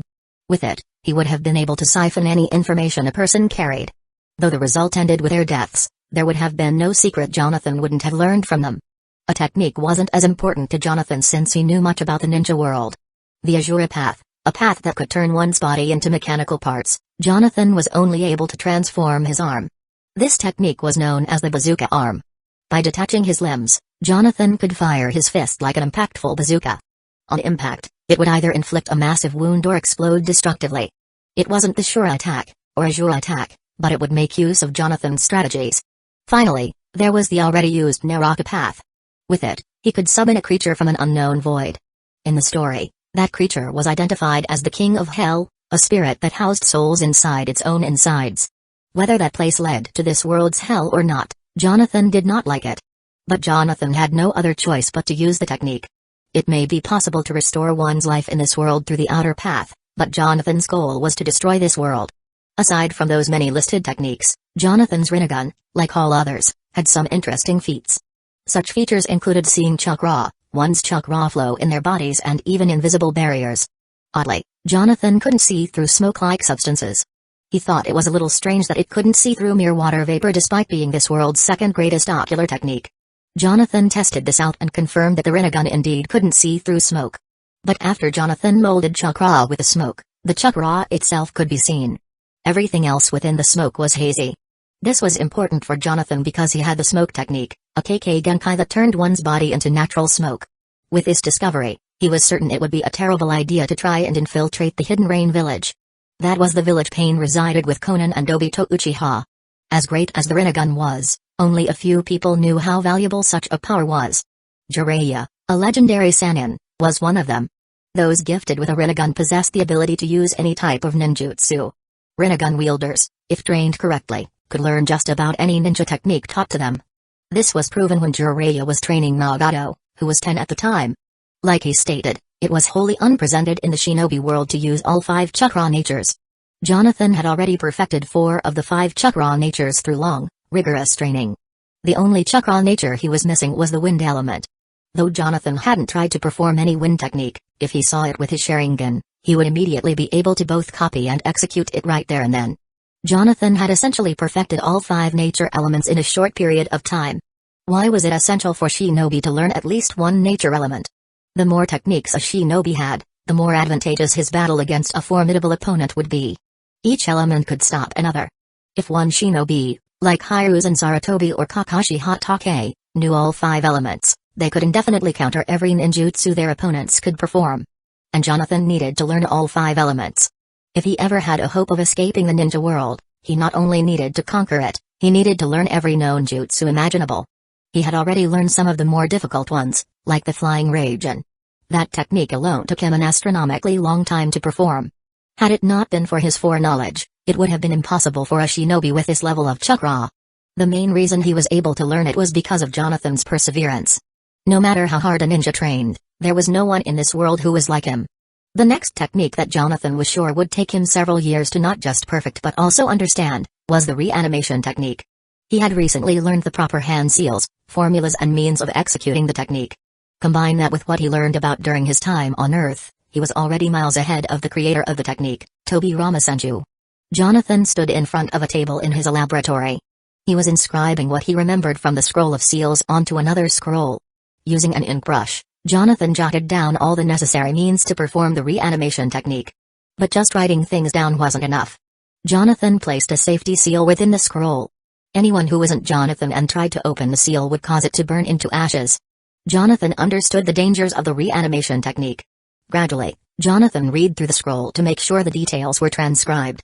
Even if the only 2 people in this land were himself and Inma, Jonathan never left for mistakes to be made. Categorized as a summoning technique, the reanimation technique was only shown to be used by 2 characters. The first was Orochimaru, while the second was its perfecter, Kabuto Yakushi. The second Hokage meant to use the technique in order to summon a dead soul to the world of the living. In doing so, that reanimated corpse would possess all of that soul's abilities moments before their death. To perform the technique, one needs a certain amount of flesh taken from the deceased they wish to summon.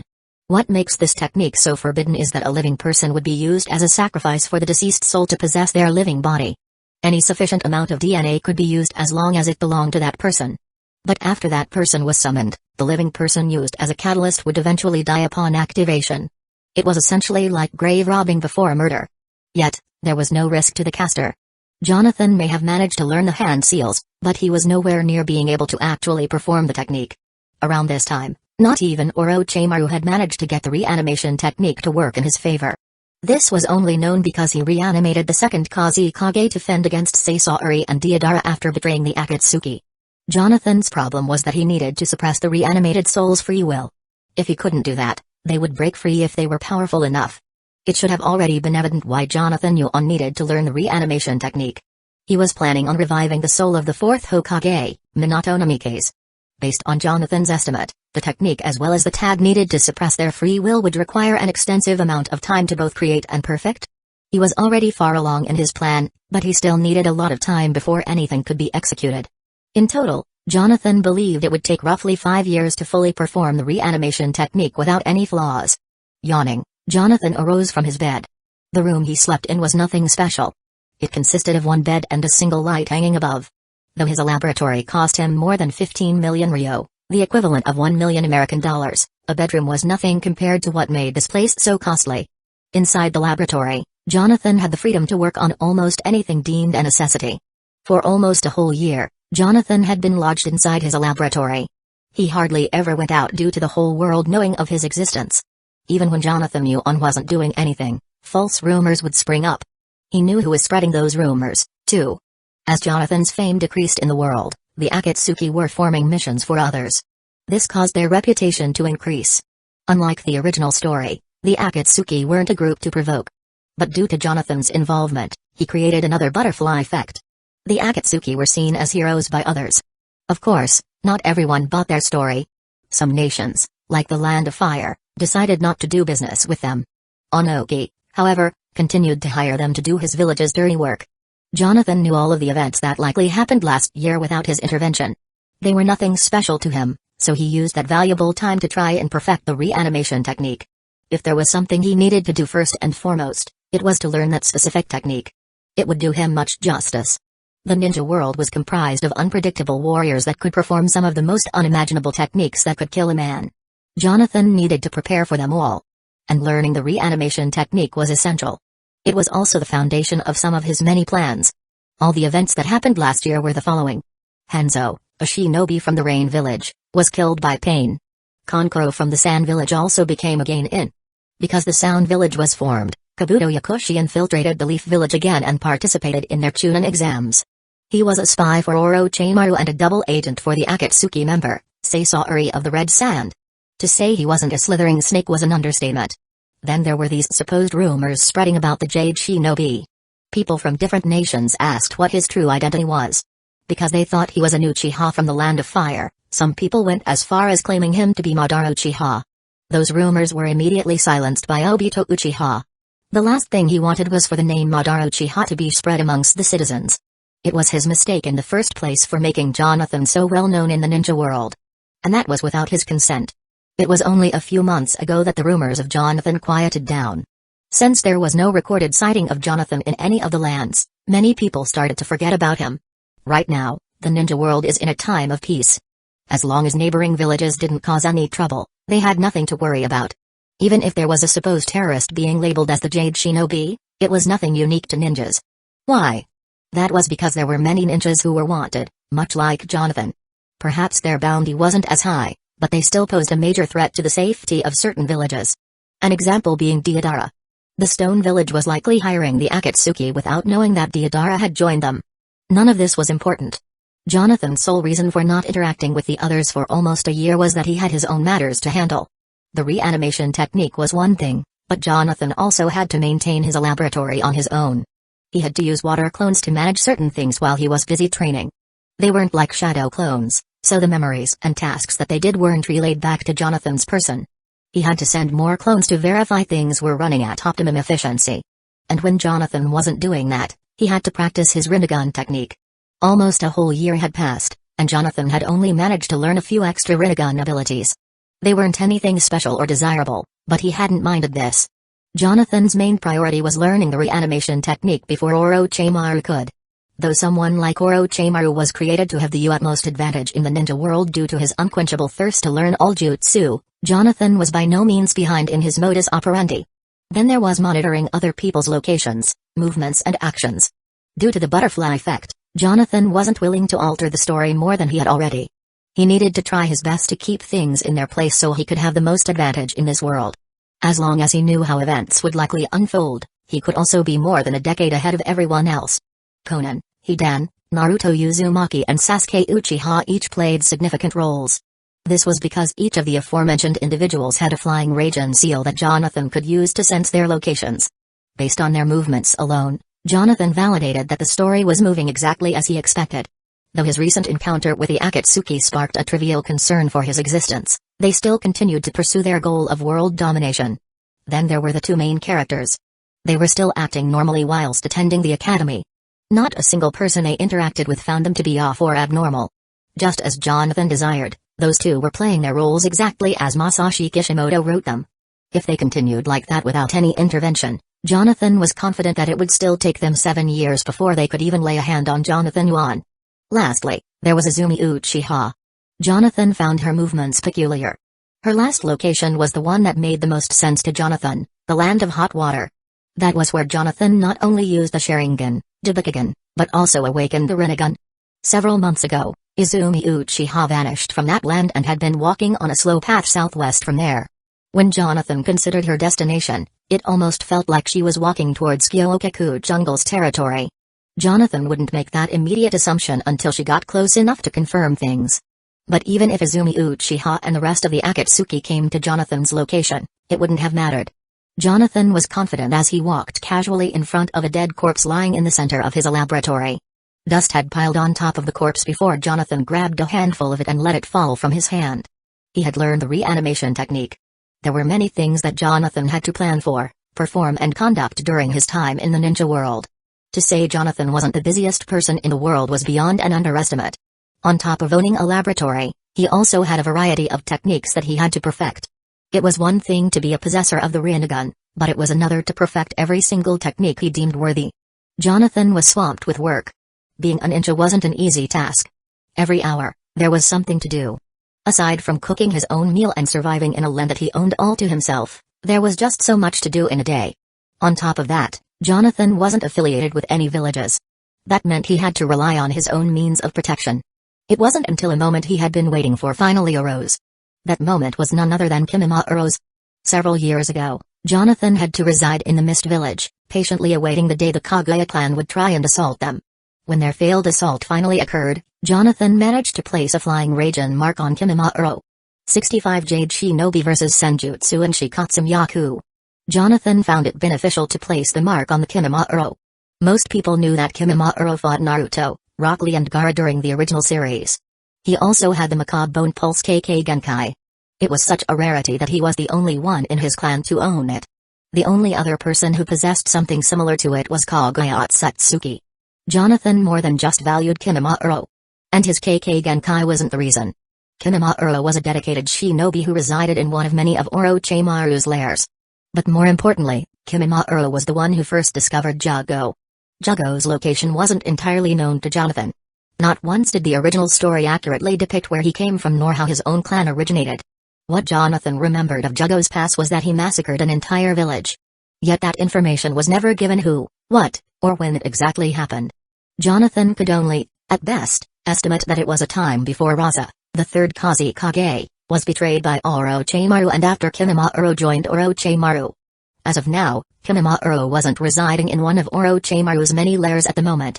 When Jonathan sensed his location, he saw that Kimimaro was traveling somewhere near the borders of the Land of Fire. Jonathan found his route peculiar.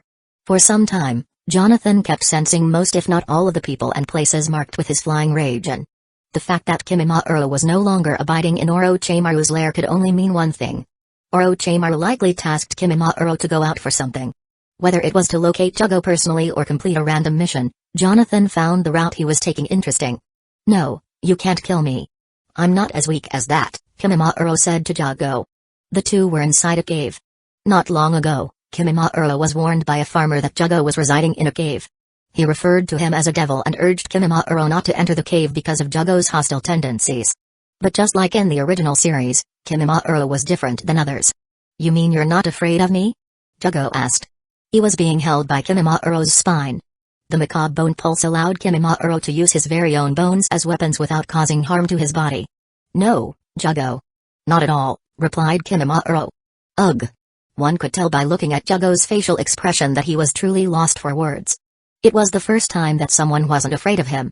Kimimaro slowly released his spine and gently let Jugo down, saying, "If you start to lose control, then I'll be your cage." Jugo, believing Kimimaro's words, released his Sage transformation. This transformation caused Jugo's skin to darken. When active, he could transform his limbs into various weapons to combat his opponents. What made his skill so deadly was that it harnessed natural energy, or senjutsu chakra. But Jugo didn't have much control over his powers.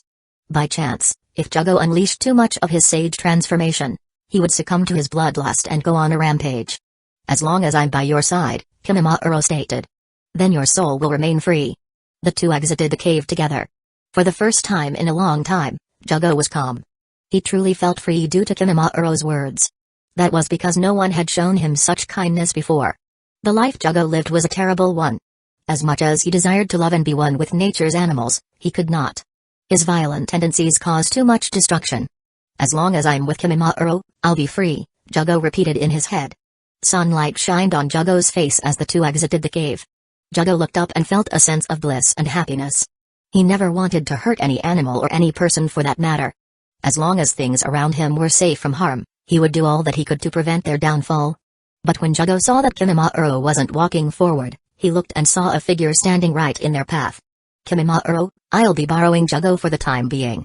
For the wind brushed alongside Jonathan's attire. He was wearing his typical kimono. Who's that? Jugo asked. I've never seen him before, so I couldn't tell you, Jugo. The reason why Kimimaro didn't recognize Jonathan was because he had been using a transformation technique when they first encountered each other. Even now, Jonathan was using the transformation technique. It was too risky to use his face, which was widely recognized by a lot of ninjas by now. The person he was transformed into was an altered version of Shinga. Instead of Shinga's full appearance, Jonathan had darker hair with no tattoos and a more serious expression. In hindsight, he looked quite menacing. Like someone you wouldn't want to cross paths with. Jonathan had every reason to disguise himself. The fact he was a wanted criminal now, meant that Zetsu would be aware of his existence. He knows who I am, Kimimaro thought. Jugo's understandable, but knowing me is a different story. Why are you after me? Jugo asked. It's because your cage is important to me, Jonathan said with a smirk.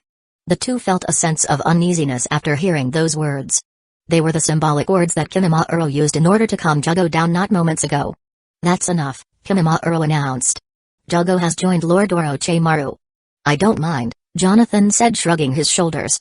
Then why are you after him? He asked. Wouldn't you like to know? Jonathan answered. In quick succession, Jonathan summoned 5 shuriken from his bracelet.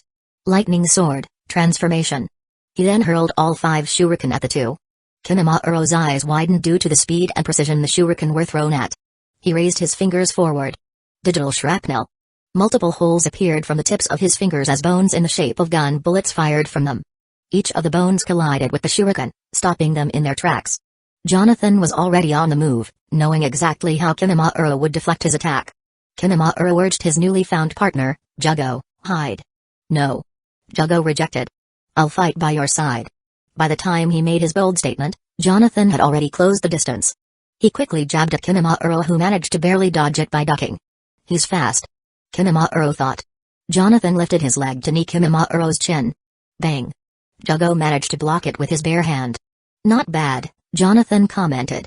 Using the momentum, Jonathan spun around and kicked Jugo in the face, sending him flying into the wall. Kimimaro pulled out his humerus bone, which was connected to a second bone that was sharpened at the tip. Camellia dance.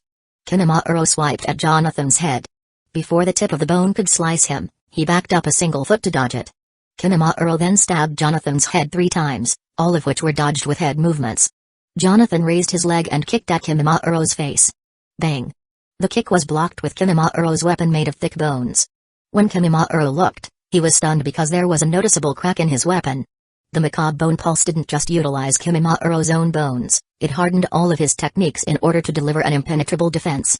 The fact that someone was able to make a crack in his bone was too alarming. Chakra enhanced strength. This was how Jonathan normally fought. He didn't just use his ferocious fist taijutsu that he learned from Might Guy, he amplified its destructive power with the chakra enhanced strength technique, the same technique the legendary Sannin, Tsunade, used. Jonathan lowered his leg and uppercut Kimimaro a couple feet in the air. Continuing his assault, he then spun his body to use his heel and slam Kimimaro's neck to the ground. Boom. Dust appeared on the spot that Jonathan absolutely decimated Kimimaro. A strange noise, like someone howling, was heard in front of Jonathan. He knew who it could be. Jugo lunged himself forward at Jonathan. He was in his sage transformation. Lightning sword, transformation. A puff cloud appeared near Jonathan's bracelet. Without making haste, Jonathan grabbed the weapon that was summoned. Jugo's arm had turned into an axe. He swung it right at Jonathan's upper body. Jonathan pulled out a sword and tried to deflect the blow. Unsurprisingly, Jugo's attack cleaved the blade into 2. Before it could hit Jonathan, he quickly backed up to dodge it. Jugo continued his rampage while Jonathan summoned another sword. With every swing, Jugo continued to destroy Jonathan's blade one by one. By the time Jonathan knew it, he had already lost 4 katanas due to Jugo's relentless sage-transformed axe arm. This is the power of Jugo's attacks? Jonathan commented. Jonathan was purposely testing how strong Jugo's limbs were. He wasn't wasting his weapons, he was analyzing just how powerful Jugo's abilities were. When he made an accurate assumption, Jugo screamed at the top of his lungs. His other arm turned into what looked like a sharp sword. Using both arms, he jumped a few feet above Jonathan to chop his head off. Bang! Jonathan caught both of Jugo's transformed limbs with his bare hand. "What?" growled the enraged Jugo. He was being held in the air by Jonathan. "I'll admit," Jonathan said as Jugo's arms were shaking. "You're the real psychopath." Jonathan let go of Jugo's arms, performed the lightning sword transformation technique to pull out another sword, embedded his lightning chakra into the blade, and sliced off Jugo's entire arm off. Jugo's entire world turned black as he slowly fell to the ground. "Unlike that snake, Orochimaru, I'll make better use of your skills," concluded Jonathan. It's not that Jugo and Kimimaro were unworthy adversaries. To be quite fair, Kimimaro was perhaps the strongest member of his clan. On top of being the only one with a KK Genkai, he was also the only one to survive during his clan's own failed assault. If it weren't for the strange sickness he suddenly received, he would have become truly dangerous to others. But neither of the two could compare to Jonathan's prowess. To him, they were like mere fodder. Perhaps if Kimimaro had the curse mark, and Jugo had better control of his powers, they might have posed a better challenge to Jonathan. Kimimaro KK Genkai and Jugo's Sage Chakra were nowhere near enough to stop Jonathan's relentless combos. What made Jonathan Yuan such a dangerous person to fight was his endless barrage of unpredictable power. As long as the opponent was left unaware of who they were fighting, Jonathan could surprise them with techniques they would more or less never know how to fend off. It was for this very reason that Jonathan spent most of his years training so vigorously. He no longer needed things like the Sharingan. Jonathan was a refined shinobi that had various strategies to bombard his opponents with. However, Jonathan still considered himself to be too weak. Perhaps he was well polished. Jonathan's body was also very young. Assuming he lived a long life and would pass away at an old age, Jonathan Yuan would undoubtedly surpass even the great Madara Uchiha in his prime. But to do that, Jonathan would have to continue growing in strength. What better way than to harness the powers of Jugo's ability to absorb natural energy passively? It wasn't long until Jonathan teleported both Jugo and Kimimaro to his laboratory in Hueco jungle. At first, Jonathan hadn't cared for Kimimaro's KK Genkai. But upon further analyzing the density of his bones, Jonathan considered his compatibility rates. Much like in the original story, Kimimaro was compatible with Jugo's cells. If Jonathan was also compatible with Jugo's cells, there was a high chance he was also able to accept Kimimaro's. Jonathan rested both Kimimaro and Jugo on top of the table. As far as he was concerned, he did not want them to die just yet. They both proved to be valuable assets in the story for the main characters. Naruto Uzumaki hadn't interacted with Jugo, and only once with Kimimaro, but Jonathan was positive that both shinobi played a major role for the second main character, Sasuke Uchiha. Without them, Sasuke's quest for power would take a different route. By no means was Jonathan helping Sasuke Uchiha by keeping Jugo and Kimimaro alive.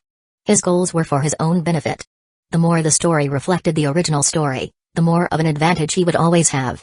Jonathan began a surgical procedure after activating his Sharingan and summoning several water clones. Times like these were also important because it was never mentioned what exactly certain people were doing at the moment. Kimimaro hadn't yet received the curse mark from Orochimaru, so he was confident that Orochimaru wasn't spying on him. However, if Kimimaro took too long getting back to his lord, there would be some suspicions. Jonathan worked fast for both parties.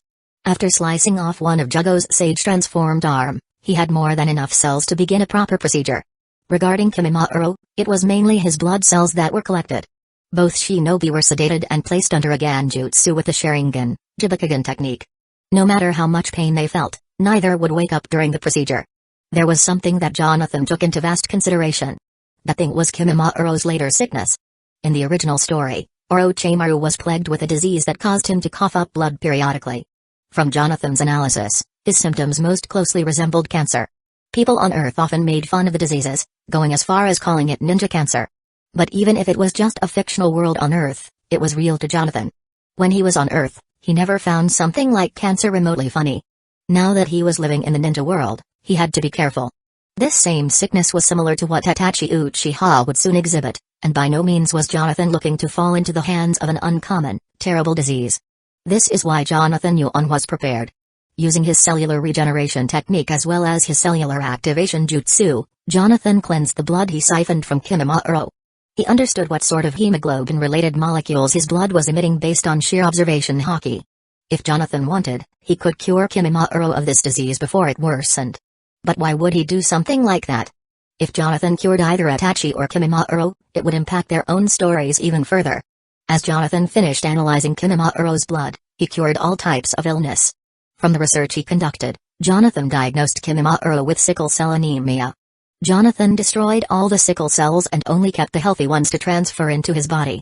Because Kimimaro was still in the early stages, a lot of his red blood cells were still receiving sufficient amounts of oxygen. Meaning, Kimimaro wouldn't be developing any symptoms for years now.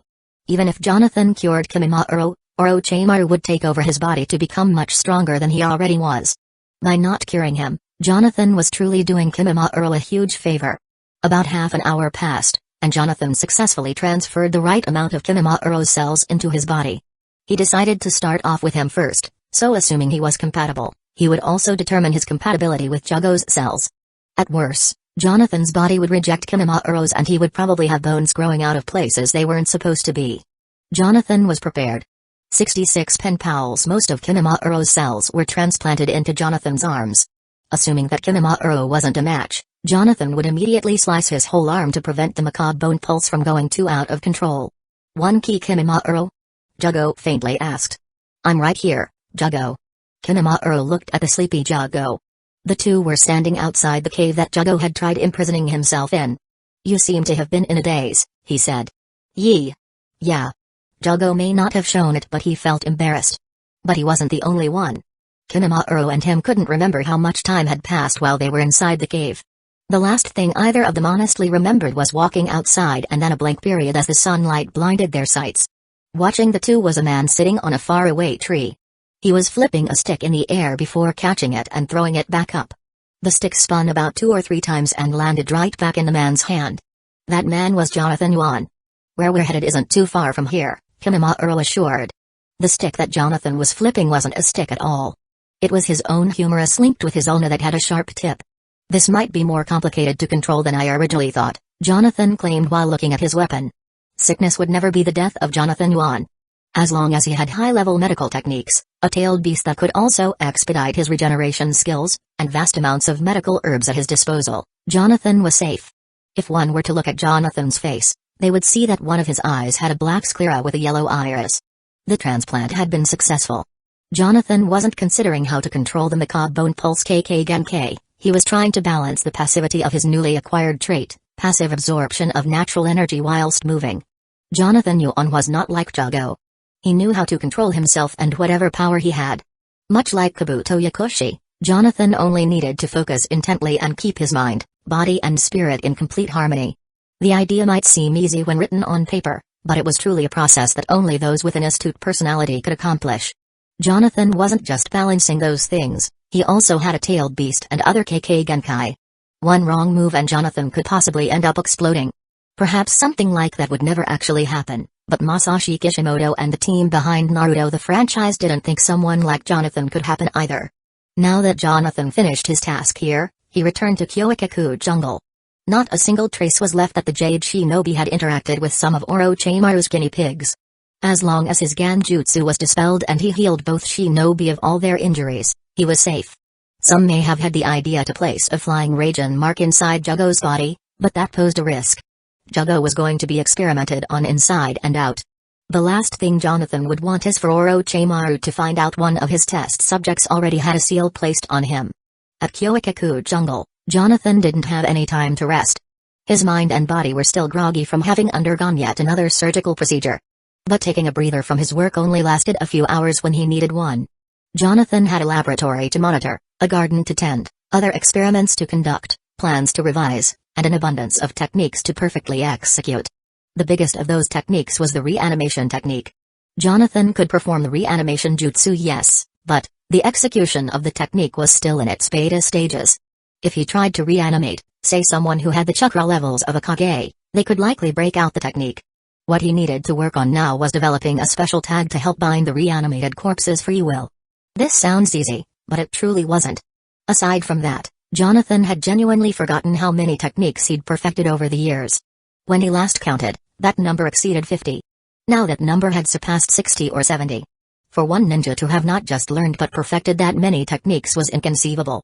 The only other ninjas to have learned that many high-level techniques, ones that are noticeable in their grandeur when unleashed, were Tobi Ramasenju, Hiruzen Sarutobi, Orochimaru and Kakashi Hatake, someone who claimed to have copied over 1,000 techniques.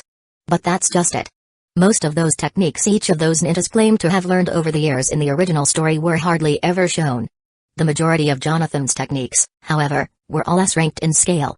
Kakashi Hatake had more or less copied the mediocre techniques certain jonin used against him. Tobi Ramasenju was dead, Hiruzen Sarutobi was old, and Orochimaru was still in the process of growing his sound village. Neither of those mentioned compared to Jonathan's potential. And only he knew he was still lacking.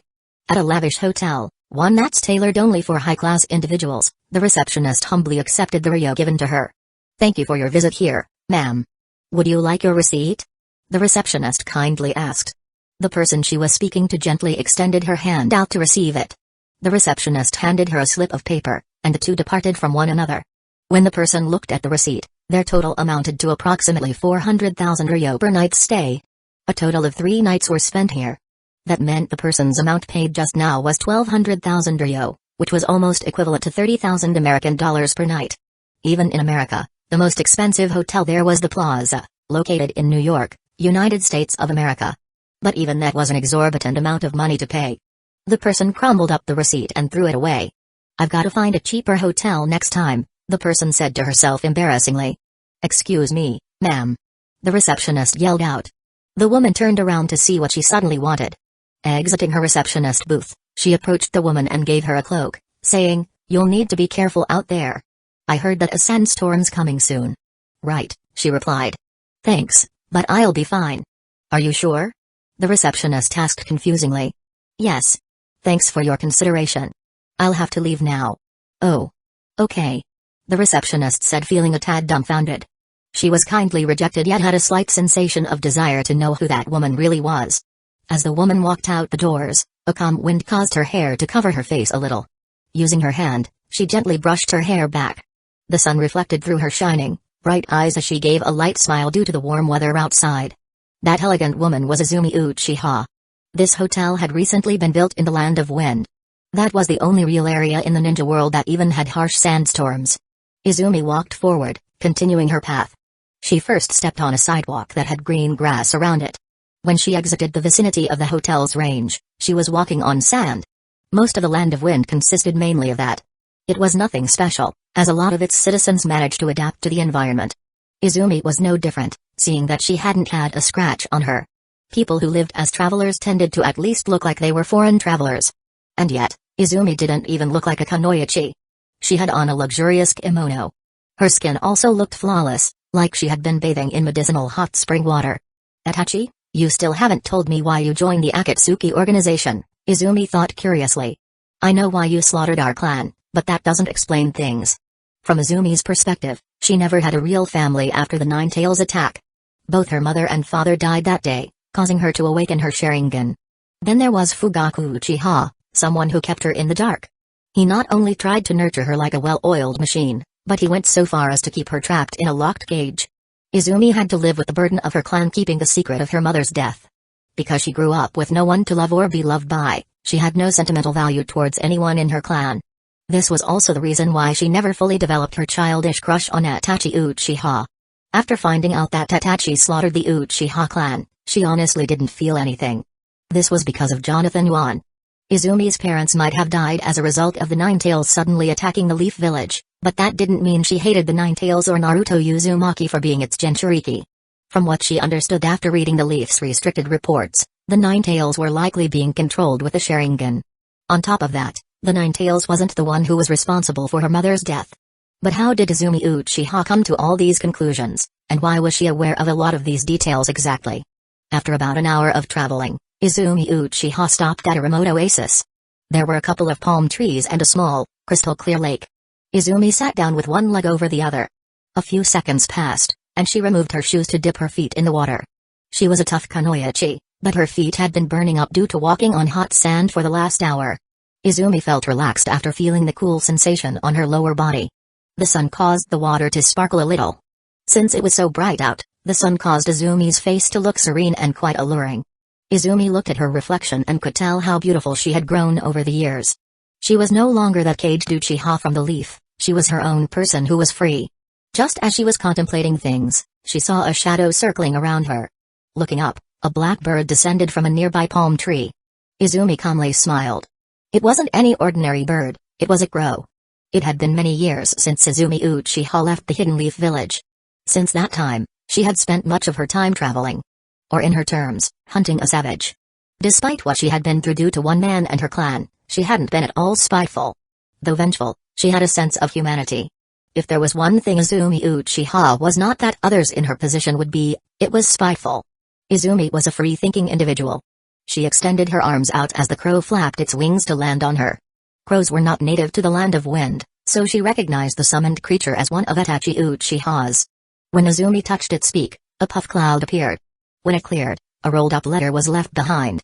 Izumi opened the letter, and it was revealed to be from the person who originally summoned the crow, Itachi. For the last several years now, Izumi and Itachi Uchiha have been keeping in touch with one another. By ingenious means, they had formed their own ways to properly communicate with each other. Even despite being hundreds of miles away, they were still cohorts after so much time. By communicating with Izumi through these means, Itachi had been breaking a lot of rules as both a member of the Akatsuki organization and a double agent for the Hidden Leaf Village. It wasn't because he loved Izumi in a romantic way, but because he valued her as a sister. After all, Izumi was still an Uchiha. And this was how Izumi managed to learn a lot of information about what was going on in the world. Well, considering that Itachi, Obito, Sasuke and her were the only Uchiha alive in the world, Itachi felt it necessary that he at least see that she was doing well by herself. As long as she wasn't against the Leaf Village and didn't try to hunt down his beloved younger brother, Itachi had every reason to communicate with Izumi. The two shared a special bond after Itachi became the last person she ever saw upon her departure. Izumi opened the letter and began reading. Izumi, my apologies. Your way of talking is better than mine. Kisame and I are headed to the Land of Earth for a mission. We haven't heard anything about the Jade Shinobi yet. Our leader advised us that if we saw him, we should not let him go. As Izumi read that part of the letter, she had a sour feeling. There's a town Kisame and I will be lodging there for the time being. You might not be hearing from me for a while due to the 5 great nations asking so much of the Akatsuki lately. If you plan on journeying anywhere in the Land of Wind, I suggest you stay away from the Sand Village for a while. We'll be hunting tailed beasts soon, so the Akatsuki will try to monitor the Jinchuriki there. If an emergency comes up, you'll know where to find me. After reading the rest of the letter, Izumi couldn't help but wholeheartedly smile. Itachi's letter wasn't anything romantic, but it was enough to make her care for his safety as well. Unlike the time the two were in the Uchiha clan and were forced to get close by Fugaku, Itachi's father, being out in the world was a different matter. She was naturally opening up to Itachi despite her unquenchable hatred for Jonathan Yuan. This only made sense being that in the original story, they were fated lovers. Till Itachi Uchiha killed her for joining the coup d'etat. In one of the novels, it was written that he used the Tsukimi on her to let her live a life with Itachi while they grew old as a couple. Right now, their relationship was more platonic than anything. If Jonathan didn't exist now, her feelings might resurface. Being that Izumi Uchiha was no longer part of the coup d'etat nor had any plans to attack the Leaf Village, Itachi found her to be reliable. Perhaps he didn't like her as much as he loved his brother, Sasuke Uchiha, but it was enough to make him break the rules more than once. Summoning Jutsu. After weaving hand signs, Izumi summoned her animal. Well, I'm glad that someone's been keeping themselves busy. Thanks for letting me know where I could do some mercenary work to sustain myself. I'm actually all out of money now. Haha. I'm sure I'll be able to find a job somewhere here. Izumi continued speaking to her summoned animal. She relayed some detailed information as well as her next destination. Despite being a closed-off individual, she had truly only opened herself to Itachi Uchiha. He was perhaps the only other person who understood how she felt. Izumi concluded, bring yourself to Itachi like always, okay? Travel here and you should find him, but wait until he's alone. The summoned creature acknowledged Izumi's command and took mental note of the instructions given to her about where to find Itachi. This form of communication was quite special. It was almost like they were pen pals, but on a more secure level. That was because their summoned creatures were interlinked with the opposite chakra signatures. If for some odd reason one of the summonses were captured or someone other than Izumi or Itachi touched them, they would immediately disperse without a trace. Whoever the creature belonged to, that person would be made aware. And because both of their chakra signatures were connected to that specific summon, it was fairly easy for their summoned animal to locate the other person. This was agreed upon by both Itachi and Izumi to stay in touch covertly before she fled the village. No matter where the two were in the ninja world, they could always relay messages to one another. After Izumi's summoned creature left, she put on her shoes and continued on her path. The sun was still high in the sky. But Izumi came prepared with several canteens already filled with water. Only a few paces away, Izumi felt something strange nearby. When she looked, however, there was no one to be seen. All that was around her was endless sand. Even the oasis was far from her sight, given the distance traveled. "There's no point in hiding," Izumi announced. 67 Shiro. When she said this, she heard someone's sadistic laughter. My. I didn't think you'd find me this easily," a voice echoed in the desert. Izumi looked to see where the voice had come from. A few meters ahead and the sand began to pile up in one spot. The sand then began to rise up as though someone had been hiding underneath it this whole time. When the figure underneath the sand finally formed, a pale, snake-like shinobi with dark hair greeted Izumi. Not just anyone would have seen through that jutsu, praised Orochimaru. 4 of the strongest shinobi currently alive in this world, Jonathan was nowhere close to being considered number 1. He had the greatest potential out of all of them and was indeed the most dangerous, but in terms of raw power and strength, Jonathan was not even in the top 5. Titles like those were held by those who had been here longer in this world than Jonathan Yuan. While the person who held the number 1 spot belonged to none other than Pain. Unlike Jonathan, Pain had access to majority of the Rinnegan's abilities. That meant he could use all the paths despite being in a bound state. Jonathan had Sage Mode, yes, but his Senjutsu would eventually deplete. Once that happened, Jonathan would have to rely on his tailed beast. 5 Tails was strong and carried monstrous amounts of chakra, but that was nowhere near as much as the 9 Tails. After Pain, Jonathan believed the next strongest enemy would most likely be Itachi. He not only had Tsukimi, but his Mangekyo Sharingan could also perform Amaterasu. Then there was his Susanoo. As if being gifted with more than just those, his Susanoo is specifically equipped with the Yata Mirror and the Totsuka Blade. The Mirror was a special shield that nullified any incoming attacks by changing its chakra nature. While the Totsuka Blade could seal whatever it cut. Most would place Itachi Uchiha over Pain, but to each their own. Jonathan was not looking to fight any of them right now. After Itachi would be the obvious ones, such as Obito Uchiha, who had a Mangekyo Sharingan that could perform Kami, Might Guy, who could release all the 8 gates, Orochimaru, who was essentially immortal, and lastly Jiraiya, who could also enter into Toad Sage mode. Apart from those listed out of order, there were the Kage of the 5 great nations. Jonathan was confident he was at least as strong as a Kage by now, but that didn't mean he was willing to suddenly challenge one of them. Unless he felt threatened, Jonathan wouldn't go trying to slay one of the Kage without a valid reason. The other ninjas that Jonathan hadn't mentioned were either too young or hadn't yet developed enough to acquire the necessary skills to pose a big enough threat. An example being Kabuto Yakushi. He would easily be placed somewhere in the top 5. But he hadn't yet undergone his cell transfusion like Jonathan had.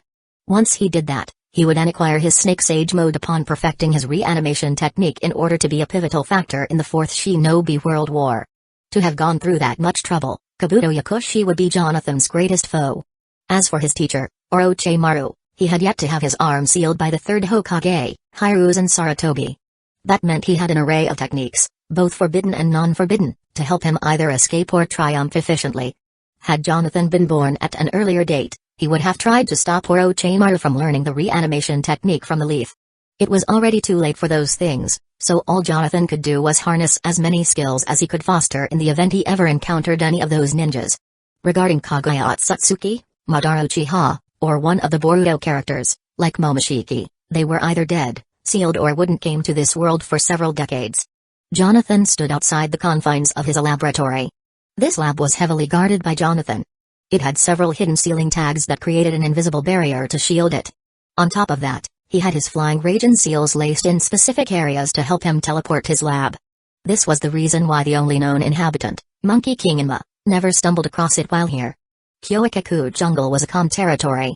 It hardly ever rained, and it always had the right atmosphere no matter what time of year it was. Jonathan, however, never really ventured away from his lab due to his work. Standing there in an open field, Jonathan had his eyes closed. He calmed his breathing as he focused his chakra. Clarity of mind was an essential part of fighting. If one desired to be inept at any technique, one needed to do a sufficient amount of training or practice first. What Jonathan was doing was mental visualization. It was an essential part of taijutsu. Skilled users of taijutsu, or body techniques, could predict their opponents through sheer observation haki. Like Might Guy said, Such individuals could perceive as many as 100 moves ahead before their opponents made them. He himself claimed to be able to see over 1,000 moves. This, of course, isn't a lie but a trick. In truth, a skilled taijutsu user takes control of the flow of the battle. By doing so, they can force their opponents to fight the way that suits them the most.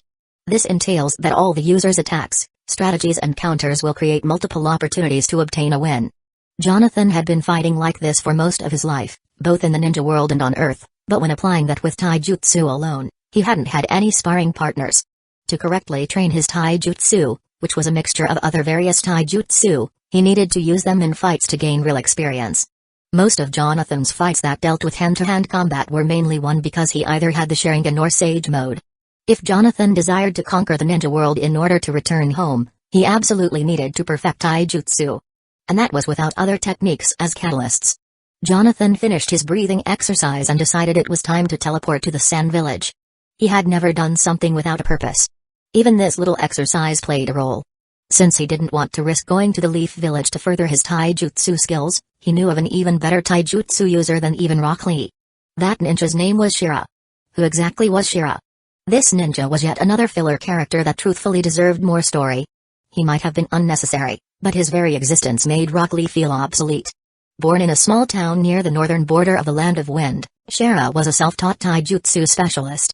The way he learned to fight was via unorthodox methods, meaning, he hadn't learned any fundamentals. Shira's punches were stronger than Rock Lee's. He even knew how to block out the 8 inner gates. And much like Rock Lee, he didn't have the ability to use either ninjutsu or ganjutsu. If one truly thought about it, he was the Sand Village's version of Rock Lee. Even Shira's fighting style was better than Rock Lee's. Many years from now, the two would fight in the second Chunin exams held in the Sand Village. Though Rock Lee came out victorious, the fight truly belonged to Shira. Jonathan knew a lot about filler arcs, characters and their backgrounds. As much as he would have enjoyed having Shira as a sparring partner, he couldn't. Shira was around 9 years old at the moment. It was the perfect age, though. Because Shira was self-taught, Jonathan only needed to observe him to learn. Entering the Sand Village via teleporting to the flying Raijin mark, Jonathan didn't hesitate to use his smoke technique and fly far into the sky. Heading northward, Jonathan traveled northward without any noticeable distractions. Much like the map he had already memorized, the small town spoken about in the story was present. Jonathan found a spot behind a small building before choosing to land. He might have had a negative reputation, but no one had heard of or seen the Jade Shinobi in over a year by now. Even if he were spotted, no one would know it was him because he was already using his transformation technique. Disguising himself as an altered version of young Kankuro, Jonathan walked out. It was midday. That meant that children were likely playing outside somewhere. Shira, who had no talent in ninjutsu or ganjutsu, had been denied admission to the Sans Academy. This was a policy made by the 4th Kusagakure, Raza. It wouldn't be lifted until his son, Gaara, became the next Kusagakure. Jonathan knew Raza was incompetent, but he found Shira's very existence to be more unnatural. After walking along the town, Jonathan was met with a pair of unfamiliar eyes. A lot of them were just citizens who hadn't recognized Jonathan's face. Once Jonathan turned a corner, they more or less forgot that an innocent-looking boy had just mysteriously walked by. Jonathan's patience would eventually bear fruit after half an hour of searching. Shira was alone near the town's edges, and he was training by punching a boulder. From what Jonathan remembered, Shira trained so much that he actually considered the boulders made of sand to be his friends. To Jonathan, it was utterly pathetic. No wonder your punches were harder than Rock Lee's, Jonathan analyzed. Doom doom doom. With each punch at the boulder, a loud thumping sound could be heard for miles. The way he was punching wasn't only with brute force but also with a desire to destroy his target. Jonathan watched from afar with his Sharingan activated. He couldn't see any chakra being produced, so that meant that Shira hadn't yet learned the Silent Fist. The Silent Fist was almost opposite to that of the Ferocious Fist. Rather than focusing on breaking a target's body, it used chakra to silence one's movements. By shaping one's chakra to resemble the feathers of an owl, they could greatly reduce the sound of their attacks. Why this was important, was because the ninjas in this world had senses powerful enough to see, hear, and react to attacks that moved at the speed of sound. However, if a ninja couldn't hear the attack coming, despite seeing it, their reaction speed would decrease. This was proven during Shira's fight with Rock Lee. Even Mage Hyuga, a Byakugan user, was left in awe. Jonathan continued to watch Shira for the next 30 minutes until he finally got tired. Shira flopped to the ground and should have started panting heavily due to the amount of sweat he shed. And yet he wasn't. Jonathan understood why as well. Shira had a special technique that closely mimicked the 8 inner gates. This technique was known as the 7 heavenly breaths. Much like the 8 gates released formation, it also had various stages that 68 ferocious fist versus leaf dragon could be activated. Only 3 were ever shown. Jonathan, on the other hand, didn't need to see something in order to know. The fact that he had all that knowledge only meant that he needed to apply it in training. Jonathan's sole purpose for coming here was to analyze Shira's foundation. Rinnegan. As Jonathan stared at Shira's exhausted body, he could see the way his chakra was flowing. The way he was breathing was different.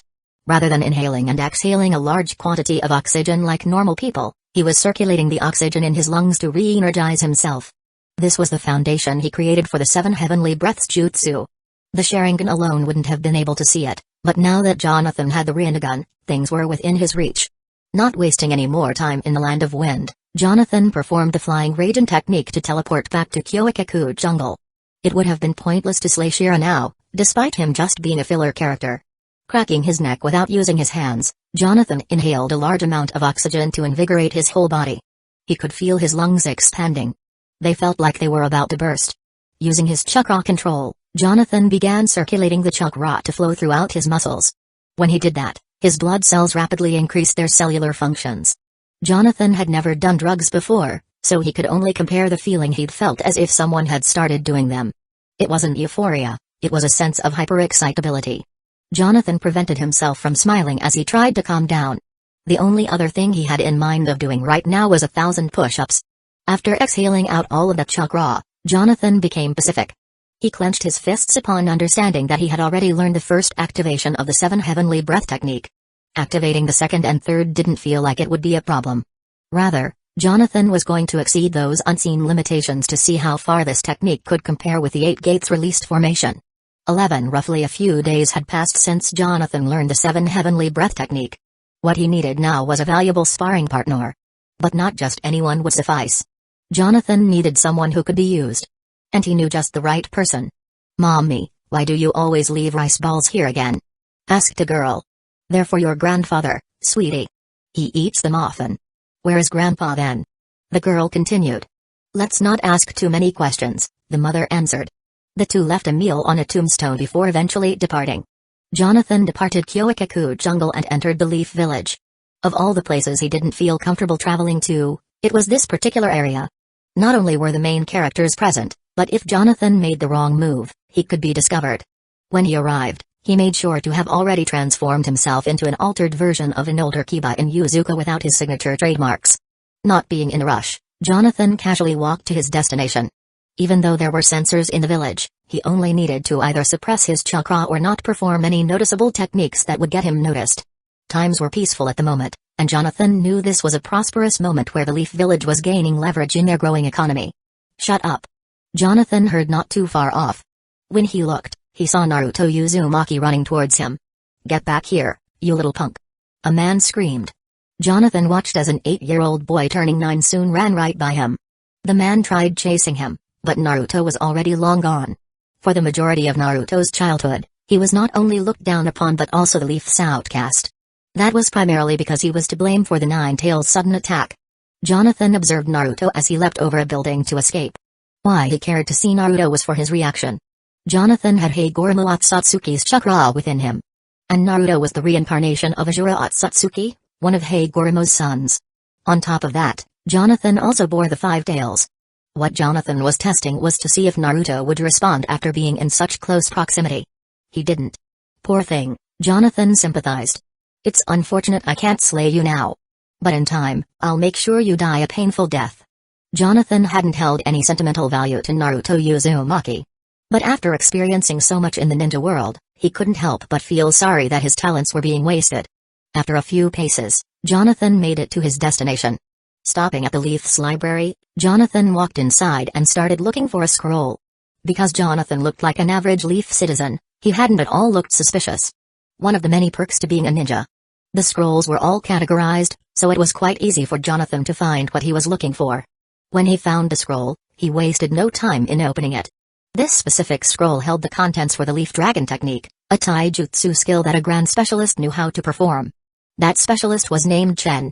He was strong enough to combat Might Guy and had a renowned reputation in the Leaf Village for his heroic feats. Jonathan could care less about the technique, but he did need to know where Chen's location was. Inside the scroll, it stated that Chen died during battle. This statement was far from the truth. Chen had actually faked his death and gave up being a shinobi after his pupil died. Aside from Jonathan, the only people who knew that fact were his family. In the original story, every day his granddaughter would bring rice balls to his grave. What Jonathan needed to know was where that grave was located. Instead of needing to risk using his sage mode within the confines of the Leaf Village, Jonathan simply needed to locate the scroll, which gave the location of where Chen had been supposedly buried. Taking a mental note of where the area was, Jonathan returned the scroll before traveling there. He knew most if not all the locations in the Leaf Village, so it was no problem to arrive safely. When Jonathan made it, he saw that the rice ball had already been placed by his tombstone. This was good news. If there was no rice ball, Jonathan would have had to come back later. And Jonathan was aware that the granddaughter would likely have been too young to bring Chen rice balls. He speculated that it was likely his son or daughter who was delivering them daily. Jonathan leapt to the closest tree and leaned back while standing on one of the branches. Only needing to wait 20 minutes, Jonathan opened his eyes after hearing someone approach. When he looked, there was Chen wearing the exact same clothes as Jonathan remembered. An old man adorned with a yellow jumpsuit and sunglasses. Japanese animated, fictional characters that wore sporadic clothing always stood out to others. Chen was just such a character. Not a single person in the ninja world wore his outfit. That was because he was modeled after a celebrity named Bruce Lee. Chen had his hands behind his back as he approached his own grave. When he looked, he smiled upon seeing the rice balls his family had given them. Inches away from grabbing one of them, Chen stopped. Taijutsu specialist, Chen, Jonathan announced. Chen hadn't yet moved. You'll be coming with me. Can it wait another day? Chen asked. He proceeded to grab his rice balls before looking at Jonathan. When he did, he gasped slightly upon noticing Jonathan was gazing at him with his Sharingan. The moment Chen made eye contact, he was already locked into Jonathan's Sharingan Ganjutsu. As if Jonathan had the time to bear with an old man's nonsense. Chen's body stood still as Jonathan walked to him. He turned him around and placed a flying Raijin mark behind his bare back. The rice balls had dropped, so Jonathan proceeded to pick them all up. With his free hand, he placed it on Chen's shoulder and activated the flying Raijin technique to teleport. Now at Hueco jungle with Chen, Jonathan dropped the rice balls and waited. He wasn't in his laboratory but in an open space. It was daylight outside and Jonathan had prepared indubitably. While he was waiting back in the leaf, he had placed a flying Raijin mark on the tree he was resting in. He was surely going to need to return to that exact location when he was finished here. Chen hadn't yet woken up. At best, he would likely need another minute or so to break it. While Jonathan stretched, he released his transformation technique. He was now back to his original size. For some time, Jonathan had never had a sparring partner to help grow his taijutsu skills to a more suitable level. There were many candidates to choose from, but who better to use than a renowned taijutsu specialist who was also a filler character. And Chen wasn't just any ordinary filler character. His very background was modeled after martial arts in Japan's culture. The writers designed him to be powerful enough to combat people like Might Guy. During his time as a reanimated corpse, his powerful technique was defeated by Rock Lee. However, he was just a reanimation summoned by Kabuto Yakushi in the original story. That meant that Kabuto wasn't unleashing his full potential. If anything, Chen was a lot stronger than Jonathan remembered after watching Naruto. Even so, that did not make Chen a threat to Jonathan. Considered legendary, yes, but Jonathan could demolish Chen with his S-ranked skills. And Chen wasn't going to really become Jonathan's sparring partner, he was going to be his punching bag. Where am I? Chen asked himself after waking up. When he saw Jonathan stretching his legs in front of him in an open field, he said, "You there, boy? How did I get here?" "You broke the Ganjutsu," relayed Jonathan. "Ganjutsu?" Chen repeated. "You mean that Uchiha I saw earlier was you?" When Jonathan used his Sharingan Ganjutsu, the illusion he cast was a subtle one. It involved Chen eating his rice balls peacefully without any trouble. Now that he'd woken up, it was only natural that he'd be surprised. Jonathan straightened his body before answering. "I meant what I said about you coming with me." Chen looked around. He couldn't accurately describe where he was, but figured he was somewhere in the land of fire. The area was akin to that of a forest, but the texture in the surroundings was much more vibrant. When he was about to say something, he noticed the rice balls he had earlier near Jonathan's feet. Do you know what you've done?" Chen pointed. Jonathan looked down to where his fingers were. His cold, expressionless eyes then reverted back to Chen. Those rice balls are my favorite to eat, and you just threw them on the ground. In truth, Chen only thought Jonathan had done this. What are you gonna do about it? Jonathan provoked. He can't be serious, Chen thought to himself. Alright then, boy. I'm not surprised you know who I am, so I'm going to teach you why they say I'm legendary. Chen got into a battle stance, arms and knees bent. Jonathan lowered his body and immediately dashed towards Chen. He's fast, Chen thought. When Jonathan closed the distance, Chen had already leapt in the air to anticipate Jonathan's next move. Leaf Hurricane. Jonathan blocked the first kick with his forearm. Expecting a second kick, Chen stopped midair and used Jonathan's block as momentum to propel himself upwards. Not bad, Jonathan thought to himself. Chen landed behind Jonathan. As Jonathan turned around, Chen raised his one leg and kicked him twice. Jonathan managed to defend against both kicks by crossing his arms. Chen then spun his body around and kicked Jonathan's shoulders, pushing him several yards away. Jonathan planted his feet, which caused him to stop. He then lowered his arms and saw Chen approaching fast. Smirking, Jonathan concentrated his chakra. The moment Chen reached Jonathan, he delivered a quick jab to his face. The force was strong enough to send Chen flying back an even farther distance than when he pushed Jonathan back. Silent Fist. As strong as Chen was, he couldn't tell Jonathan's next moves because his senses were thrown off by the lack of sound of Jonathan's moving fist. Ugh! Chen bellowed. He flipped his body to help him recover. When he looked, Jonathan had already moved. By the time he knew where he was, Jonathan was already behind him. Jonathan's entire body had enlarged itself to look like a bodybuilder. His eyes were completely white, as his skin had a reddish hue to it. 7 Heavenly Breaths, third activation. Jonathan grabbed Chen from behind. The two began falling. Chen struggled to break free, but he could barely budge in his current position. Primary Lotus. Jonathan spun rapidly in the air with Chen as they hurled to the ground. Am I going to die? Chen asked himself. His whole life was flashing before his very eyes. Me, a shinobi among shinobi, was going to be killed by someone I just met? What have I been doing? Where did it all go wrong? No, this can't be where things end. Bang. Jonathan had augmented the speed of his primary lotus with chakra. In doing so, the impact had multiplied, causing a larger than normal crater to be formed. When the smoke cleared, Jonathan was seen standing on top of Chen's body. His glasses had been knocked off and his body was left contorted from the attack. An unknown amount of time passed. Things were black. Only when a bright light could be seen, Chen opened his eyes in alarm. Just besides him, Jonathan was seen kneeling down. What? Why are you healing me? Chen struggled to ask. Because you passed out, Jonathan answered. I'm going to keep beating you down and then heal you to full health. We'll keep doing this over, and over, and over, and over until I perfect my taijutsu. 69 The fourth activation 1 Blast. This way is a dead end, too. Chen bumped into an invisible wall. He was lost for words as he took another route, panting heavily. That kid's crazy, and I felt like I've died and been revived more than I can count, Chen thought to himself while running. Jonathan had been endlessly pummeling Chen like he really was a punching bag. When Chen was knocked unconscious or came close to dying, Jonathan stopped his assault and revived him. At one point, Chen tried attacking Jonathan while he was being healed. When he did, it was either a substitution or a water clone that he assaulted. Like a rat trapped in a maze, Chen attempted to flee from Jonathan. But Jonathan came prepared. In a large radius, he had planted several barrier tags to keep Chen from escaping. When Chen reached the end of the forest, he was met with an invisible wall. And because Jonathan used Five Tails chakra to amplify the strength of the barrier, Chen wasn't able to break through. You should try and preserve your energy, Chen.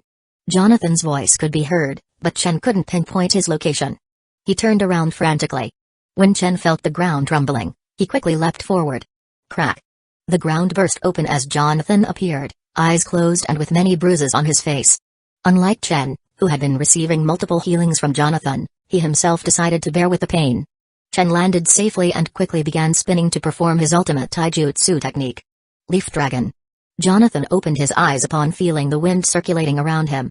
Again with that move? Don't you know I've already seen it enough to know how it works? Jonathan's words fell on deaf ears as a giant tornado formed where Chen was standing. The tip of the tornado instantly formed a dragon's head.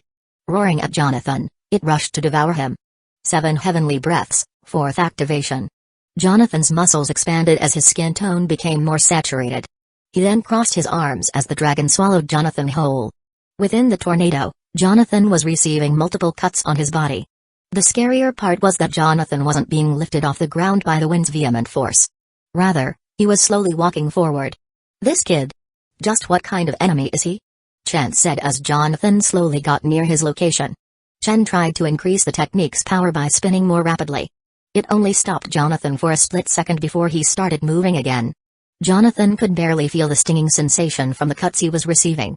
Because this was Jonathan's first time using the 7 heavenly breaths in battle, he took note of their defensive properties. Jonathan stopped right in front of Chen and grabbed his mouth. Lifting him in the air, he stared at Chen, but Chen couldn't see Jonathan's pupils. They were all white. On top of that, Jonathan's blood was boiling, causing his very grip to burn Chen's face upon touch. "Surely you can do better than that," Jonathan stated. His tone wasn't condescending, but his face was serious. Jonathan needed Chen to push Jonathan to his limits. Jonathan let Chen's face go. Before he could fall to the ground, Jonathan delivered a multitude of punches at an alarming pace. The punches were extremely fast, so fast, they were heating up the very oxygen in the air, which caused flames to set ablaze. A Sakajaku. Though the technique was not as powerful as when Might Guy used it while in his 6th gate, it was fast enough to have similar effects.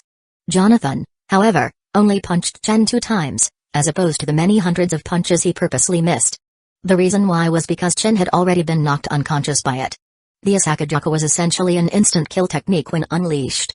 Having already literally breezed right through Chen's defenses, the last thing Jonathan wanted was to kill Chen before his training for today was over.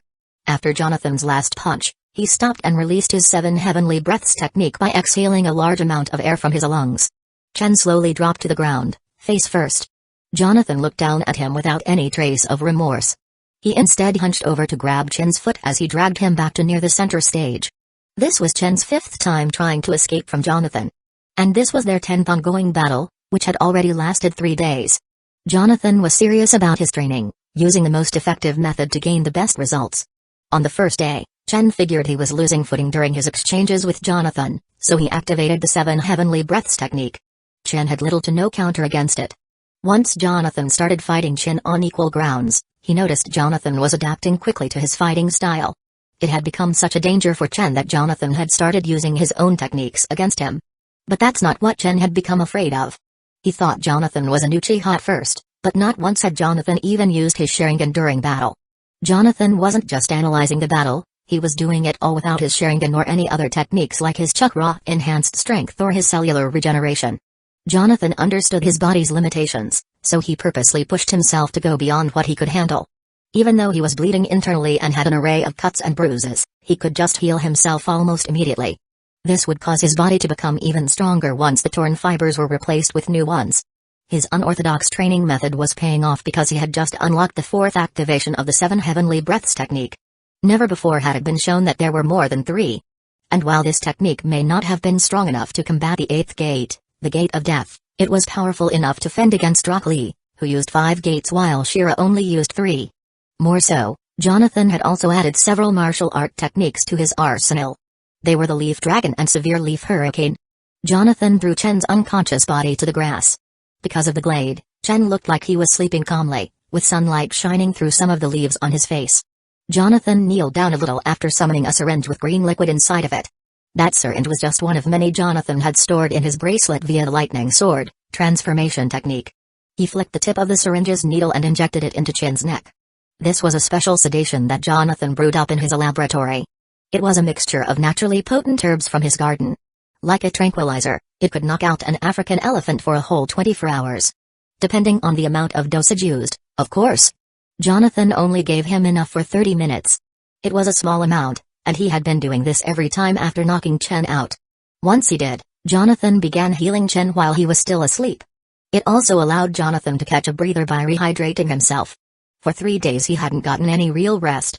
He didn't want to keep going, he had to. So far, Jonathan had learned how to correctly balance the flow of his chakra while using the silent fist. Only those with a Byakugan or Rinnegan would be able to tell that Jonathan's movements hadn't produced sound. That meant, when Jonathan struck a punch, even the air would be mute. His opponents would be left perplexed since they couldn't tell its speed. That was how Chen was dealt a serious blow. Then there was the 7 heavenly breaths technique. Jonathan could go up to the 4th activation. When he did, he could perform the Asakajaku. After releasing the technique, Jonathan didn't feel any noticeable drawbacks. It was never revealed whether the 7 heavenly breaths ever left the user in a painful state after their release. But now it was known. If Jonathan had to choose between the 8 gates released formation, the 7th inner gate, the gate of wonder, open. 8 gates released formation, the 8th inner gate, the gate of death, open, he would go with the latter. It had no drawbacks up until the 4th activation, could be trained in less time than the 8 inner gates, and was even stronger. Perhaps Rock Lee might have won in his fight with Shira. He had to push himself to the 5th gate while Shira had an open wound and only used the 3rd activation. That fight alone, despite being filler, was more than enough for Jonathan Yuan to make the logical choice. Perhaps he could learn the 8 inner gates one day, since he already had access to the 1st gate, but the 7 heavenly breaths would be used. After Jonathan finished healing Chen, he sat down on the grass with his arm over his bent leg. Jonathan was exhausted. He closed his eyes for a moment. Had he not heard Chen slowly getting up, he might have fallen asleep. This was why Jonathan was able to rest with both eyes closed. His senses had been trained since day one. "Listen, son," Chen said as he got up. He brushed the dirt from his yellow suit and removed his sunglasses. "I've faced a lot of shinobi in my day, but you're the first person to go to such lengths just to grow." Chen had a look of sympathy on his face. Jonathan's face, however, was blank. He stayed silent, knowing that Chen had to say more. "I could tell by the way you and I exchange our blows. It's like you're trying to escape from something, so you think gaining enough power will solve your issue." There was a moment of silence before Jonathan spoke up. With a smile, he asked, "Are you done?" Chen frowned. He had expected Jonathan to act like that. People like Jonathan, who were goal-oriented, never let others try to persuade them of who they truly were inside. Why? It was because Jonathan was the same yesterday, today and tomorrow. Interestingly, Chen was not wrong. Jonathan was indeed trying to escape something. That was the entire world. And the only way he knew how was to first conquer it and everything that had breath. Jonathan began to stand straight as Chen urged him. "Please, boy. Let this old man go." "Why should I do that?" Jonathan asked. "I'm a retired shinobi that has nothing to give you.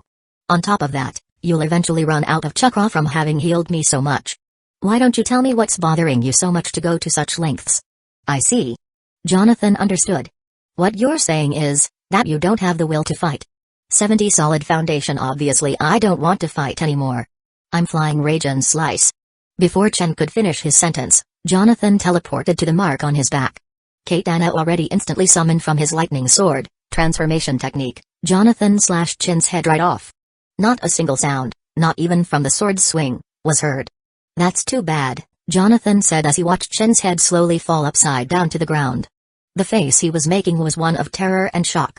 The fact Jonathan had been holding back that much and hadn't hesitated to slay him so suddenly was enough to cause him to have a heart attack.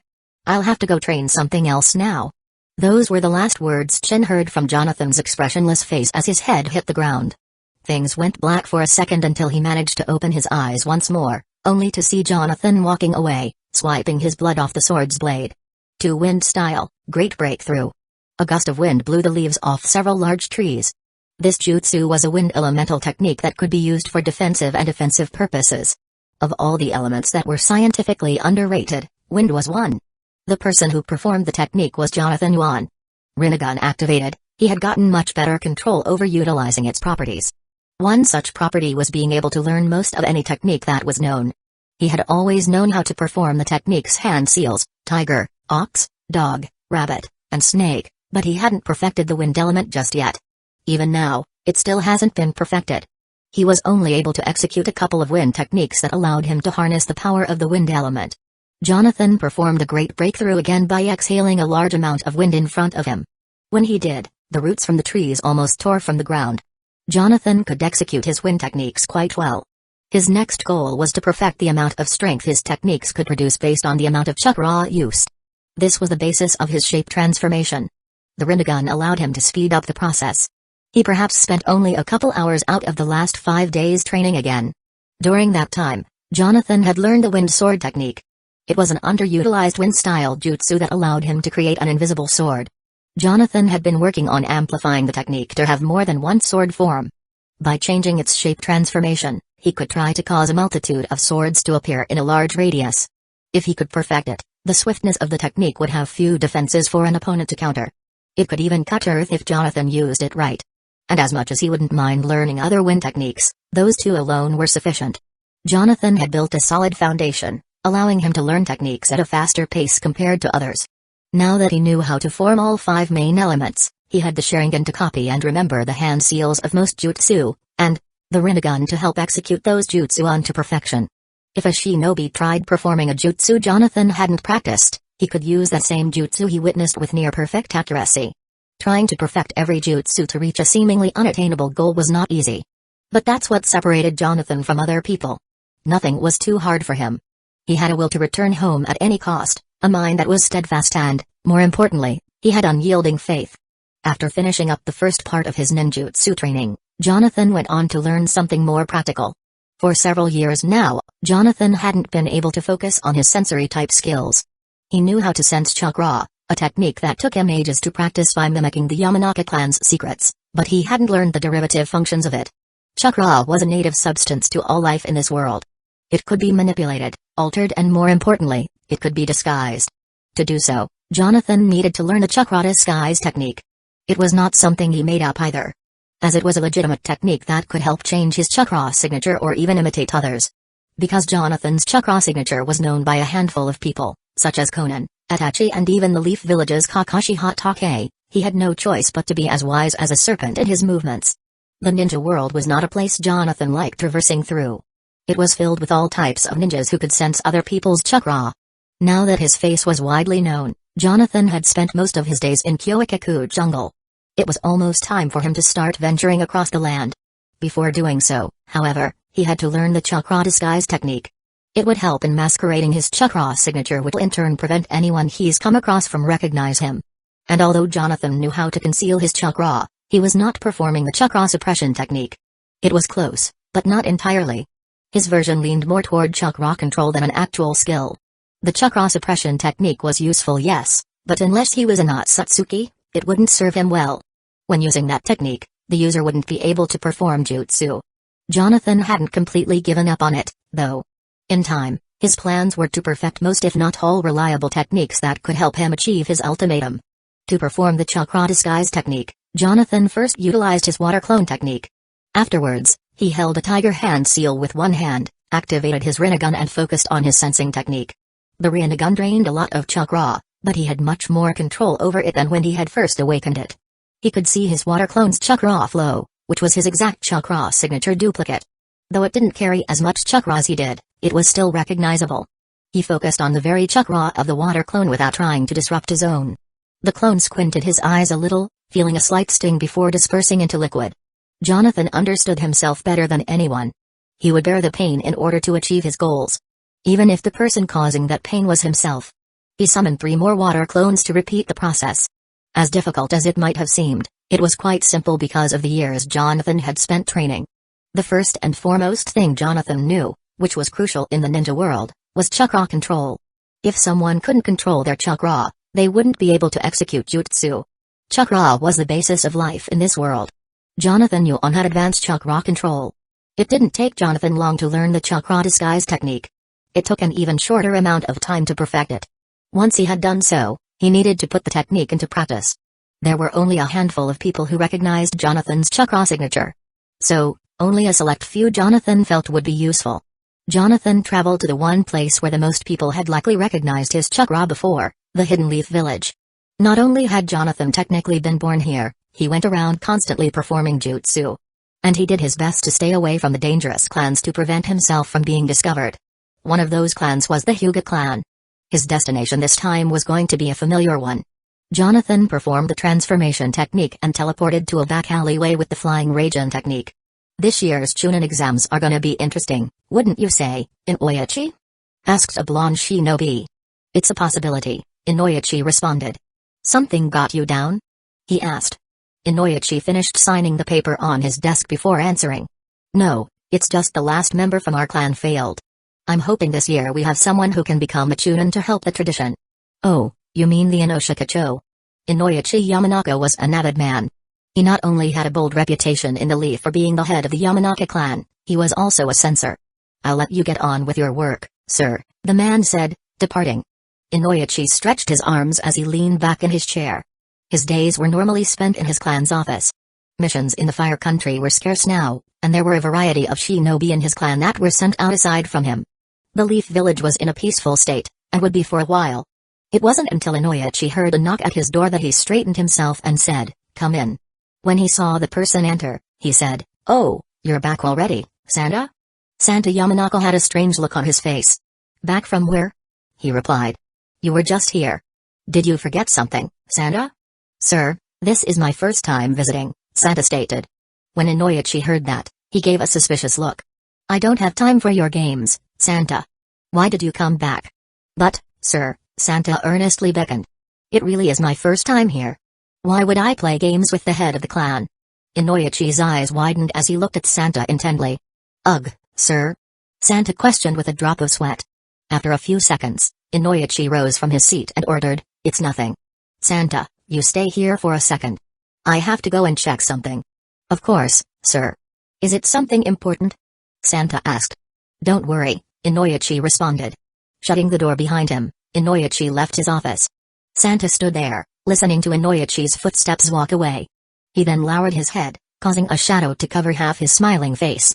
71 Shikatsumiyaku vs. Star Wars. Santa Yamanaka then teleported using the Flying Raijin technique. That's because it was truly Jonathan Yuan in disguise. Although there were only a handful of people who recognized Jonathan Yuan's chakra signature, didn't mean he didn't recognize others. When Jonathan arrived in the Leaf Village, he disguised himself as none other than the same boy he had placed under a Sharingan Genjutsu years earlier, Santa Yamanaka. Upon transforming as him, he used the chakra disguise technique to alter his own chakra signature to match his own.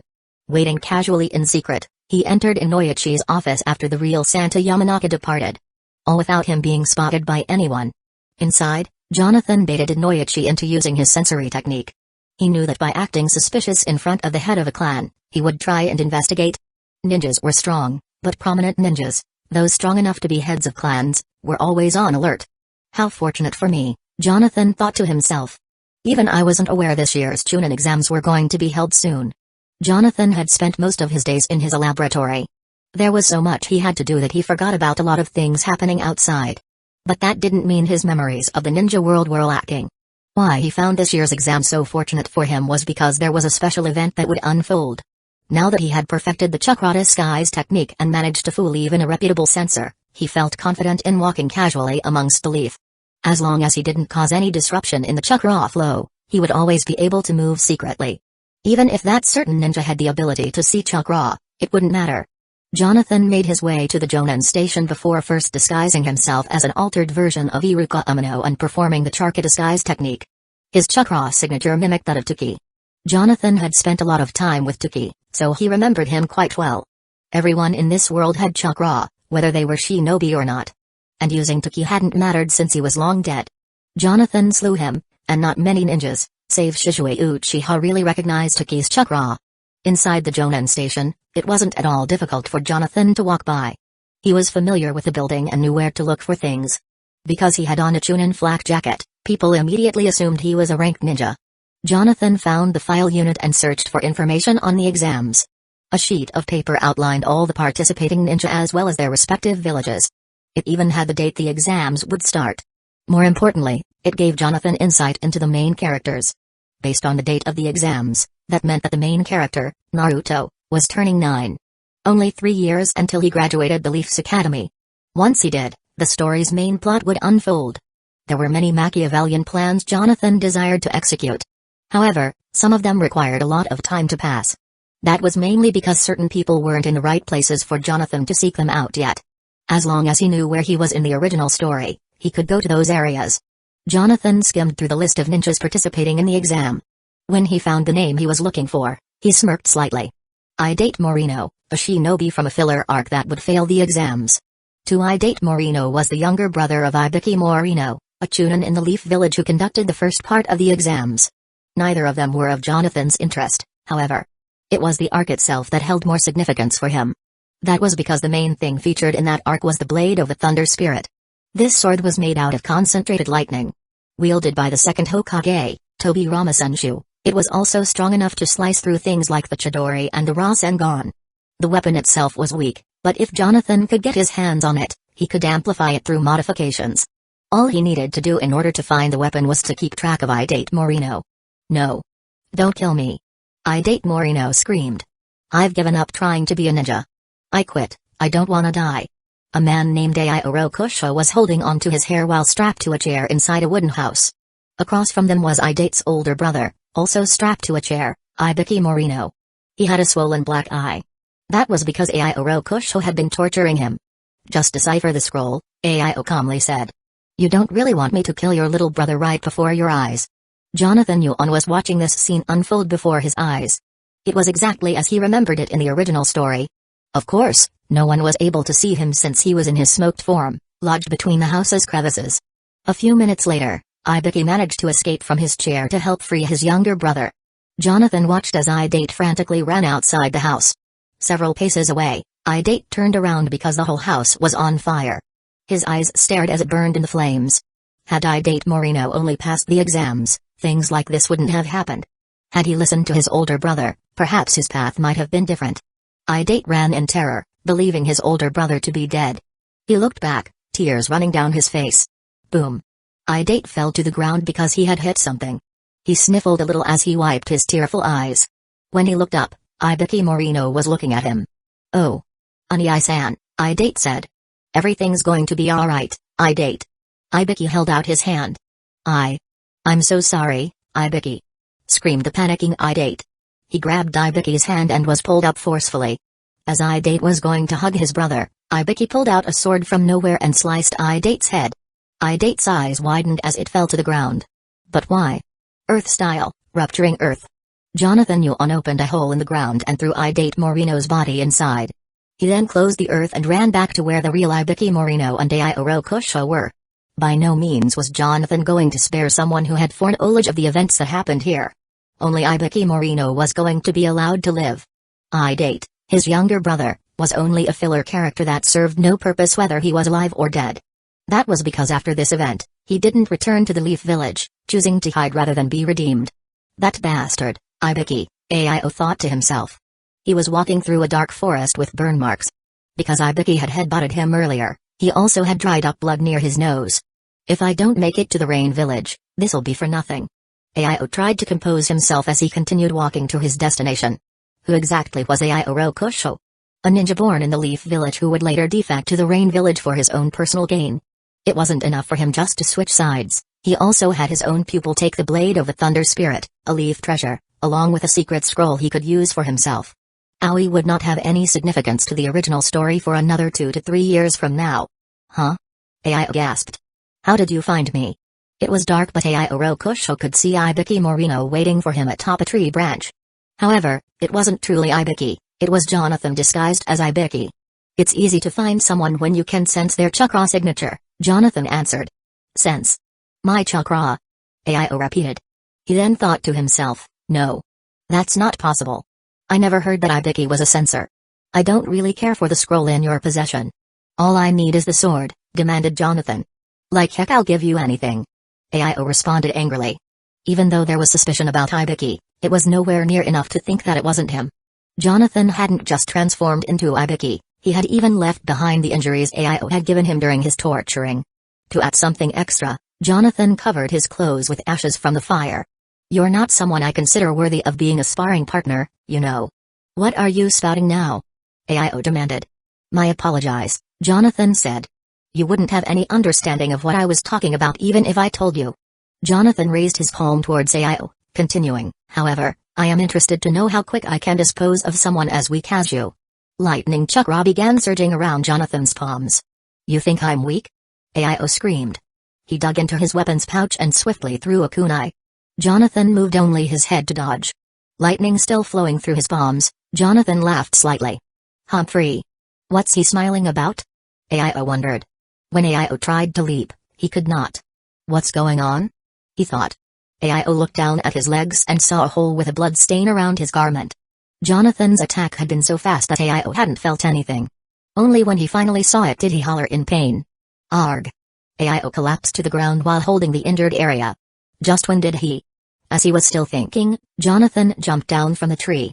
Slowly walking towards the injured Aizen, he said, You're probably wondering when I attacked, right? Aizen tried to think back but only remembered Jonathan's palm sparking with electricity. Afterwards, he dodged the kunai. Not once had Aizen's eyes lost track of where Jonathan was standing. He had truly been at a loss for words. 72 Sharingan versus Sannin. Jonathan reached Aio's body to look down on him, saying, I guess that means my technique was more than what a Chunin could handle. Palm raised toward Aio's face, the electricity began to spark again. Aio's eyes widened because he couldn't move. The only thing he could question was when Ibiki Morino learned how to use lightning chakra so well. Wait. No. Ibiki never knew how. He thought. Before he knew it, everything went black, and he died. A huge hole was left where Aio's eyes and nose were supposed to be. When his body collapsed to the ground, there were 2 bones lodged in the ground. Jonathan picked them up, causing them to turn into dust. The technique he had been using was his KK Genkai, the macabre bone pulse. By mixing his lightning chakra, he could fire his own bones at the speed of lightning. In the anime, Aio Rokusho eventually learned how to harness some of the power from the blade of the Thunder Spirit without having gained access to the secret scroll. It was never mentioned how he managed, but Jonathan Yuan's wisdom was not something to overlook. As long as he could identify the sword's properties, he could unlock whatever mechanisms Tobirama Senju placed on it before dying. Jonathan placed the hilt of the blade on a pedestal within his lab. Because he had things like the Sharingan, he didn't need a magnifying glass to identify the sword's constructs. How the blade of the Thunder Spirit worked was, the wielder could draw out concentrated lightning to act as the sword's own blade. When not activated, it was just a shabby hilt. Activating his Sharingan, Jonathan examined the sword's material. Aluminum mixed with traces of iron and silver. Tobirama Senju was smart, but perhaps Jonathan would be one of the few people in this world to know why he made the sword out of those resources. They were great materials for conducting electricity. From what Jonathan Yuan understood of the sword on Earth, the creators developed it to mimic a lightsaber from the popular Star Wars franchise. Even drawing out the sword's power had the same sounds. If that was the case, Jonathan guessed there might be some type of crystal inside the hilt. The Sharingan couldn't identify any sources of chakra emitting from the hilt. He tried grasping it to flow some of his chakra into the hilt, but it still hadn't activated. No matter how knowledgeable someone was in the world of Naruto, it was things like these that the creators never explained that would leave fans questioning. Jonathan activated his Rinnegan but still could not find anything. When he used some of his chakra to flow through the sword's hilt, he noticed something odd. The Sharingan could only see so much. It was not like the Byakugan and was surely nowhere compared to the Rinnegan. Jonathan could see his chakra was trying to circulate into the hilt's core, but after a little while, it flowed outside the hilt's pommel. I understand now, Jonathan deduced. With his advanced chakra control, Jonathan gripped the hilt, causing lots of chakra to recirculate into the center. When he saw what his chakra was doing, he manipulated it to flow inside the pommel, where it then flowed back into the core. The moment he did that, he heard the sound of a laser before electrical energy burst out in the shape of lightning. Jonathan, however, was not impressed. That was because the size of the electric energy was far too little. From what he remembered, the blade should have been at least 4 feet, 1 meter. Jonathan's blade was only half that. Jonathan placed his hand on his chin, thinking why the sword's power was so little. After only a couple minutes, he understood. He released the chakra from the hilt, and the electrical energy stopped flowing. Rather than using his own personal chakra, he decided to use the chakra from the Rinnegan. When he did that, the energy jolted out much faster than before. More so, the length of it was 5 feet, 2 meters. Jonathan was content. A few minutes passed as Jonathan went outside the lab to test its cutting power. He knew the blade itself was strong enough to cut through ninjutsu, but if he didn't have an accurate idea of just how strong the sword really was, he wouldn't unknowingly use it. Jonathan Yuan always came prepared for everything, knowing what was essential versus what was not effective. Not many would be worthy of Orochimaru's praise. He was perhaps one of the few shinobi out there who had perfected an array of skills and was considered a natural genius. On top of his dark past, he had too many achievements under his belt that even his former teammates couldn't compare to.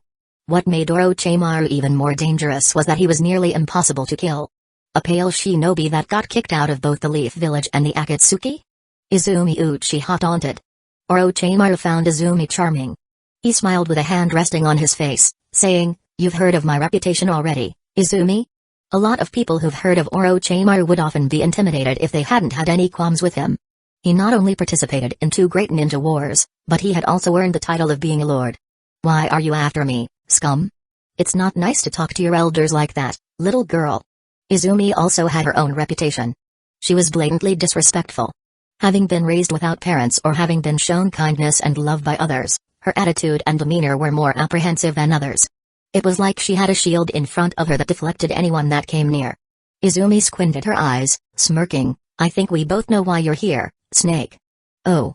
And what would that be? Orochimaru asked sadistically. Don't act like you don't know, Izumi deflected. It sounds to me like you don't have a clue. This conniving snake. Izumi thought to herself. How could he not be after my Sharingan? Izumi Uchiha knew the truth about Orochimaru. That was because of the letters he exchanged with Itachi Uchiha. In one such letter, Itachi revealed to Izumi how Orochimaru tried to take his Sharingan due to his incessant greedy nature. Since Orochimaru couldn't acquire Itachi Uchiha's Sharingan, he could try to pursue the next best thing, Izumi Uchiha's Sharingan. I didn't come all the way here for no reason, continued Orochimaru. He lowered his hand to his side, saying, the reason you left the Leaf Village. I know it much too well. What? Izumi asked herself. No one except Itachi should know why. You made a face, lightly laughed Orochimaru. He could tell by looking at her that she was curious. You're after the Jade, don't say his name. Izumi interrupted while activating her Sharingan. In the original story, Orochimaru had gone after Itachi's younger brother, Sasuke Uchiha. It was also for his Sharingan. During this time, however, Sasuke hadn't yet awoken the Sharingan. He was still awaiting graduation from the Leaf Village's academy. Because of Jonathan Yuan's involvement, Izumi had fled the Leaf Village in search of Jonathan to end the nightmare she'd been living in after her family died. Her travels led her to encounter numerous shinobi. Some were hostile, some were kind, while others were perverted. Anytime someone agitated her for being a young kunoichi, she'd beat them down effortlessly. Her current win-to-loss ratio since she'd been born would be 39 wins out of 2 losses. And that was because she had the Mage Sharingan. Her only 2 losses were due to Jonathan Yuan. I like that fierce look in your eyes, Orochimaru said while licking his lips. If you knew how I felt and still almost said his name in front of me, you'd be regretting it, Izumi said frustratingly. Rumors of Izumi Uchiha had spread in the ninja world due to her dauntless attitude. People whispered about how she was looking for someone she had a deep hatred for. But no one confirmed those rumors. That was because anyone who approached her about it would either be swimming with the fishes or rolling in mud with the swine. There were no pigs or water nearby, so she would have to try something new, but with sand. Let's not get too feisty now. Before Orochimaru could finish, Izumi had already begun running quickly. Before she could fully close the distance, Izumi leapt into the air. Orochimaru smiled as she came down. Izumi quickly delivered 2 quick kicks that were easily blocked by Orochimaru's forearms. On the last kick, Izumi backflipped over Orochimaru. He turned around to keep track of her movements just as she landed a few feet away. Orochimaru ran towards Izumi and kicked the side of her leg. Izumi faltered a little as Orochimaru leaned in for a jab. Izumi caught his wrist and went for a jab of her own. Seeing it, Orochimaru sidestepped back, causing Izumi to let go. He quickly advanced forward, swinging his right heel. Izumi ducked it, keeping her eyes locked on him. Orochimaru tried punching Izumi but it was easily knocked away with her backhand. The Sharingan was more than capable of tracking Orochimaru's taijutsu. When he tried to deliver a series of kicks and jabs, Izumi managed to deflect every single one of them away. On the last countered strike, Izumi spun around and kicked Orochimaru square inches the chin. The blow was intense enough that it pushed him back several yards away. Earth-style, mudslide. Izumi placed her hand on the ground, causing the very sand to terraform into mud.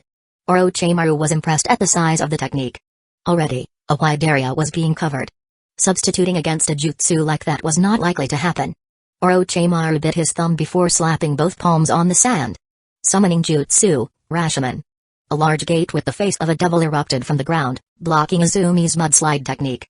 The endless mud collided with the gate as it spread around the gate's side. Orochimaru actually had sweat dripping from his face. In terms of ninjutsu, Izumi was by no means lacking. This'll get dangerous if I drag it on for too long, Orochimaru correctly analyzed. A cloud passed over causing the area to darken. Orochimaru, seeing this, instinctively looked up. When he did, he gasped. That was because 2 pairs of glowing eyes were staring at him from above. Mingekyo Sharingan. It was stated in the original story that Orochimaru confessed Itachi Uchiha to be much stronger than himself. The only other people alive who could combat against Itachi at the time were Obito Uchiha, Jiraiya and Pain. Due to Jonathan Yuan having traversed the ninja world, and creating a change in the story, Izumi Uchiha had managed to survive. Perhaps she wasn't as strong as Itachi, she was, however, not far from his prowess. Orochimaru took several leaps backward in order to create more space between the two. The large, devilish gate slowly started to descend. Izumi stood there as the 3 petals in her Mangekyo stared ominously at him. By the time the jutsu submerged back where it came from, Orochimaru had made it 100 yards away. He then lowered his body to the ground and opened his mouth. 10,000 snakes wave. An overabundance of vipers quickly started crawling out of Orochimaru's mouth. The sheer number of snakes plaguing the battlefield was overwhelming. It was the same technique he used against Naruto Uzumaki when he succumbed to the Nine-Tails' influence. Each snake opened its mouth to reveal their fangs. Izumi stood there unperturbed, quickly performing 3 hand seals. Summoning jutsu. Several winged creatures began flying from Izumi. Each of the creatures flapped their wings across the sky, avoiding the snakes. These weren't birds, they weren't hawks, and neither were they crows. They were bats. Each bat separated from the other in a formation. Their ears then spiked upward as they flapped their wings simultaneously. Izumi's Mangekyo Sharingan then began to spin. Dimensional crystal blossoms. When Orochimaru felt something odd, he closed his mouth and stood up. His eyes were filled with shock as he saw each of his snakes die by the number. Orochimaru couldn't physically see what was happening to them, but he heard a high-pitched noise that caused him to cover his ears. Arg! He screamed, getting on his knees. The sound that he was hearing was coming from the bats. They were all producing high-frequency ultrasonic waves. This technique was only shown in Naruto once. And the way Izumi was using it was with her invisible special ability granted by her Mangekyo Sharingan. Orochimaru began bleeding from all 7 of his orifices. His mind was going blank and he could barely stay focused. When he looked up, he saw Izumi walking in the middle of all his dying snakes. She was calm, unaffected by the technique she was using. Orochimaru's vision began to see 3 Izumi walking towards him. What's going on? Orochimaru asked himself inwardly. You're probably wondering what's happening, Izumi asked. Even though she was still yards away, it was like Orochimaru could hear her voice right in his head. My Sharingan allows me to summon crystals, Izumi announced. When Orochimaru looked around, however, he couldn't see any crystals. Izumi smiled, saying, there's no point in trying to find them. They're invisible to others. If you could see them, you'd think they were large flower petals from a cherry blossom. Izumi finally reached Orochimaru, who had one hand on the ground and the other covering his ear. All of his thousands of snakes had all died in mere seconds. And because of the ultrasonic sound waves, he was barely able to move. Izumi tilted her head, eyes locked on Orochimaru's position. Did you know about crystals? She asked. They could be used as beacons to help sound travel faster. Place them in the right area, and you could strengthen their frequency. Izumi lowered herself to eye level with Orochimaru, saying, I'm only telling you this since you have a right to know what killed the legendary Sannin, Orochimaru. Mangekyo Sharingan, Ganjutsu. Orochimaru's body fell flat. Izumi carefully scanned Orochimaru with her eyes before letting out a sigh of relief. She then straightened herself and deactivated her Mangekyo Sharingan. Turning around, she looked at the endless number of dead snakes left around. Her bats then dispersed one by one. That snake bastard made me use a lot of my chakra, Izumi thought. She looked at his body and ordered him to get up. Orochimaru, who had dry blood on his eyes, ears, mouth and nose, slowly got up. He was in a daze, looking forward without blinking. Despite being a Sannin with high amounts of chakra, Izumi's Ganjutsu was performed with her Mangekyo while he was in a weakened state. What was a Sannin? It was a title meaning, Legendary 3 Ninja. This title was given to the following ninja by a powerful shinobi named Danzō from the Rain Village, Jiraiya, Tsunade and Orochimaru. They are represented as the 3 renowned ninjas from the Leaf Village, known as the greatest in their time. Even Jonathan Yuan wouldn't dare challenge a Sannin. He was strong, but Izumi Uchiha had the Mangekyo Sharingan, which housed a newly created technique that even he hadn't seen before. The Sharingan alone wouldn't be able to stop Orochimaru. And his Rinnegan only had a few techniques he could use. Though he had 5 tails, Orochimaru could go toe-to-toe against a 9-tailed Jinchuriki. For Izumi Uchiha to have disrespected Orochimaru only proved how strong she'd become. What do you know about the Jade Shinobi? She tried interrogating. The moment he was about to speak, Izumi heard something flying behind her. She instinctively leapt to the side, dodging a kunai that had been thrown. The kunai landed on the sound near Orochimaru's feet. When Izumi landed, she saw a man with a pair of glasses. He got that close to me? Izumi inwardly thought. Wait. I know him. You're a lot more dangerous than we expected, Kabuto Yakushi said, adjusting his glasses. And let me guess, Izumi interrupted confidently. You have a fetish for Uchiha females like him. Izumi pointed her thumb at the hypnotized, legendary Sannin. She knew full well who Kabuto Yakushi was because of Itachi Uchiha. Since she was able to take down Orochimaru, Kabuto wouldn't be a problem at all. We didn't come all the way to the Land of Wind to stop you from your callous ambitions, Kabuto announced. Despite knowing that Izumi Uchiha defeated Orochimaru, he wasn't distressed. What do you mean? Izumi asked. Before I explain, I don't suppose you'll release Lord Orochimaru from that Genjutsu, huh? Izumi's face turned sour. Without even knowing it, Kabuto had received multiple gashes on his right and left shoulders. He was alarmed by the fact that he couldn't see, sense or feel anything until the attack miraculously landed. Izumi's Mage Sharingan was activated prior.